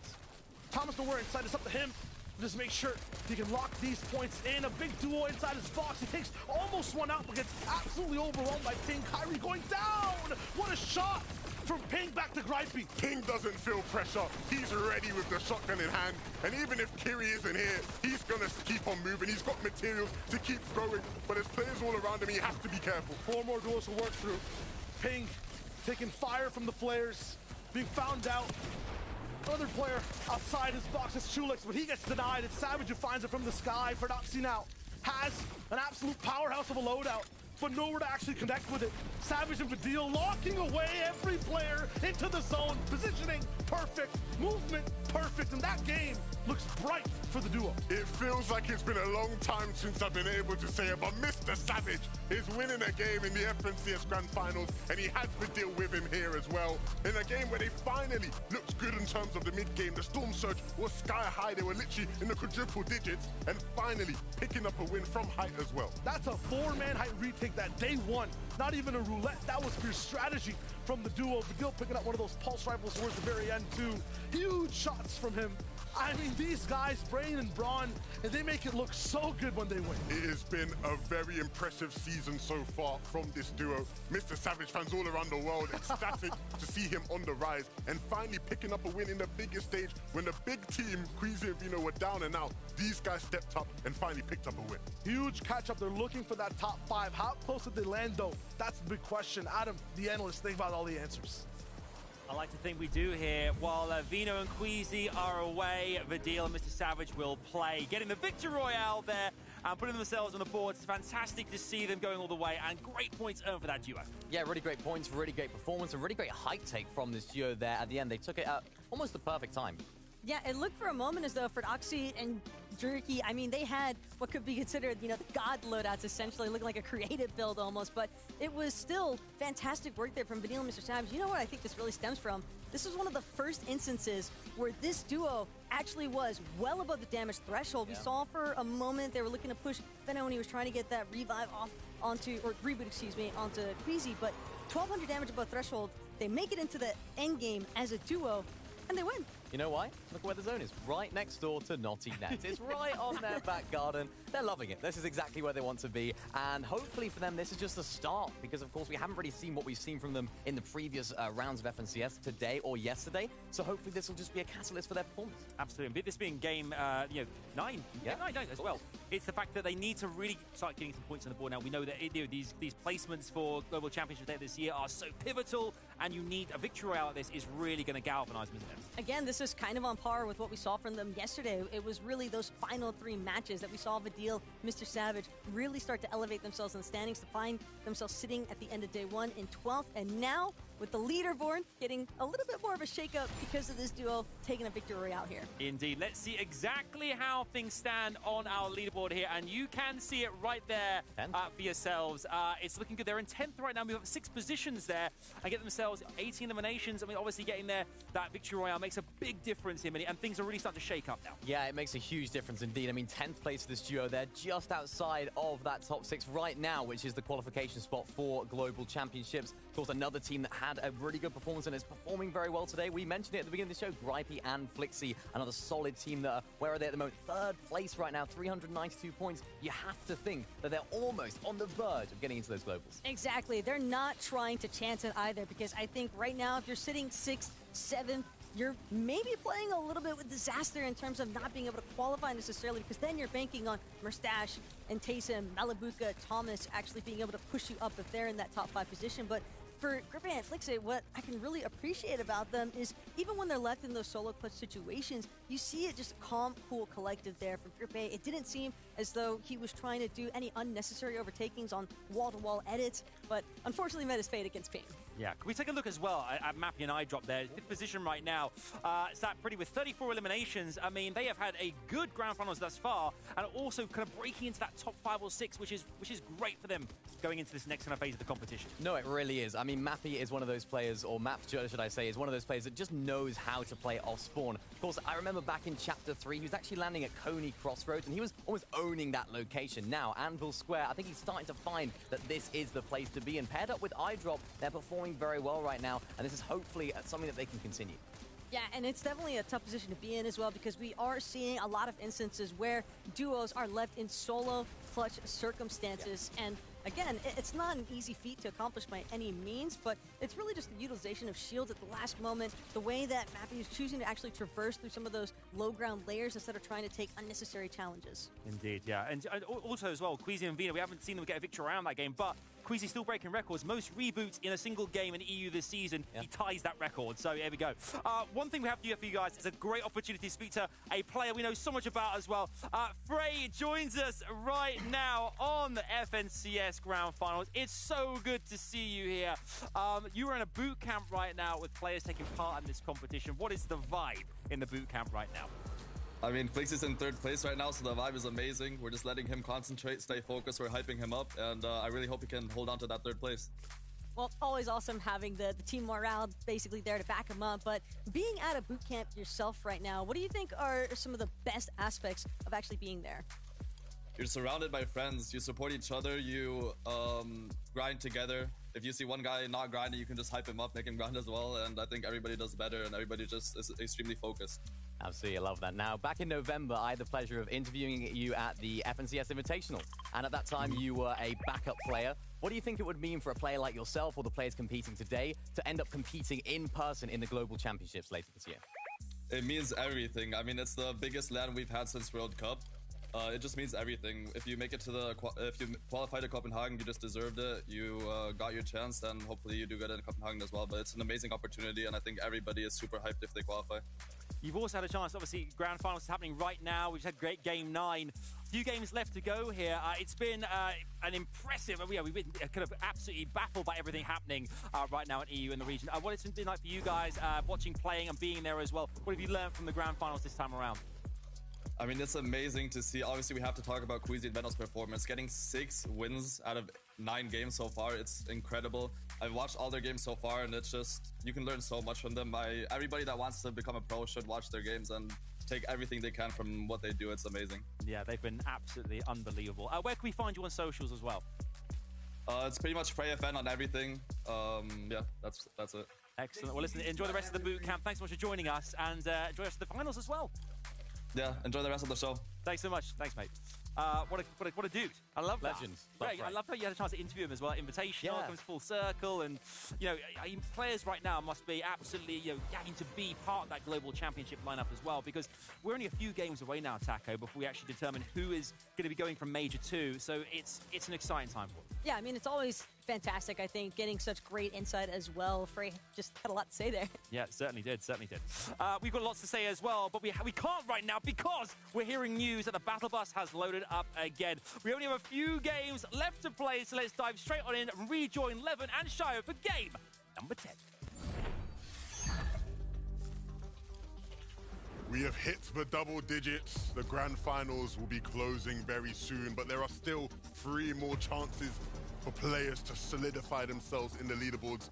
And boy, if these first 3 games have shown anything, it means anybody is really in contention for this.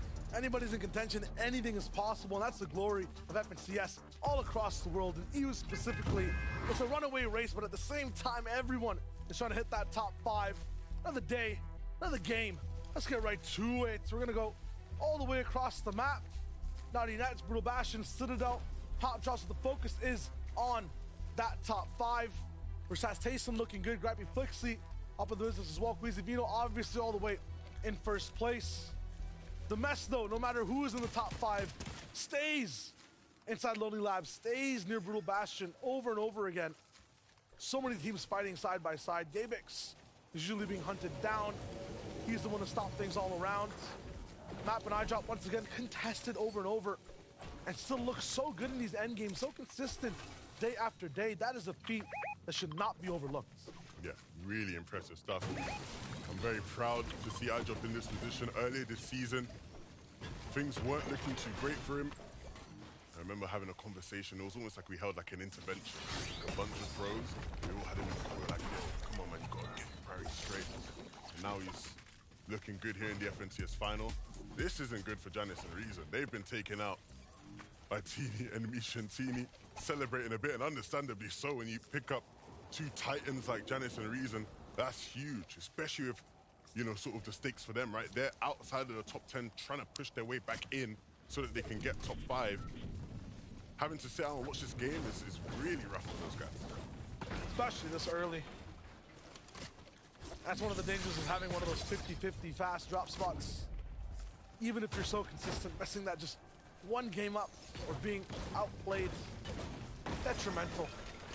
Tenzin Howley, definite contestation at Lonely Labs, but it's not as 50-50 immediately. They get to just play it out for a little bit. Make a few decisions. It's not just based off who gets one chest. Kuro Wheats, slow burn for them off spawn. Somehow Kuro still survives a lot of the time. A little bit later in the game, but I see iDrop and Bat making their game absolute torture over and over again. They are just being hunted down throughout both 2 days. Yeah, and understandably, they want the damage, they want the surge, so they'll keep on chasing. You see, they have an idea of where they are. Once they get out of the range, it's almost like, step into this area within Ample Square, we will destroy. If you leave that radius, they're like, okay. Everything is good. We're your friends. Fine, yeah. Game Extasian, I feel like they're just lost in the same labyrinth of fights and damage, game after game after game, and I expect to see Voxy here very soon, and have to lobby to stay here for a long time. The north snow side of the map is in zone for now, and that means these fights will last so much longer. What does it mean for a team like this? Ultimately, for their position right now in Game 10, it's all about money. They want to be able to get off spawn and at least have maybe one good game out of the next 3 to get out of their echelon of just having a few $1,000s. They have a good game, that could be lots and lots of bucks in their pocket. Just want to move up the standings right now. Currently in 46th place overall for Gabex. And Shmeki for Altansi and Howley. They're a little bit higher at 42nd. Same type of stakes. It's not just about winning this fight. I feel like that's where their journey stops. It's just getting lonely labs, but let's make those labs a little bit more friendly, a little bit more sparsely populated. And I get more points later in the game. Yeah, I think all players on both sides understand how awkward of a situation it is, and I think both are sort of willing to push through that regardless, right? And I spoke to Shmeki, he said he knew it was going to be tough, he did everything he really thinks he could to prepare for it, but at the end of the day, there aren't many options in terms of what you can do outside of just outright winning the fight and trying to survive. Survival is the name of the game for Seti and Cammy on screen right now. In 4th place, but the issue is they haven't really moved too far up in points from game to game to game. Cammy with that one solo kept them within placement and a few eliminations, which is nice. But now they really want to hold on to that top 5. They want to go to that global later this year. Yeah, I was really high on this team coming into finals, and I think they've shown why. One of the big problems that they had, though, is that some of their best performances I've seen this season came with ODM games. Right? Yeah. And them both being able to rotate with those. Where that doesn't exist for them anymore, right? We're seeing sometimes in these end games, they're getting splintered, they're having to use a bit more than they'd maybe like to. And it's why I think in these last 2 games we're seeing them sort of one player playing as a solo, the other one having to watch. It's just a bit more difficult for them to work with and trying to work around. There's no watcher and then player in terms of this duo. It's always both players being active. Savage in the deal. Savage sliding away. I wouldn't say so, you know? Yeah? I wouldn't say so. That was the biggest problem leading up to finals, right? Leading up to finals, there was a couple too many end games, right, where it's just one person having to clutch up solo. And I think when they're at their best, when they're both together, making it to the end game, the sky's the limit for this duo. Genuine. Savage has improved so much as an IGL. Deal is for deal. Like, you know what you get from the deal when he's at his best, at least, and not using a flare gun on himself. I knew we'd come back around. Pixie and Della, I feel like once again, this happened last season too. Invisible in the way they play the game. Where have they been the whole day? Somehow 132 points so far on day 2. And they're looking really good. Floki and Clement going to be their targets for now. Overall, 13th place. Everyone from like 9th down to 13th. Similar in points, just about 30 separating them right now. And this game could be a really big boost if played well of aiming for that top 5 towards the end of the day. And Pixie will get ahead as he moves. Gripey is really building sky high. He's trying to shoot at the moon. Yeah, I'm really impressed by this team. Yeah? These 2 have really, really impressed me. I think Flixie is definitely shown he's like a much better IGO than he probably gets credit for. We've clearly prepared really hard for this finals, and a lot of it's paying off.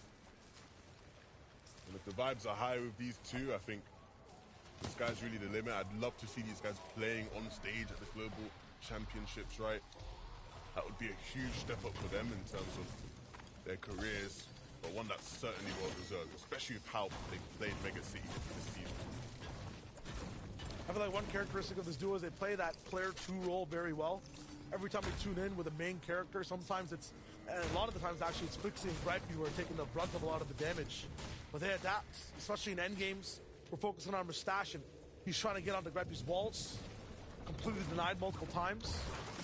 They do a really good job at adapting, staying alive, and still getting points and dealing damage.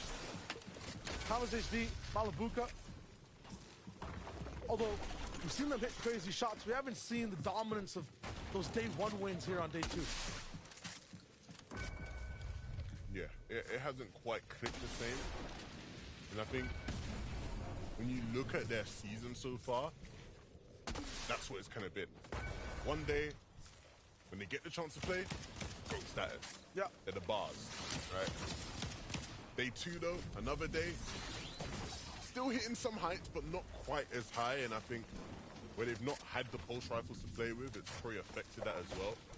It's like one of those things where, like, you know, when you have the pulse rifles in hand, you're almost more confident because you know you have, like, the better weapon, and you almost play better as a result of that, right?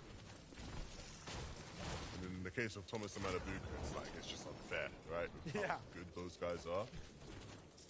I think, like, it was almost an invisible win condition for a lot of teams. No one was really looking at those Rift Islands as much as Thomas was when he was in the game, Malabuka as well. Irazumi and many other duos who were just focused on those islands. Today, if it's near you, if it's giving the sense that it's about to spawn, everyone is rushing for them. So that type of game is not readily available for the whole map. Even if one of the best teams wants to try to play at Quiz Divino, they tried it and they got smited down. Yeah, look at Tayson. This is vintage Tayson, right? Any FNCS final you go back and look, you'll see Tayson rotating down the river. He loves it so much. Understandably, right? You can use these bridges to just cut through a lot of the map. And they're looking good, right? Materials looking strong for Tayson right now. They're just sort of forcing their way down as they head towards the south. And they're setting up again to be another game. Very simple stuff, but the way they make it happen is just so clean. That's what makes them such a top duo. Lucius Steno basing up over Vino. Trying to see Queasy's name somewhere. Should be alive somewhere close by. Yeah, he goes straight over the main building at Kenjutsu Crossing. Want to see exactly what's going down for a lot of these teams, including Lucian Steno. So, Minnie, what you got for us? Thank you, Shai. Now, Lucian Steno, one of our teams that want to try and make it into those global championships. And the way that they're doing this is very, very good so far. Off spawn, they're able to land on those kinetic blades, which just gives them the flexibility to play very, very split when it comes to off spawn surge. Of course, we see Steno here boxing up on one of these buildings, getting all of that elevation. But because there's so many teams around him, he can't stay here for too long. Of course, then using that kinetic blade to rotate back over to Lucy, and then they can get together and make those dead side rotates that we're seeing them do right now. Really great stuff from this duo. Yeah, the changes to their early surge is so important, right? Yesterday it would be contested by Firebro and Arctic, right? So they had a bit more early surge dealt when they were winning their fight off spawn. This time around, those guys have dipped, so they have to adjust. They have to sort of re-strategize, figure out a new plan, and they're doing incredibly well, sitting inside the top 10, just outside of an opportunity to sort of get to global championships. And the things that Miniman are highlighted there, they are well on their way to moving towards that point. Look like an upper echelon, top-tier team that's always in control of where they want to be, rather than succumbing to surge and forcing themselves to go for fights, which is what they were doing historically before. So, absolutely good upgrade. Map and eye drop, I mean, pulse rifles or not, they have really tempered their aggression, have chosen the best avenues when it comes to bases and movement from zone to zone. And both those players are looking so good here on day two to just hold on to that 5th place spot. It's eye dropping map against Vanyak and Carney. Trying to see who can qualify for those globals. Who was it? I need to know. Sweet! What? The bullets that just don't miss. Oh my goodness. Oh, but a trap set over. Yeah, he don't miss apparently. They're gonna go straight for those walls and not even trying to predict exactly where Mr. Wheat's going. Flodax is just trying to get straight into that box, but you see Wheat's teammate going for a few of those beams. Rams moved again, and Wheat's trying to get out of this one. I was about to say he gets all the way away, but Q-Roll's up here now, and Q-Roll's also beamed. Might just do the 1v2. With this shotgun in hand, the way he's sitting right now, if they let him get the revive off, that would be great. He obviously has the slurp that Kiro can pop. They're not going to let it happen. They're going to keep pressuring. There's a third party that had a few shots over on Q-Roll, and everyone that was going to be locked out outside the zone by this Rift Island has a chance to actually get in. You can see these arrows moving in. The question is, will they come and be the third parties here? Or will they elect to just move all the way across? The Rift is popped. You hear it in the air and split off through. Focus on the island. Yeah, Misha teeny here, but rough landings for Misha as he gets bulleted down. Too, some Puchik also found their way onto this island, and now it's a party over here up top of the Rift. This is what I expected Rift Island to look like for the majority of the time. Like, just absolute manic above. I expect to see 4 or 5 different teams landing up here fighting for it. And it hasn't quite panned out that way. But here in game 10, it's Tus and Puchik who take it, even with all the different eyes that were eagerly searching for it. And they're not dissatisfied with the pulse rifles. They want to put them to good use. They picked off Misha and Teeny now.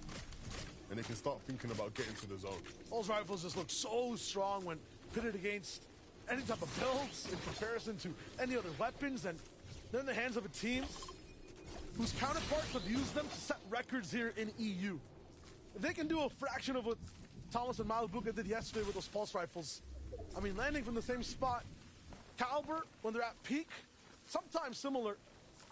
They've had some big games in the past, Puchik and Tus. They have the power here in this game. Meanwhile, Sunny and Cammy chilling in the fields. I scored Hellfire, a very different day too. Another game where we see them in a little bit of trouble. Gamebricks all the way from the north side of the map is going to be able to come in, withstand a lot of the damage that's being dealt down. For Shmeki to have that pinch angle, silently just assassinate Ref's guarded. It's another one where him and Hellfire are not going to be able to see out the whole game. They were looking so good in those first 3 games of day 1. The way they were moving, the synergy both those players had together.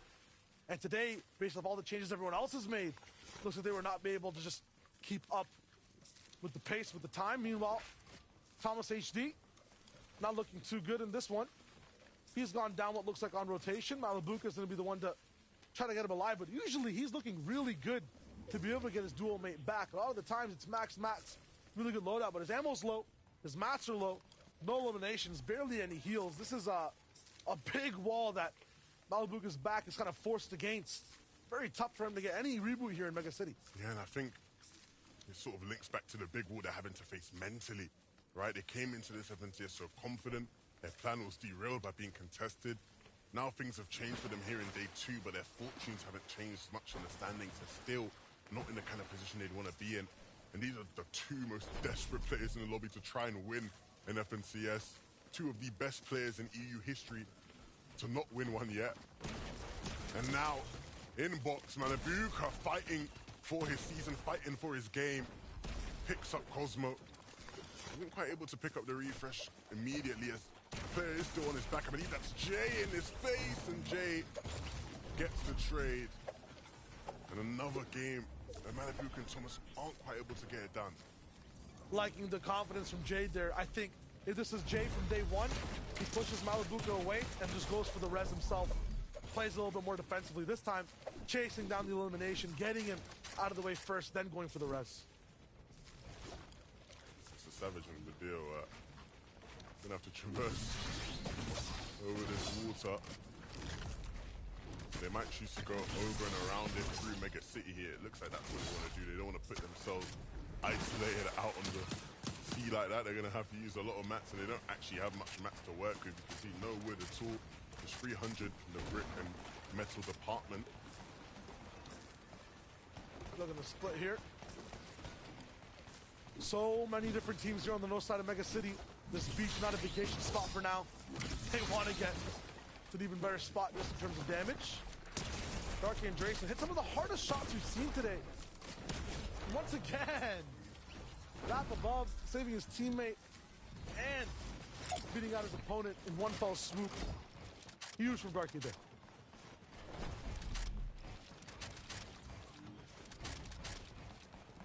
Thousand damage almost above surge for Mixon and Bobchuk. But things are going a bit quiet for this team. They started the day in 3rd place. Things were looking great. We were picking them up, hyping them up because they were playing so well. They have not kept that same standard from yesterday. They've slipped out the top 5 now, and they are trying to push to fight their way back in. The thread's still connected, though. I would say very, very thinly. I feel like if they lose out on this game, in terms of even just keeping up with points, that thread snaps. And what's it connected to? The top 5, the global championships. They're in 7th overall right now. Blotcha's already lost a lot of his shield in this fight. One of the most hardest hitting box fight duos so far in the FNCS and EU. Diox and Alex. Not gonna make it easy for them. Yeah, they have to start thinking about how they're going to get to zone. I think they can start to move a bit towards the south and probably be a bit freer as well. There'll be plenty of line of sight they can use just to sort of go unscathed. And in a situation where they may not be in the most fruitful positions when it comes to loot, that will definitely work well for them. On the other side of things, Beezy and Dino in a position that they're very familiar with here on one of the sides of the 7th zone. Look to pressure those teams all around them. Once the zone opens up, they're able to claim the space they like, claim the space they want. Still targeting Firebro and Artist a little bit, but ultimately, yes, just waiting for the zone to clock in. It's like they have a bubble of fear around them too. Not a single person's boxed up near them at all.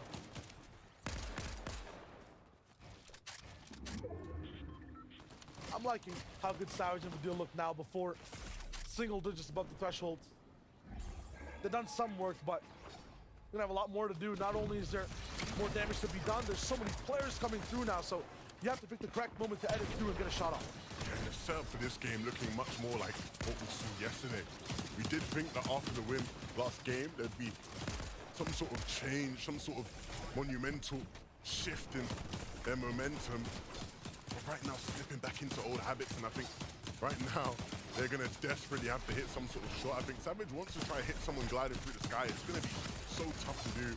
They might need to rely on their shotguns here if there's any hope of saving this game. And there are some Frenchies lurking just to the left of them.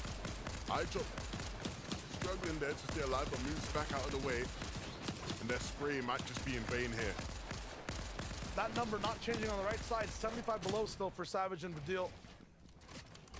Big thing too, everyone who's on the same layer as them, not really elevated. They want to spend the mats. Savage there with the edits is able to be absolutely synergistic with the deal, but now that synergy's put on a timer.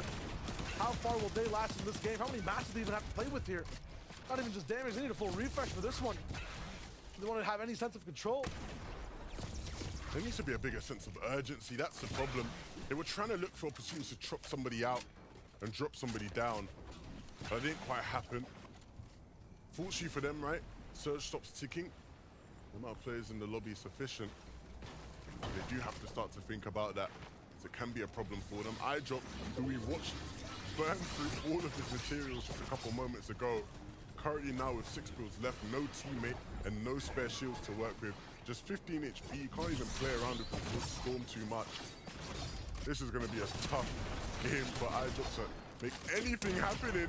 And I say that, he picks up Vidil along the way. Needs to get the mats, needs to get out. Right now for iDrop, he's still got a hand. He has a hand on the ticket to Copenhagen for the moment, but the issue is the pressure. It's on. If he goes down here, he's going to fall out of 5th, 6th place. He might go all the way to the top 10. He gets an upgrade on the kinetic blade now, has 3 charges instead of the 2. Weaponry upgrade as well, and a couple materials just to keep him safe in the zone for now. And now time to use those bandages. They'll get him back up to a decent point, but he's still working with not much HP. And he can't afford to get sprayed right now. His next build's going to be in wood, and that will be a trigger alert to everybody looking at him that he is low and he is vulnerable. Another game that we see for Noxy and Jerky base up near high ground. And the last time we saw them take height was absolutely abysmal for anyone next to them in terms of having saved mats, having a chance to breathe. Ping, Kyrie will be up there, looking to kind of absorb that pressure. Looks like so many teams are shambles in this one. No one really too dominant coming into this endgame. Period. They're looking, they're waiting for that team to rotate. It didn't quite happen, so they start planning their rotation out themselves, opening up, looking towards the front of the zone where everybody's starting to blade their way on in.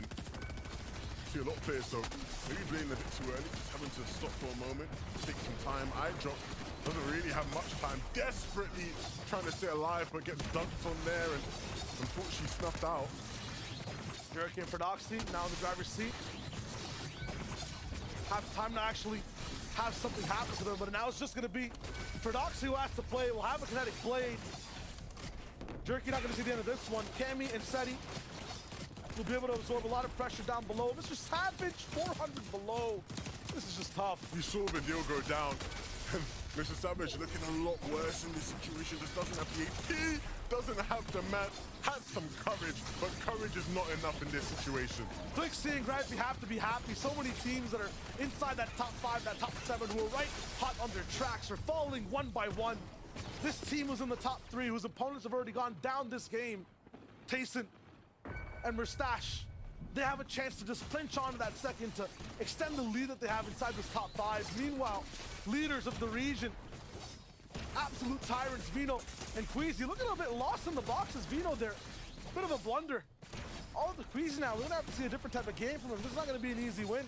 He can just sleep on high ground now. He has to actually get active here and land a few of these shots. Yeah, split up on the blade rotate, and it cost them. You have to follow each other tightly, otherwise it can all go to shambles. Mixing and Blackshot in the storm now, dropping down to low, and they see Kiri. They know he's an opportunity, and they're just gonna keep forcing their way into his face. No match, no chance, no health. They're gone.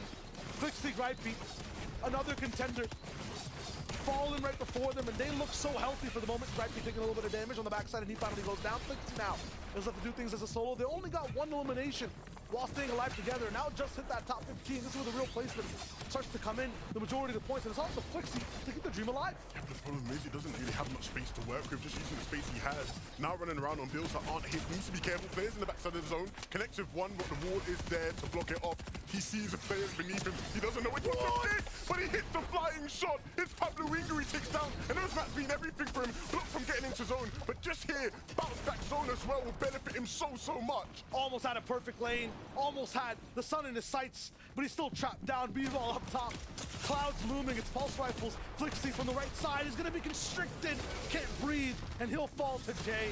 Default and Kirby, they're gonna be playing this through too. Looking for more shots as men fall down. Default's not gonna miss a single chance to do that damage. Getting crucial mats to keep his run alive. Seti and Cammy are still in this one and are just starting their reign. Seti and Cammy, this might be their chance for redemption. Might be their chance to finally pick up the victory royale that we didn't quite see them get. They got a couple second places, and now it's their time. But no, Cammy falls. Seti has to clutch up hard. 2 different angles of pressure coming in. He's blocking off the pulse rifles from up top, but how far that can actually last is the big question. He drops down, and Carmi's gonna stop him and distracts Carmi, who's trying to move up that top 5. Shimoki, Swizzy also seeing their first chance at this one. A huge endgame for him. 114 points on the day. They're moving up the standings. This top 5 is looking really close by the end of this game. Cosmo falling down. Shimoki with the blocks. I mean, he's making sense of an impossible situation, but he's not going to be able to see the light of day either. It's up to Toos, who's shot down and making things more close and personal against Cosmo. He'll wrap up the game. And this one that they have pulse rifles, and this one where they have the power, they turn it into points. It's Toos and Putrick with a win. They gave up some space at the racetrack, and the question was, would that benefit them? Would that stand to be any sort of significant change in their fortune? And finally getting a chance to win a game. The pulse rifles being a big help to that, but they took height and they held on to it incredibly well. They used that formula, they used the Rift Island, they used the power they have to absolute efficiency. That's a beautiful win from Toos and Putrick. Yeah, and I think many people might forget these guys have been here in EU in the biggest stages for years and years now. They know how to do it, and finally getting a chance to strut their stuff. And not in an easy game as well. We saw so many different duos alive very deep in that game. They had to just sort of roll through everybody. Not a double-digit elim game by any means, not something too flashy, but enough to get the job done. They're gonna make it so scary for so many other teams on EU. And that's not celebration, that's relief, I feel like, from the face of Putrick. He's back in this one. A catch-up game for the boys. A very nice win in Game 10. Understandably, right? The relief is relatable because after the back and forth we saw off Spawn yesterday, it didn't really feel like we get a chance to see them win a game like this. And so big props to them. Can they do more with this is the question. That is the big question. So many other teams have that sense of relief on their face. It's a shake-up here in EU in Game 10. Adam, analyst, what do we got? Well, we're all feeling the reverberations from the shake-up there as Toos and Putrick go on to win game number 10. A real switch up there. High ground reigning supreme once again to Carter. Yeah, I mean, we saw on day one, they were having a little bit of trouble contesting Thomas HD and Malabuka. Both duos weren't having the best of times, but you saw the relief, like Shayo said, once they got that victory royale. Yeah, turns out if you don't just immediately 50-50 off rip, it makes the game a little bit easier to play out the duration of it. And Juice and Putrid, this is kind of what we were asking for, I think, at the top of the show, is for them to capitalize on their off-spawn situation. And this, I think, was a perfect example of what this duo is actually capable of.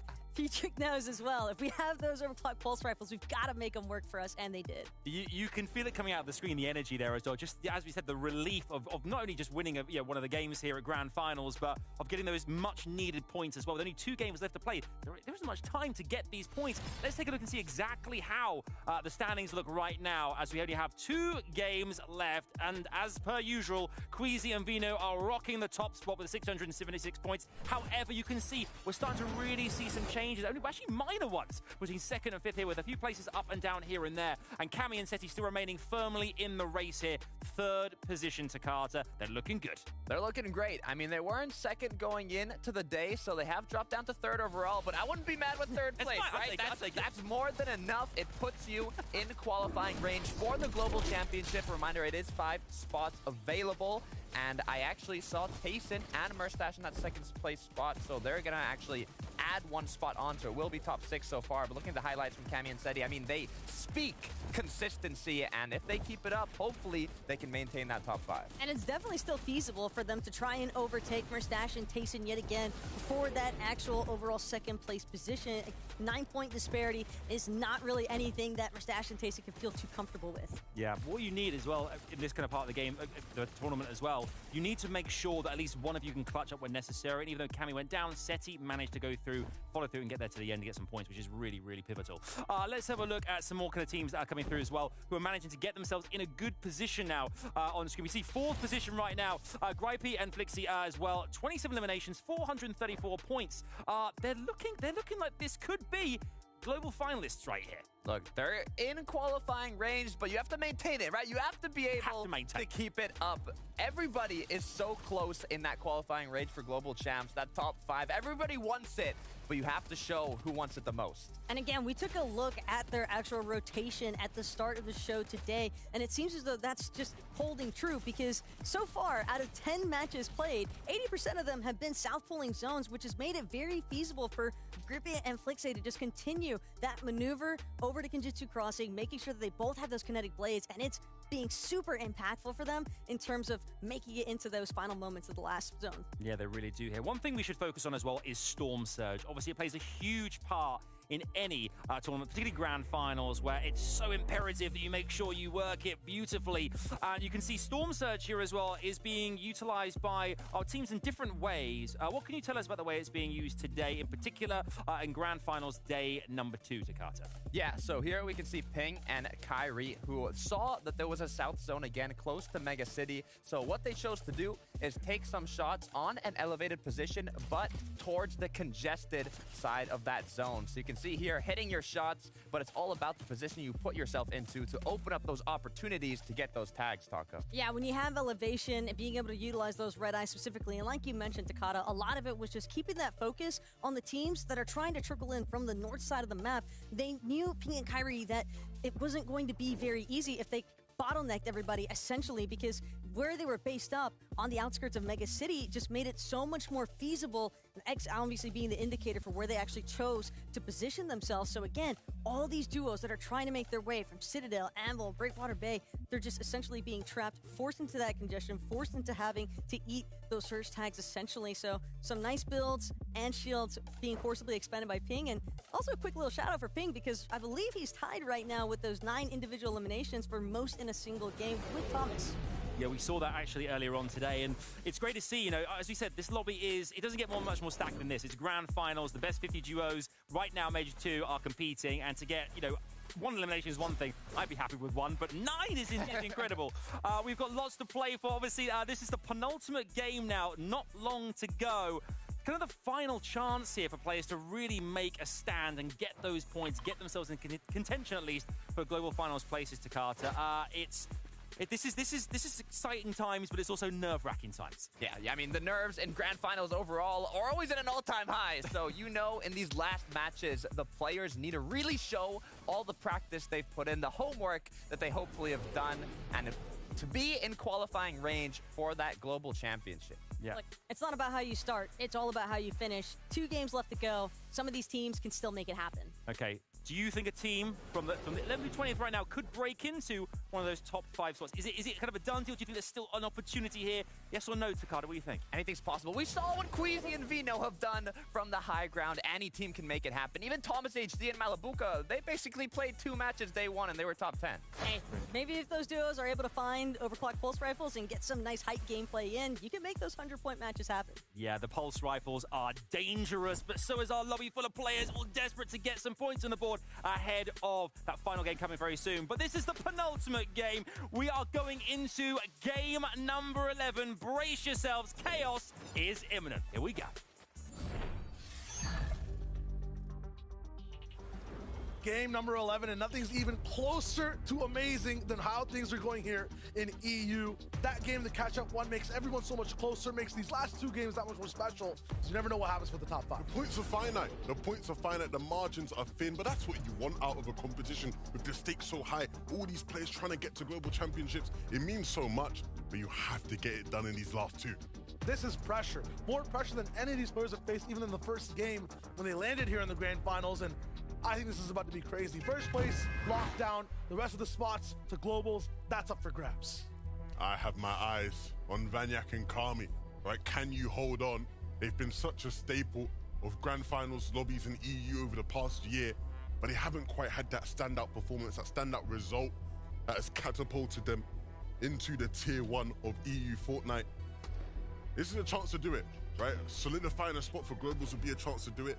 I look at iDrop and Matt, right? Can they continue to win off spawn here at the Anvil Square and solidify a spot while being contested? How historic would that be? And already the fighting begins. Want to make sure that you're in link with your duo. You want to make sure that the entire game, not just spawn, goes well. Legacy starting. Also the likes of Gripey and Flixie. Is this the start of something that lasts a long time? A legacy, a dynasty for the duo who looks so good over these 2 days. Let me tell you something. Nobody's having a dynasty while Queasy and Vino are still around. True, sub-dynasty. My apologies. I must have forgot. No one else has, though. Kefi Brachawa trying to find their way back, clawing through the ranks on day number 2. This is another fight overall inside the snow zones. Near Bastion, near Lonely Labs. And Jay Cosmo, I'm liking this. Usually, like to find every fight, finish it as fast as possible. Now a little bit more tactical in terms of what they want to do next. It's get a little bit of loot, go on your path, try to stay that whole game out. 148 points on the day, that's a big switch up. Yeah, but part of that is because they sort of got back to something familiar with what they were playing throughout the qualifying weeks, right? I talked about it yesterday. Jay and Cosmo throughout the qualifiers always contested on spawn. That's when they were at their best. Today, it's happened where Brachawa, Kefi landing on them, it can allow them to play the game they're more used to playing, whereas yesterday, they were sort of having to try a new style, figure things out. It's dope when there's a path laid out for you. Luce Steno off spawn looking so good, and the way that Luce is moving through these builds, he gets to have an even more active angle over and over again. Sometimes, though, you might bite off more than you can chew. Unfortunate for the duo is we hype them up, but they're not going to be able to see the end of this game. And that's some payback for Artis and Fire, bro. They have been in pain since yesterday.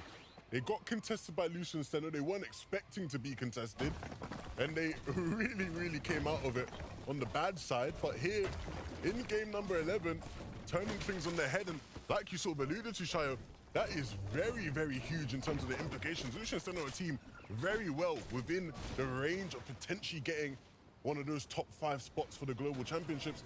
Having to watch here in the penultimate game puts so much more pressure on that off-spawn battle come game 12. That might be it for them. Might be it for any team that's kind of in the top 10 and falling here right now. I mean, we're seeing how well these top 10 teams are playing, staying alive game after game. You're correct, Levin. There's too much pressure almost in game 12 for anyone that falls down. The first to be Lucia and Steno. Meanwhile, Taste and Mustache a little bit over the upper echelon. Have a little bit of breathing room inside that top 5. It's about 30 points in total, but they're neck and neck with their competitors, Seti and Cammy, right beside them. Just a little bit of a difference overall. It's a 9-point game.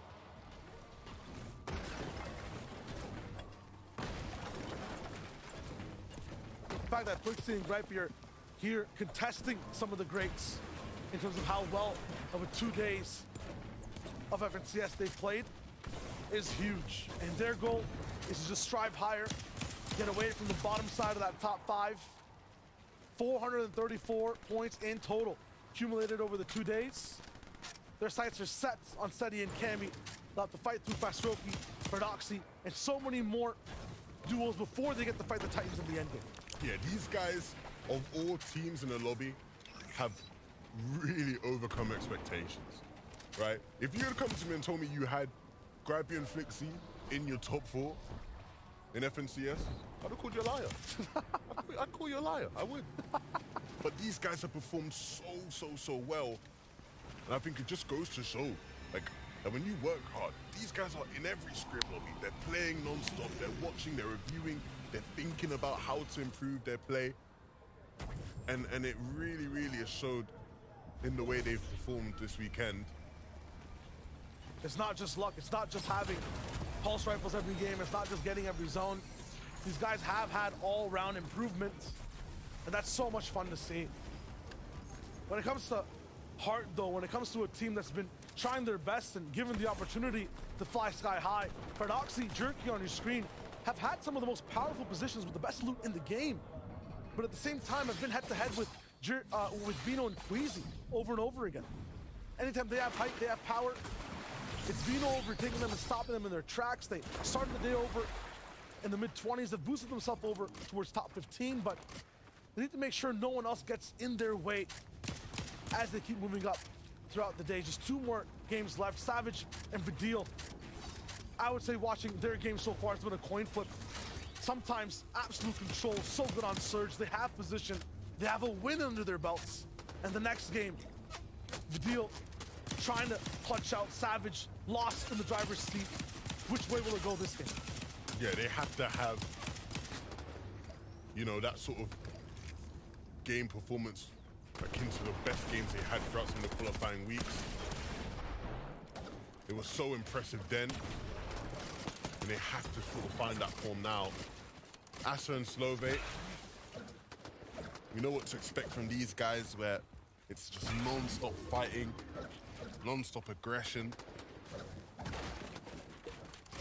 They've kind of been the protein of EU right now. We're watching them the most in some of these mid-games and some of the beefier sections of the game so far, and they've gotten out of so many crazy situations. They've made things absolutely relentless for a lot of teams around them. But I think towards the back half of these games, they've kind of faltered out, and people are kind of tracking how pressure is being put down by some of these aggressive duos.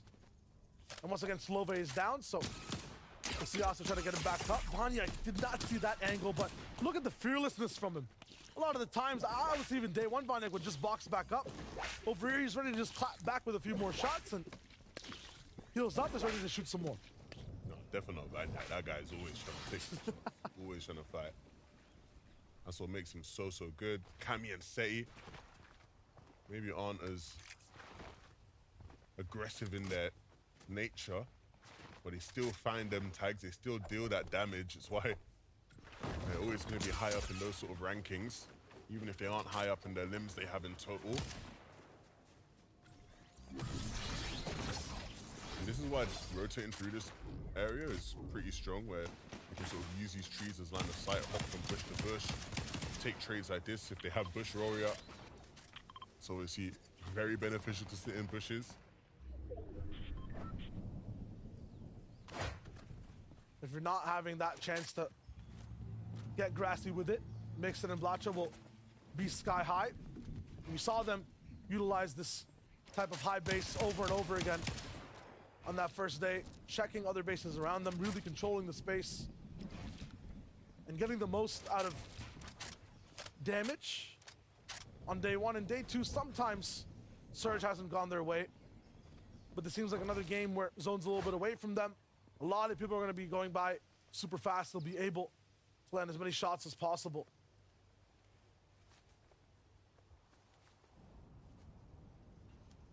A bit of a cash battle on our hands, Mr. Savage and Vidil. We saw them rushing over to this area, and it was because they wanted to be first to claim the cash, and they have that space. It won't be completely uncontested. Sinhead seems to be eager to try and steal it away from them, but they're alert, and they'll be ready. This fight can last a long while. Slappy probably going to be in for the next zone and a half. Hobblewinkle on the prowl, gets Sky Dune, and unfortunately the curse of winning a game and not having the best one after the fact hits Putrid because he goes down to Q roll. Out of all people who were bullied off spawn. They find eliminations, and Fire Bro, although successful in defending their off spawn location, are going to run into Thomas HD and Malabuka, and they might not be used to having this big of a firepower in front of them. Box to box. Also looks like they're fighting over a cache. Thomas will finish out Fire Bro. It's just the artist now who I don't think is going to be able to last too long. Yeah, and understandably, right? These guys have a lot to prove. They have a chip on their shoulder. Fights like this are so difficult to deal with. You be like fighting a brick wall at sometimes.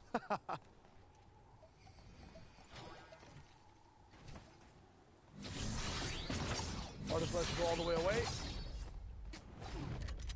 Mistakes for them. I mean, every point they get, the longer they last, there's just more money in their pocket. They're looking to get towards that top 20.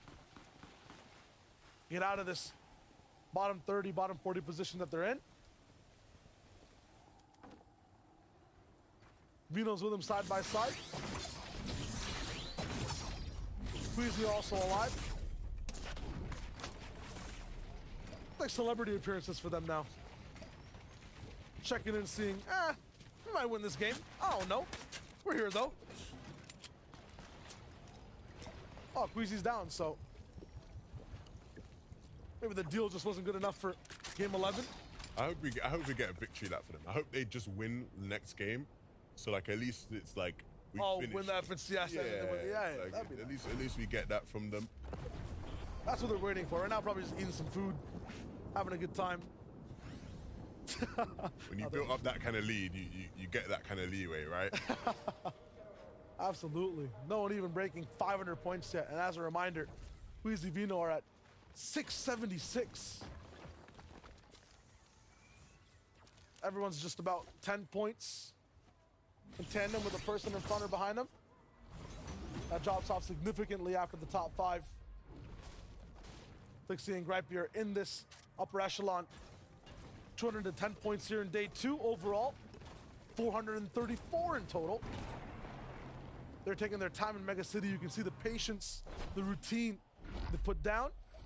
And it's routine in EU to watch a team jump up for Rift Island. Looks like Chari and Gearus are the ones who are the most close. Some people are looking to already jump up top, and Chari stopping them as Gearus goes sky high to get some of the god loot that's available.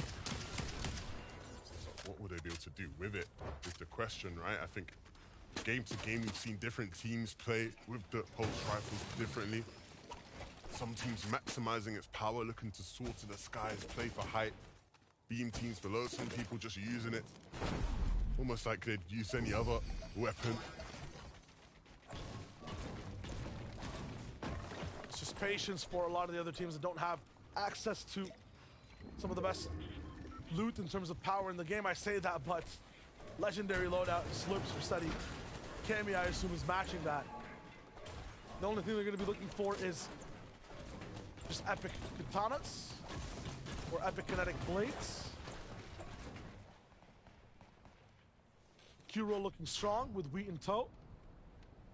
They've been looking to just speed up a little bit in some of these games. It's nice to see. Team that slowed down towards the backside of day 2. Reason, Janice, some uncharacteristic losses in a few box fights. They haven't been able to see the majority of some of these games, but they're back. they're going to climb. They're going to have a very big 2-game jump, but that means this one has to be at least a top 5, top 4 finish. Yeah, they'd have to have 2 really, really strong games to close things out. I think the future for that team becomes very interesting, right? Because the standards they both hold for themselves, you know, a finish outside of like the top 15 potentially could lead to them splitting for next season, right? And looking to try and rejig the formula. And who they both play with becomes an interesting story in itself. They at least want to go out with a bang. These guys didn't even show up today. I know it's a quick stat. This is kind of just a quick flex, though. If Queasy and Vino slept them to this point, they just didn't show up. They wanted to watch the FNCS, watch party instead. They'll still be second. You know what's funny? They actually did ask me yesterday if they could like take a break like midway and cast one of the games with us. And I said I don't think that'd be allowed, but it would be pretty funny.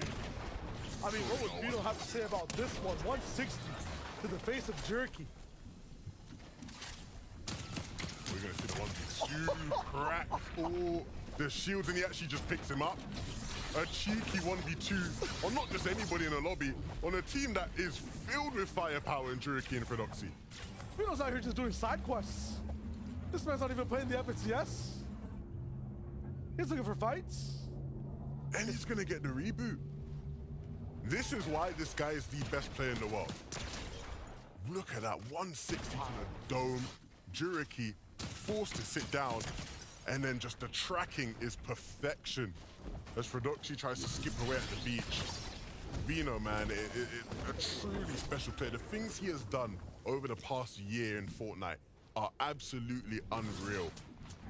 And I think he himself personally wants to finish this year considered as the best British player ever. I think he's already there. Well on his way there.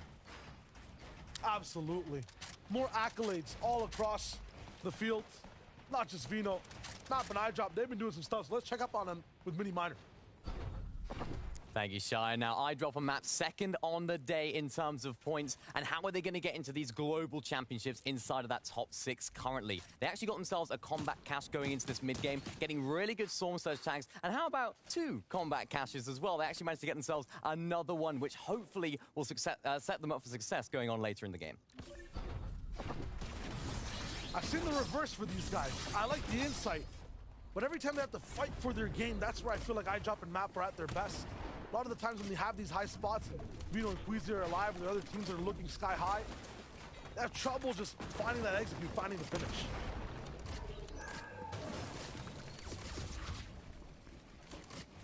Mix and Blotch, I mean, this is not the same pattern we saw on day 1 or day 2 when it comes to how they were dealing with Surge. That high base at the start of the game hasn't found too much. Not too much at all, and now 186 below. This is not a time to hesitate. I think they're just looking for good timing here. That splash will give away that these guys are in a little bit of trouble. It's default and curb that they're going to be up against, and that's not an easy fight that goes by fast. Yeah, these guys, Surge ticking away at them, they have to start coming up with a solution. Curb is just patiently waiting on that edit. He realizes that those two are in a world of hurt, but there is no urgency on their side. They're not pushing for the fight. They'd rather wait for Mixon and Blackshot to make a mistake of their own. You can see them again just aggressively pushing 289 below. That's such a big chunk of damage that they have to make up for. Yes, the plan is just to wait for more people to come in, try to heal out this zone, and they have a keg. They have some splashes, but they'll be running out soon. SMG and a shotgun in Mixon's inventory. I mean, it's not the best for the entire game, but it's the best thing they could do for this fight. They started fighting a little bit ago, maybe is a bit more in their favor, but now affected in shields. Affected in mental capacity too. They let them just go out, pick up Sorrow first. Dropping off the top road, does RC see it coming? No, double cone! And he escapes just momentarily. Mixon almost had it. It's full wood build, and it seems to be a solo. Mixon effective as he tries to get into the box. It's not gonna work. Lacha now is forced to just go through all his heals as lightning keeps striking. An absolute disaster for this team. Yeah, this is just not what they needed. As much as he'll push his way into the box and try and fight till the end, this is a team who looked like they could have potentially gotten into the top 5 global championship spots, and it's quickly slipping away from them. This last game after this one is going to have to be their best performance if there's any hope of them reclaiming one of those spots. How many teams have that tagline other than the 11, right? Like, there's so many that have gone down so far, so many that are just having the same routine in 17th, 18th, 19th place. If they don't level up in this game, if they look to be the same old, everyone's gonna have to have that one big game. It could just be a tower collapsing on itself as everyone tries too hard to go for a big win. The difference is that a lot of their biggest competition for that is alive in this game. And so they are going to start closing that gap, maybe even overtaking them. So they've just lost one opportunity, right, to solidify that. And that just adds extra pressure to them.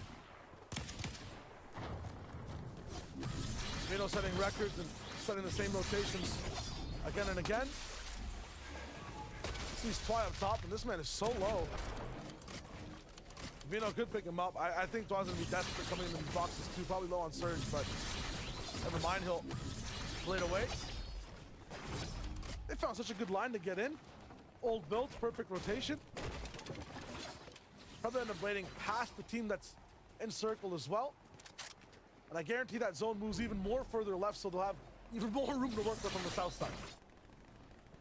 These guys are allergic to white landing on, which you can see how they're just trying to head a bit more towards the south. Very intentional about where they're going as well, right? They want to have access to that side of the zone that's opened up in case zone continues to pull that way. We'll see right now where it pulls all the way back up to the north, but that's still fine. Yeah. They can just rotate down that side.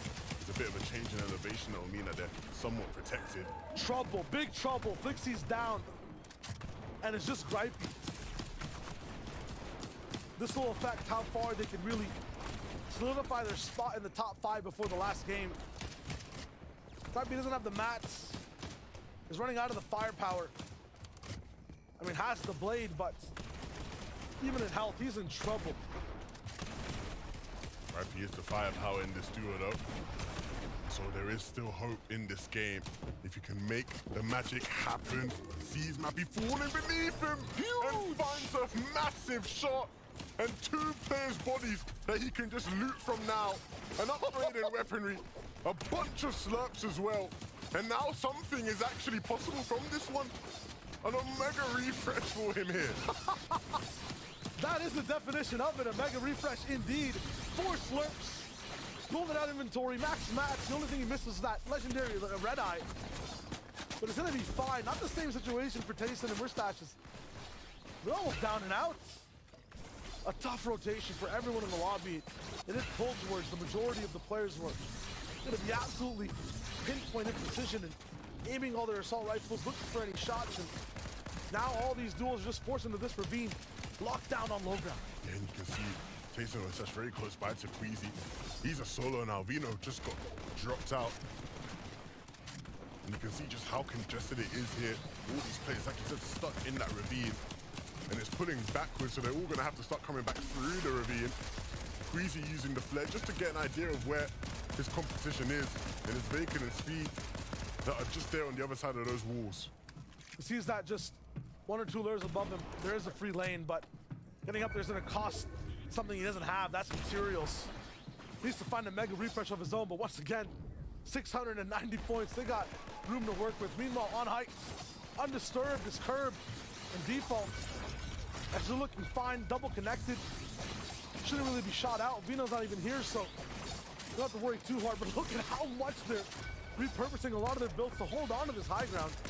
Now it's time for them to just look back and spray. Yeah, but this game is so stacked. There's moving surge. They need to do damage. They can't just sit above height comfortably, chilling till the end.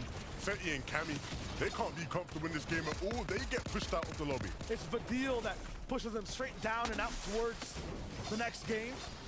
He controls now some of the second height layers. Squeezy just gets absolutely sidewindered in that box. Gripey now, still alive. Has a lot to work with, but his metal's gone. He's burned through a lot of the materials he got from the refresh, and that's going to be the end as well. So many of the top dogs there just falling one after the other. It's that domino effect. And maybe that's the perfect situation for Vidil and Mr. Savage, who we know need to have a big last couple games. And this is their moment, this is their time to do it. They found a sense of calmness, the eye in the hurricane, a spot where no one else is really actively building or giving them any trouble. And then again, they pull towards the front side of zone, new territory that no one's claimed just yet. Taysom Mustache going to be slightly beside him. Default falls once again as he gets shot out from the sky. Malabuka and Thomas also on the low ground. So a lot of these teams are just resetting by touching the earth. Artur going to go down as Vanyak is in a lot of trouble. Looking at fights from box to box. He gets 2 minutes to pop, and now it's all up to him to deal some big damage. Yeah, he has to make something happen. You can see just blading into the zone. Just trying to claim a position on the front, down to bare wood. And he has to be careful. There's players all around him. Those players beneath him might be an opportunity for him. Trulix and Cheeky just running away. There's a player here on the player as well. The shot doesn't connect. He's still going to look for it, though, because he knows he has to connect with the shotgun if there's any hope of staying alive in this game. Every inch of new land taken over, every box that's open is Solo trying to survive is taken out.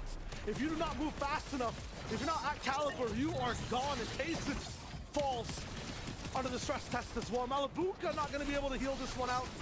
Thomas HD has that slurp in tow, but does he have the time to actually pop it is the question. Pressured once again, you do not have a second to think in this endgame. Nobody has the time. It doesn't exist. It's being squeezed out from beneath their feet. And Mr. Savage and Vidil, they're trying to do another one. They need another victory out, and they're set up perfectly to do so. We talked about them having a peak game. That's exactly what they need to have a chance at that top 5, a chance at globals, and that's exactly what they're going to be reaching for here. They're all not looking so good, but I see a knoll in the grass. I see a little bit of trouble here. That's Thomas HD that's moving in. Unorthodox rotation from the backside. He's popping that mist and rolling. Chabko on low. Looking to just read out anyone that's coming in from the other side, but Ping has been active towards these back half of games. Zara also from the outside. Vacant season hears that miss popping. He's gonna block it off, but he lands a big one onto his opponent in front of him. A big reversal though as he goes down. And Thomas is looking for it. He's hearing players going down, and he wants a bit more of the action himself. They already have so many limbs in this game, but a couple more would go such a long way. Thomas now desperately looking. He's dropped his shotgun though. What? Needs to pick that back up because the fight is brewing. It's Vidil right above his box. Bacon's fallen beneath him. It's now up to Vidil to try and win this one out. Time has run out for the rest of the lobby. Thomas looking to hold it out. Still another duo alive, not just these two. A drop in the box and possibly too much pressure to handle Vidil with the rip edits. It's good enough and they get a second win. Vidil versus Thomas in a 1v1 there, and he wins it out. And Mr. Savage and Vidil picking up a second victory out. This is 2 wins now today. We talk about big comebacks from teams. These guys are putting on a very, very big comeback. Elegance. Elegance is this duo's tagline for this one. It looked like they were playing a completely different game on a wavelength of just peace from their boxes. They had no qualms with anyone until the end where Vidil drops down and causes havoc for the rest of the lobby. And the impressive thing about this duo is that in the 2 games where a lot of the big name players, a lot of the players at the top of the leaderboards who haven't been able to step up in that game, they are the ones that come through playing those positions. They're looking like Queasy and Vino Light right now when they're up on high, but they're making it happen. Game number 11, they win, and that's so huge in terms of pushing them in a position to qualify for the Global Championships. One more step closer to globals, one more step closer to that top 5. Where are they specifically? And what happened to everyone else that was tossed in that EU blender? Only Adam and the analysts know the answers. Yeah, we are desperate to find out exactly how the standings look with only 1 game left to play here in Grand Finals. But Vidil and Mr. Savage get a second victory royale of the day, and that is going to do wonders for their total score here, Taco. What a duo, and great to see them getting those points on the board. Yeah, this really could not have come at a more pivotal moment for this duo because they knew 10th place, that's not enough. They need to try and escalate themselves into that 5th place or higher. Ideally, obviously in the top 5, but what's most impressive is that they really took full advantage of some dead side rotations after having built up enough damage threshold, because that's been, I think, one of the looming factors for this team is that they've had so many issues of not being able to actually maintain staying above that damage threshold. But as a team on height, they played it perfect. Look, you can see that they won it. From the dead side rotates, like you said, Taco, to playing the late game perfectly. Looked like Queasy and Vino. Levin said it himself, up on the high ground. The deal down below fragging. Savage prepared for the heal off if it needed to happen. But ultimately, securing that second victory royale that puts them just that much closer to qualifying range for the global championships. It really does. It really does. I mean, you consider as well, we saw some of the eliminations there as well. Cammy and Seti and Thomas HD. At this point in the competition, you have to go toe-to-toe with those top duos, and they're absolutely doing that. Let's take a closer look at the standings. Remember this as well. We are only one game away from our final total score. So this is how things currently stand here. We're going to take a look and see exactly. I can see, Taki, you're very keen to jump in. Which duo sticks out for you? Well, it's mostly the fact that I'm noticing Mustache and Tayson, again, they're already qualified to global, so you immediately jump down to 6. But who's in 6? Malabuka and Thomas, which means Vidil and Mr. Savage, if they're able to close it out, could potentially see themselves solidifying a top 5 in the qualification for globals. Look, right now, they are literally in qualifying range, but they're the cutoff. Mr. Savage and Vidil are the cutoff to qualify to global championships. Under them, iDrop and Mop. They're close, and it's still anybody's game. It really is. I mean, we can see her as well. We saw them begin the day in second place here, but now Cammy and Seti in 4th position, going down 1 place. Okay, with 1 game to go, 458 points. I mean, they're still in a really good position on the leaderboard. And again, managing to sustain as a duo and get themselves into that end game and make sure that they do whatever they can to get a global championship spot. Look, this is a team that won it all at the FNCS Invitational. If they can't qualify here in Major 2, it's not going to be the greatest circumstance. This is a duo that has such high standards set for themselves after that invitational performance. You know they want to be in globals. This is one of their best opportunities to solidify it. They won it, and they almost have it. Cammy and Seti are just this close, but another duo that wants it as well. Vanyak and Carmi in the 3rd place spot on the leaderboard, 462 points. They are in qualifying range, but with 1 more match to be played out, they have to maintain that spot on the leaderboard. And it's going to be a close finish as well for Carmi and Vanya, because taking a look at the leaderboard points specifically, this team only at 462, Seti and Cammy 458, but they're all within a Victory Royale range of each other. If Vidil and Savage, for example, can collect another Victory Royale, or even iDrop and Mappy, it's not out of the realm of possibilities. Yeah, that's what makes it most exciting, for, I guess, for you guys watching at home, us here in the studio as well. The fact that, yes, Queasy and Vino have been unbelievable across the 11 games we've seen here, but those spots here for global champs are so imperative because we know that they are like the gold dust in this competition. You want to get one because you want to be there in Copenhagen later this year.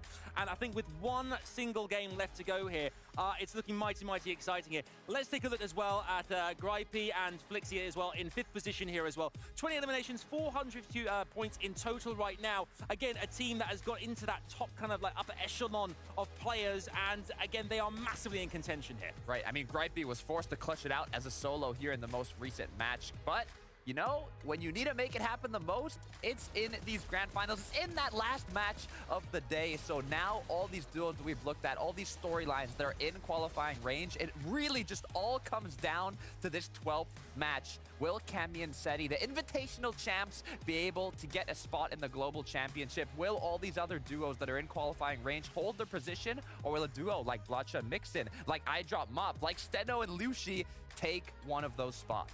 Like, as far as Group A and Flixia are concerned, though, I mean, after what we just witnessed from Group A, that patience is a virtue. He was just poised and ready to strike and took full advantage of iDrop and Map when they were trying to look for a revive in the middle of all the chaos taking place, and just beautiful execution as far as Group A is concerned. And those extra points, that God-tier refresh, like Levin said on the cast, really just came in clutch for him there. Looking at the standings as well here, obviously we know that 8th through 10th right now doesn't qualify for global championships, but you can see there's only 24 points between iDrop and Map and Vidil and Mr. Savage. We've got such a close, tight-knit group of players right now. Do you think this leaderboard can shift with 1 game to go or not? Do you think it's going to remain as it stands right now? No, 100%. The tables can't. We're on a rocky boat right now. We're drifting through the ocean, and 1 wave is all it takes to mix up this leaderboard. Yeah, that's right. I mean, we are all aboard the SS Grand Finals, and anything is possible, Taco. Yeah, I think especially, though, with the way that things are shaping up, it is such a close finisher here for these teams that are trying to just figure out if they can maintain top 5 or squeak their way through. Yeah, this is it. We've got such little time left. There's only one game left to play here. We know you guys are ready to rock and roll. We know that we are here in the studio. The players are as well. It is all about to come to a culmination. We're going to find out the conclusion of grand finals here on EU. It is time for the final game. It's time for Game 12.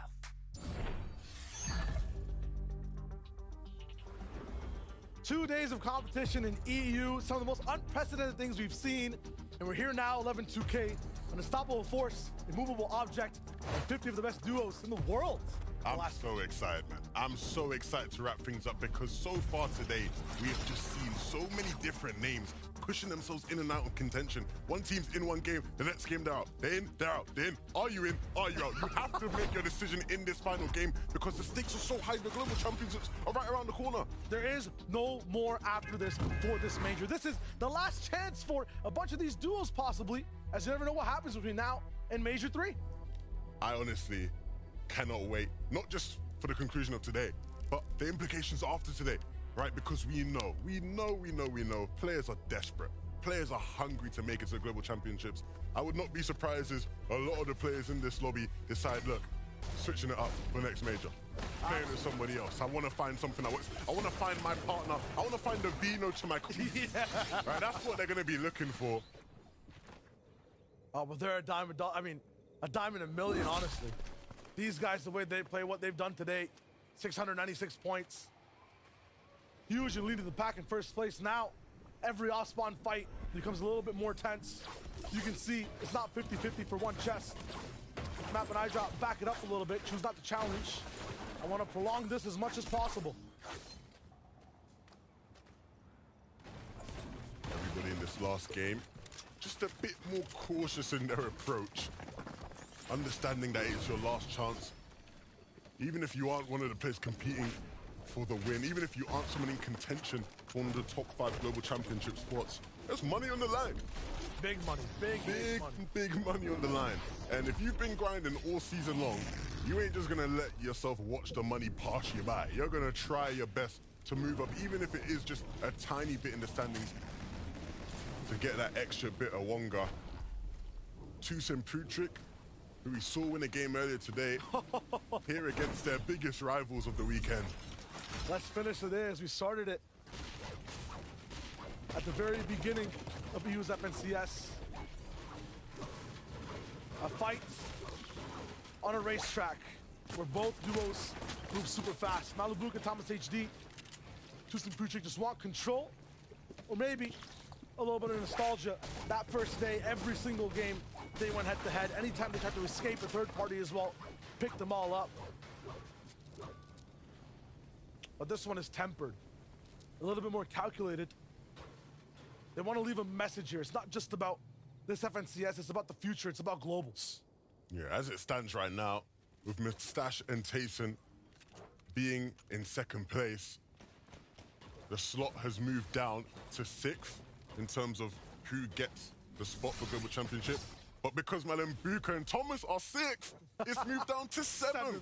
Which means, as it currently stands, Vidil and Mr. Savage would qualify for Global Championships. The team on our screen here, Vanyek and Kami, would qualify. Gripey and Flixie, Seti, Kami, Queasy, and Vino, those would be the 5 teams who qualify to the Global Championships. And what a 5 teams that would be. But they have to make this game count, and for Gripey and Flixie, trouble in paradise here. Mega City has been a stronghold for them. And here in game number 12, Flixie, the leader, he's down. I've got goosebumps, man. It can't end like this. They've had such well-structured game plans. So many good games in a combination of both days. I'm not sure if Gripey has that reboot just yet, but he does not have the firepower or the know-how to even take on a duo.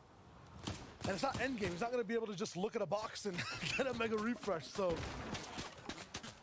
this is not the same situation that we've seen Gripey come back from this early before. Meanwhile, Mixon, Blacha. I mean, these guys started off the competition strong when it comes to unexpected stories. Where do they come from? How are they maintaining 3rd overall on day 1, 4th overall on day 1? Those questions a little bit put down a bit. Day 2, not as good. They're right there, just on the outside of the top 7. Yeah, people was asking me, what's day 2 about? Day 2 is about the players who can make the best adjustments in between day 1 and day 2. It's the players who, after day 1, hit the VOD review and figure out exactly how they're going to attack the second day. And for these guys, that second day has been the hurdle they've stumbled over. And hey, even if they aren't able to solidify that spot for globals, it will be a massive, massive learning lesson. I will guarantee that they will come through in Major 3 and make amends. But hope's not lost yet. Not at all. This is a team that's got a new hope. A fire under their feet. When it comes to hurdles, they've leaped past them. I drop in map. They're one place away from Copenhagen. One place away from globals. And they're trying their best to stay in it. And think about who they're going up against for that one place. I drop in map versus Mr. Savage and Vidil. iDrop and Mr. Savage were playing with each other the past 2 seasons, and it didn't go as planned. They were landing at the Anvil Square, they were getting contested, and quite frankly, they were losing a lot of the time. And both players right now battling for that spot. Who was going to have the bragging rights over the other? Well, we know for Savage and Vidil, this tournament, these 2 days, have been glorious. 2 wins, at least, on day 2. I mean, these guys just look brand new. And when it comes to games where Queasy and Vino aren't in the mix, when it comes to games where some of these top teams aren't here to kind of have control of high ground, they're the 3rd ones up, the 4th ones up that just guaranteed win the game. And it's good, right? It shows that they clearly have an understanding of how to execute those sort of plays, those sort of moments. I think after their high start to the season, I spoke to their coach, Bloodex. He said that there was an air of complacency that had just slipped into them just because of how good they were doing. And understandably, right, especially with how long it's been, I think, since we've been able to see Mr. Savage do so well. But now finally getting back to being humble, being hungry, which is what it's all about for that duo. Ironically, that was one of the metas where you had to eat the most. Right?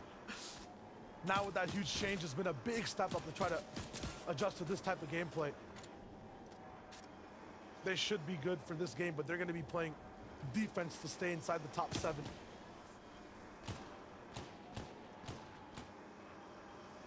Gripey still in the same spot. I mean, you have to imagine the nerves, the tension in this one. You have to make the right call.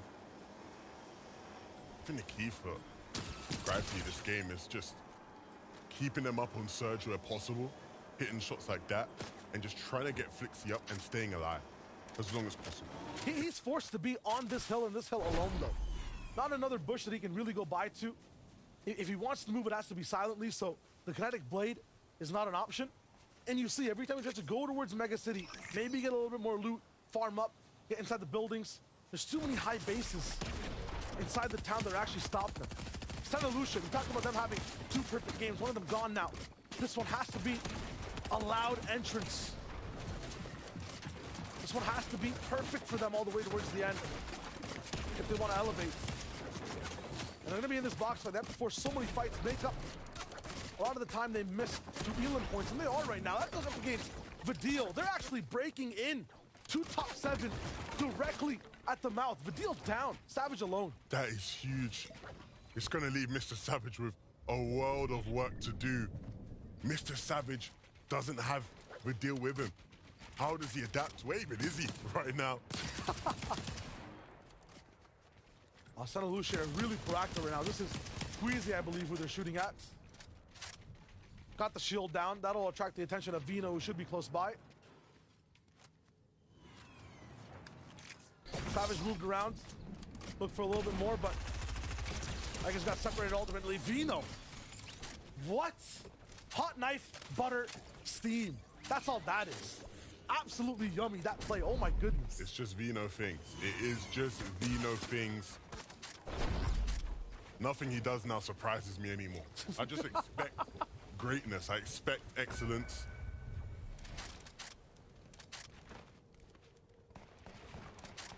And I talked about last game, them having that victory lap. Can this be a game where they just win things just to crown off their performance, stretch their record now even further, and pick up their 7th win? This could be the time. I see why so many people are on this side, and possibly why Vidil was by himself and Savage wasn't around. There's a cash that 3 teams are fighting for. I mean, this is game 12. You want the best chance to win. That loot cash gives you shield, ammunition, mats, weapons, a lot of upgrades to use. Vidil maybe push forward to early based on it. Santa Lucia wanted it 100%, and obviously Queasy Vino, I mean, if you're anywhere near Kenjutsu and there's a cash, they will be there. And they've hit 700 points on EU. It just looks ridiculous. It doesn't even look real. It looks like there's something wrong with the graphic. That's how unbelievable what they have accomplished today is. And even if the focus hasn't been on them the past couple games, even if they've gone a bit quiet, what they have done is absolutely ridiculous. It cannot be overstated how good they have been and how unlikely it is we'll ever see anyone do anything like this again. And if it's going to be anyone, it probably would be them. These guys are so good, so much better than everybody. What a team. What a weekend it's been. The amount of times I've heard Queasy say, imagine if we just had zone over the past few FNCSs. This is the one where they actually had a chance to show what that means. Beautiful. Vanya and Carmi. They go down 3rd place overall. Vortex and Japko have to jump to it. There's no way you're letting any elimination or knock just be a slow roll. You want to pounce, use every advantage, and Vortex is doing just that. Shots within the air. Double connect the blade away. He has to leave his teammate behind. They get what they want out of this. That loot from the cash. Capping off their metal there. They even have some spare metal there to work with. I mean, that's good for Seti Kami. For Gripey, I kind of guess if he's able to get Flixie back into this game, but this is 3rd place overall in trouble. 462 points. Now, will it hold inside the top 7? Not sure, because a lot of these teams that are top 10, top 15 are looking really good in this game. They're actually being proactive, looking to see exactly what they can do next. Gripey's in the same bush. He's got 2 more walls. This is so rough, right? So many of these teams that we are just tracking in this game just to see whether or not they get a spot to globals are just splintered. Solos. Mr. Savage. Solo. Calmy there. Gripey now. It is just such a difficult situation here in game 12. And it almost just makes it harder to predict who it's actually going to be. At any moment, one of these teams could fall. At any moment, it could be Vino knocking on their doors. And it's very unlikely they have an answer for it. It's so funny to see like every other solo struggling, and Vino with his duo alive choosing to be a solo. It's just terrorizing every single box. The flip side of things, from Kenjutsu all the way to Nadi, they get their wood up over here, and they're able to move out. Another zone that they're very familiar with. Mega City, a little bit troublesome to actually navigate towards the end game. You're into a lot of just, you know, pre-existing structures that you have to mine through as a solo. It's a bit tougher to end up switching layers, so you want to make sure your duo is alive. The Sentinel and Lucia doing a good job at being on the same page. They need to find some ammunition somewhere. That's the goal. Japko kind of stopped in his tracks, and Sentinel's just eyeing out everyone here. He's not going to miss. A few block shots, though. He has the means to get his shields back. This has to be a perfect game for Lucian Steno. The opportunity is certainly there. Some of their biggest competition aren't looking as strong, aren't looking as powerful. It's a chance for them to get back into things. Absolutely. We mentioned those solos. Where are they right now? How did they get there? Mini Miner has more context. Now let's take a look at 2 or 3 teams that are trying to get into that top 7 for those global championships. Blatcher and Mixon, we saw them getting that revive off early on. They actually picked up a combat cache as well, so hopefully that'll bolster their loot going into it. And speaking of teams that need to go into it as well, of course, Gripey as a solo right now, trying to get as many tags as possible, as well as Mr. Savage, who is also a solo. The main focus for these solos right now, keeping above the Storm Surge threshold. Yeah, this game's going to be a lot harder for Surge as well, just with how a lot of people are going to play it, trying to be safe. But as a solo, trying to stay above that threshold is so difficult, right? We see players, with, 2 players in one team can barely stay above. Yeah. So in a game with this much pressure on you, to try and stay above the threshold as a solo, it is not easy. Mr. Savage doesn't really have things easy for him ever, but still manages to make things work. And some nice shots there connecting. That's what he needs. Needs to do it a couple more times as well. Fireborn Artist had an idea of where he was, and we're aiming at his build. They saw that shield crack that Mr. Savage forced himself, so they pay a bit more attention to that left fight. He goes right. Good distraction. His counterpart, I drop up top with Map. They're looking good. 2 separate bases side by side. They're gonna pick apart anyone that's moving in for free. And yeah, you mentioned it's kind of tough for a lot of these teams to get the Surge as solos. I mean, it's even harder not only because of pressure, but every team's gonna be making a lot less mistakes in this final game. They're looking to make the safe play, looking to build up as they move around. Even for Map here, seeing multiple teams, he can barely find the tags he needs.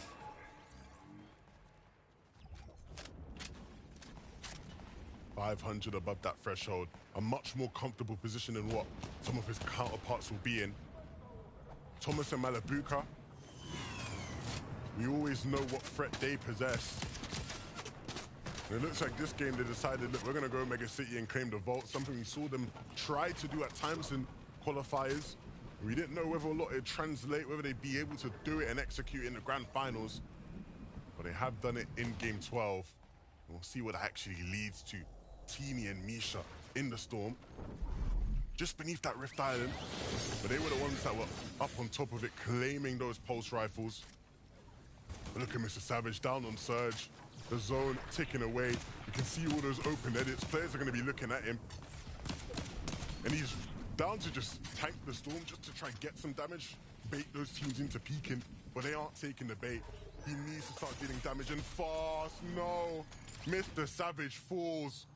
That's going to be the end of their run.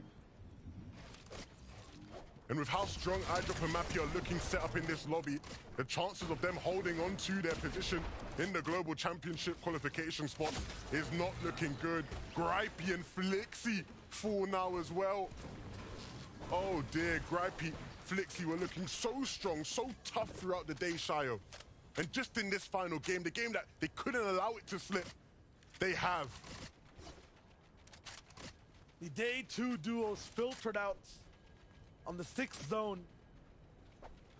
The last game. And now it's all up to some of these other teams that Mini was mentioning, that Levin, you were mentioning, to catch up.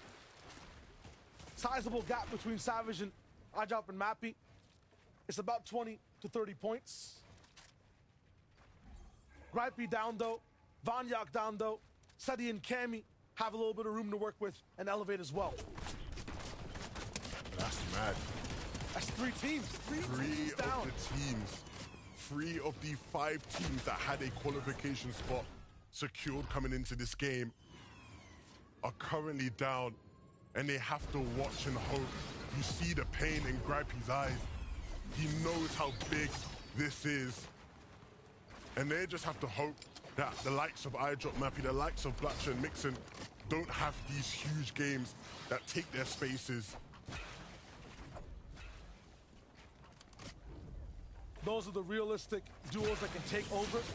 Past that, the dreams, the miracles that might happen in this game. Steno and Lucia, Diox, Andalex, Chulex, Chico, and all the way far away, Reason and Janice. Now, these guys have those controlling games that we see out of Queasy and Vino that have so many eliminations from high ground, from split heights. under so much control, if they have those record-breaking elimination games, they have a chance here to hit up top. There's 3 teams that kind of fell down. Who's on defense, though? It is Malabuka and Thomas, who's left on the bottom side of that top 7, of that top 8.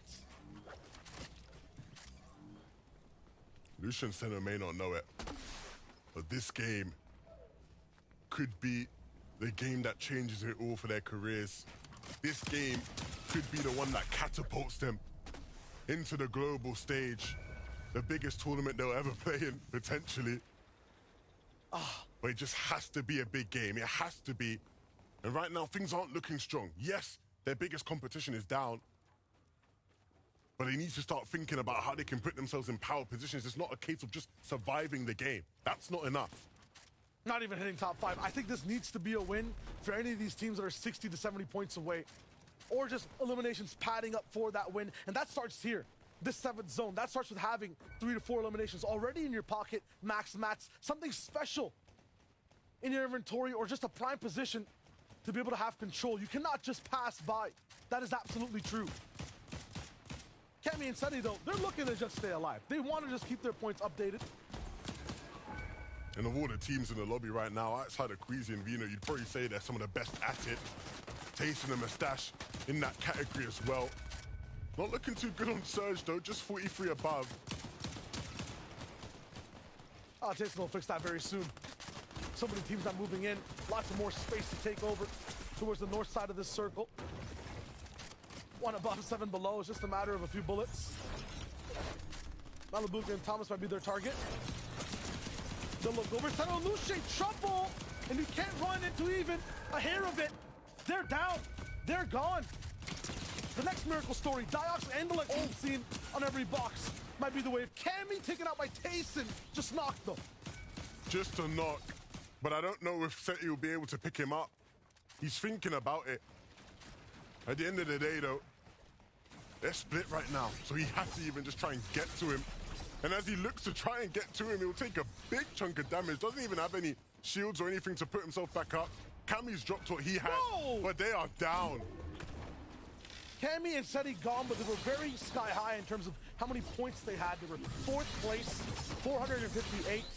iDrop and Matthew are trying to attack them, 388 points. And their saving grace is that Mustache and Tayson, Malabuka and Thomas are still alive in this one, right?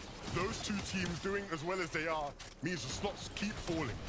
And that means that those 2 teams with Queasy down have a better chance of controlling the game. Vino's not going to have free height. Mixon's trying to take things into his own hands. Him and Blacha, side by side with other teams, are looking to be aggressive as they move.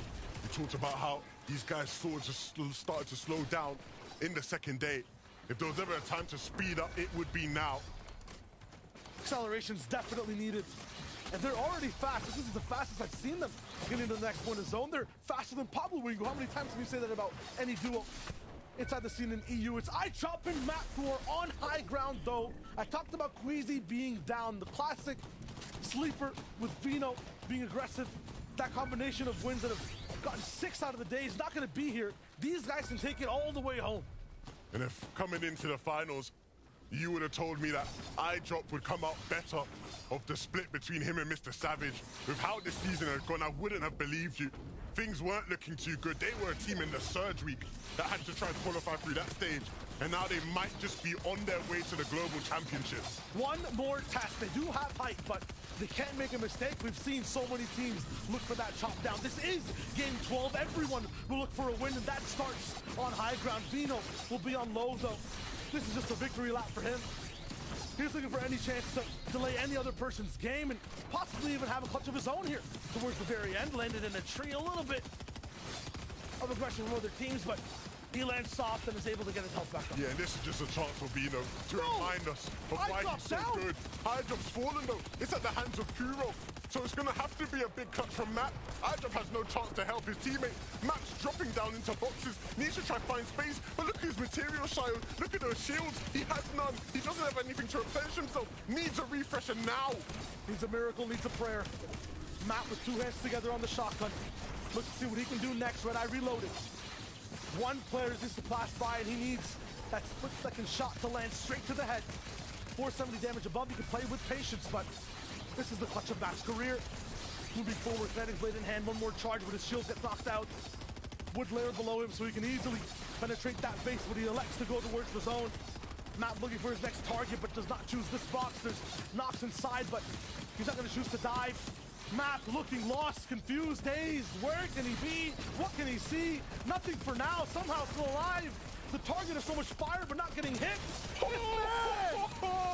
One with the world around him. He takes out Vino and gets that refresh. Takes down the MVP of the tournament to keep his tournament alive, to keep his hopes of globals alive. Still running through the middle of every single build. He's on the most dangerous layer. He can fall at any moment to 5 different duels below him. Just has the basics in his inventory, nothing else. Meanwhile, Thomas down below, securing that spot. But we have to see what's up with Matt. Is he the one able to make this clutch happen? Malabuka also controlling a lot of his bottom side. Map will fall. Were his points enough is the question, as Asa gets removed as well. Tayson following through, moving in. Him and Mustache have their backs glued together. A grudge match between Major One's first and second place teams on low ground. They're going to wipe out anybody else that's here. But you see Thomas and Malabuka down beneath them, waiting for Tayson and Mustache to drop. That V's up against the wall. We've seen this so many times before. Thomas is lethal at these angles. They're waiting. They're pacing. It's up against Tayson now. And Malabuka elects to just stay with that zone. More pressure up top as Q-Roll finally falls. Malabuka still waiting. Baby's picking up a few in the feed. Thomas is right beside him too. They pack so much damage in this little box and they take another one out. Bevies falls in the back of the zone. And that won't stop Thomas. They're going to keep going for more. It's Misha and Teeny. They're the ones that hold height in this final game. They're the ones that have had the time of their lives. Easy it can be. Kiro trying to cause manic, trying to cause chaos down below. And he's going to leave Flodax to do it alone. Teeny started to drop down. And Flodax has a response. Anyone here is a difference in thousands of dollars for a lot of these teams. Flodax are going to make that money. But Malabuka says, that's my bag. No chance. And he keeps moving. 3 teams now left. It's taking them to the final game, but they are here, and you can see them. Their biggest rivals just beneath them right now. Teeny and Misha trying to force a fight between the two. They can't afford to stay low. They need to be able to go down or go up. They have to pick their spot. Firepower of pulse rifles from the skies. The reputation. The fear emanating from down below. What will they choose? Thomas chooses the sky, and he does not land the second shot. Malabuka now healing up inside the zone, leaving Tayson to the last fight, but he also gets absolutely clapped down. Mustache now up against the wall, and Teeny has that med missile pop, has the angle, and gets the absolute huge siphon. Mustache against Malabuka. Former duos, former brothers, now trying to fend off each other. It's looking like earlier in the season, heel of Royale. But right now, Mustache doesn't have enough to outlast his former teammate. Malabuka with the splashes was just too much to handle. And another game where Malabuka and Thomas can show what they can do. Perfection from this team when pressure is so high. That's what you can expect. And that was such a roller coaster of emotions for everyone that was involved. With what has been a phenomenal 12 games, it's good to see some of our highest teams from Major 1 showing up and making it look like a repeat, right? We saw that battle so many times last Major, and we get to see it again here in Major 2, a reminder of why those 2 teams are so good. Those 2 teams were in that top 5, meaning 2 more teams will be able to qualify on the overall leaderboard. There were the last 2 left, and they give us a reminder what FNCS is all about. It's consistency, it's power, it's greatness. They're always here to play. Oh man, Malabuka and Thomas though. It doesn't matter which one of it is. Whichever one, you can guarantee they will pull off something crazy as a solo, and they wrap up the day so well. But like you were saying, Shayo, the biggest thing that everybody will be thinking about is who were the teams that were able to do it. iDrop had that crazy moment where he was going down. Mappy then had to clutch up. Was his points enough? Who actually are the 5 teams that are going to qualify for the Global Championship? That is the big question. The only people that have that answer are Adam and the analysts. So what do we got?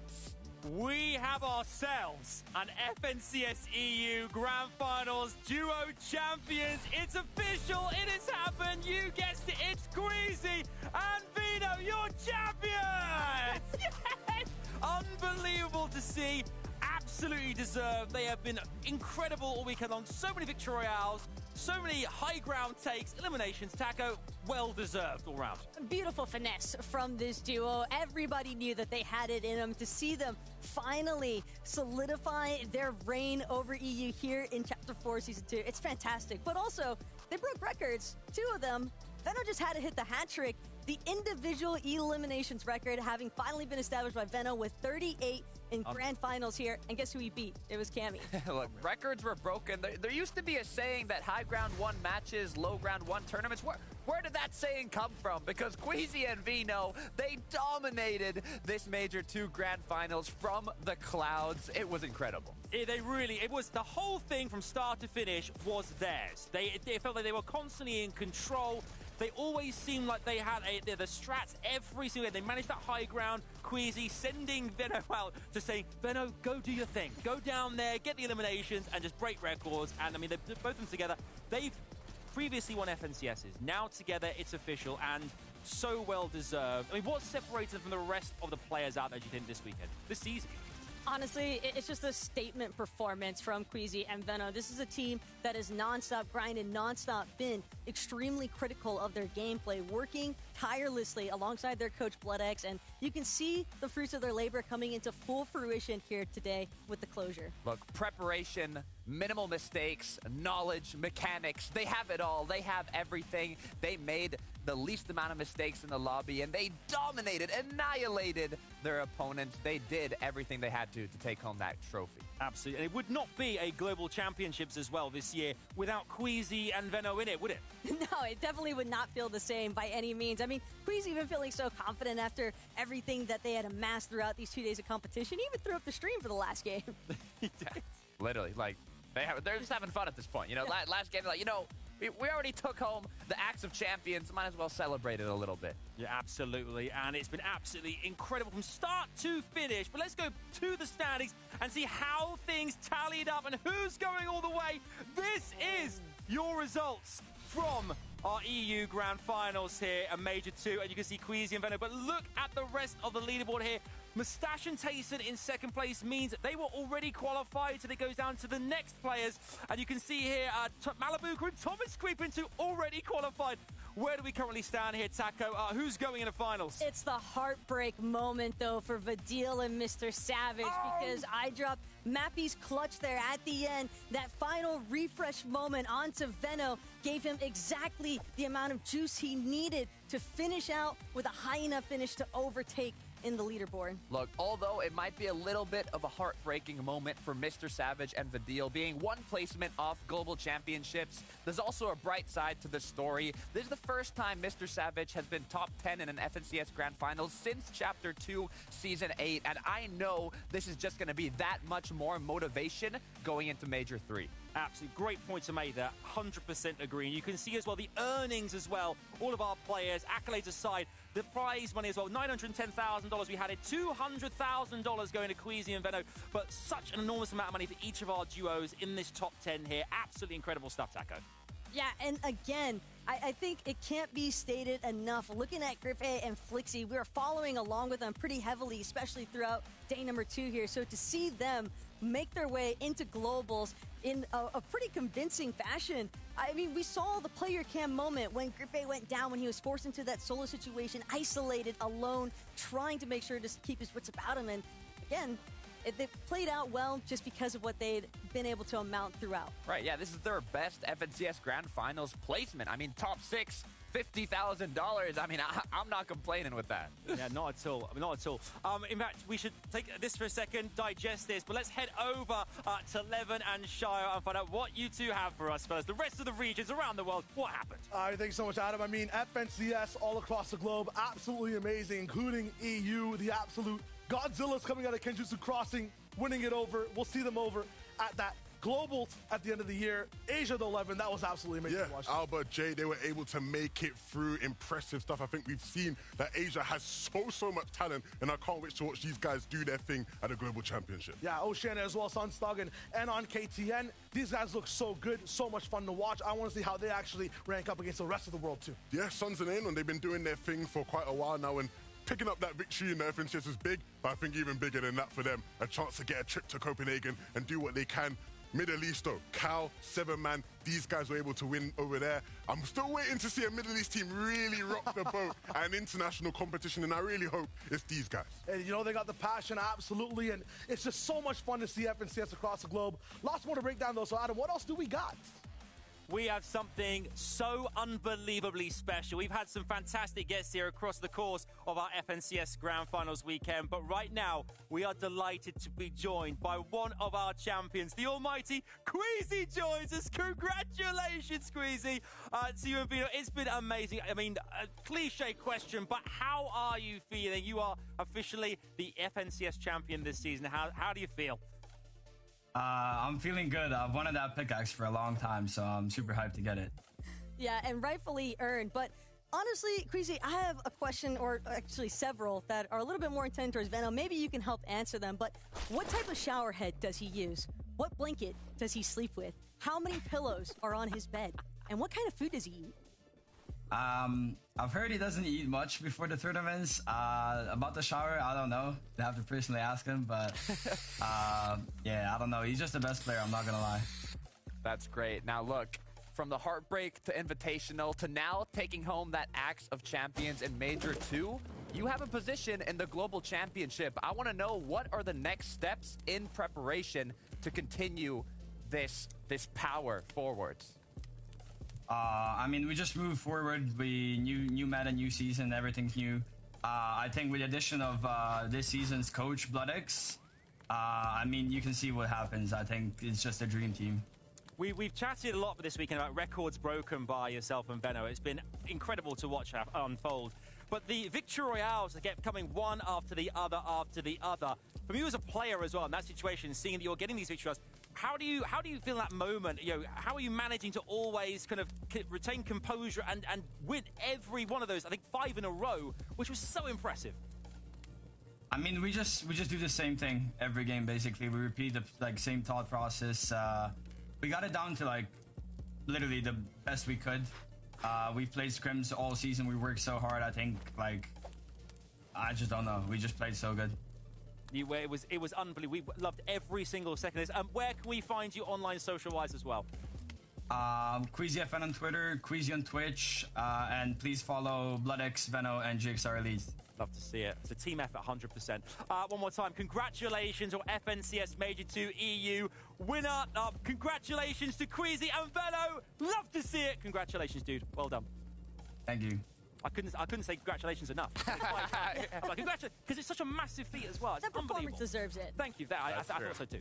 These are so far our confirmed global championship finalists coming in from Major 1 and Major 2. Such massive players have qualified into Carter, going all the way to global championships later this year. Yeah, so many big names. It was only 2 duos in Major 1, and now 5 more duos joining them this major for Europe. Total of 7 duos and all the other big names throughout the regions, and still yet so many to come. It's exciting. Yeah, you have to remember, it's an international competition when it comes to global championships. And after some of the representation that we saw at the FNCS Invitational back in November, looking at regions like Asia, for example, with Peppo and Zagi, they really impressed. And I think that this is something that these other regions can definitely continue to bring forward. Absolutely. We saw an Invitational last year as well. Players relishing the opportunity to play against different players from different regions to really prove that they are the global champions. I mean, how much do you think they're going to enjoy the opportunity to compete against the very best from the entire planet? Look, we got a taste of that at the FNCS Invitational, and knowing how hype it was, I can't even imagine the excitement at the Global Championship. There's some players like Thomas HD, being Danish himself, competing in Denmark. I mean, I know the crowd, the hype, it's going to be at another level. It's going to be amazing. It's going to be absolutely amazing. I mean, do you know what? Mentioning Copenhagen and Denmark as well in front of the crowd, great news. Global Championships is coming. It's getting very close. Tickets are going to go on sale tomorrow, May 15th. Do not miss out. Here's a little something more. Tell you all about how you can get your ticket and make sure you are there and not missing any of it. This is the Global Championship. The best players in the world all battling it out. Insane matches already today. These are the moments that make these players championship material. One chance to make it happen, and they take it by force. It is going to be absolutely insane. There you have it. There you have it. Tickets are all on sale tomorrow. We have the entire teams come together here as well. Levin, Shire, Lily. You guys were casting all the action there. What was it like from your point of view? I mean, what a day two. It was just brilliant to watch. I was so happy. You know, just keep storming the lobby, right? You almost have, like, when a team does so well on day one, you almost think, are they really going to match that level on day two? These guys just were on a roll. And for me, I think to myself, what took you so long? They've been one of the best players forever. Finally, they get the FNCS. It's like, oh my goodness, thankfully, they got it done. Yeah, for me, so linked to some of these players in that last game, I might get some gray hairs when I go back and check after the broadcast. Stress for these teams, Savage, and I dropped just a story there, the flip around at the end. I mean, so close. It's always so much fun to watch. Yeah, I'm super happy for Queasy and Venno. I mean, we saw, me and Adam actually at the airport after the FNCS invitation, we saw Venno after coming second place, and he's a winner. He was quite visibly upset. He wasn't wanting to chat to us. He was very, very focused on making sure he doesn't get second place again. And today, he's only gone and proved it alongside Queasy that they are the best in Europe. I think he just didn't want to chat to you, mate. I don't think it was about the win, but I mean, yeah, absolutely. Invitational, yeah, I remember chatting to them backstage. Yeah. Obviously, that game 12, Cami and Seti, it was deflating. But look, here we are 6 months later, and everything's turned around. FNCS champions. I mean, Taco, this is a really exciting time because this year we're expecting big things to them moving forward as well with global championships around the corner. But again, they've always had that championship mentality, and I think here today they really cemented themselves in EU history specifically as a power duo that's going to take quite some time for anybody to come close to some of the records they set. Look, 2 majors are down. A lot of slots are getting taken up at the Global Championship, but there's still a few more to be taken, so I'm excited to see who's next. I'm excited. We've had a good time, haven't we? We've had a great time. Really? Great time. Always. Great time. Always a great time. always with you, Adam. Oh, thank you. You too. You too. Thank you guys so much for watching. We've really enjoyed this here in the studio. All the players, GG's all round, an amazing grand finals here on EU for Major 2 this season. Congratulations again to Queasy and Venno for being our champions. Make sure to tune in later on as well. You have NA coming your way with Zeke and the gang, bringing you the last 6 games from that region as well. But thanks so much for watching. Here's to Major 3 coming your way in the summer and Global Champs at the end of the year. Make sure to miss any of it. We look forward to seeing you guys online. Until then, take care, and we'll see you on the Battle Bus.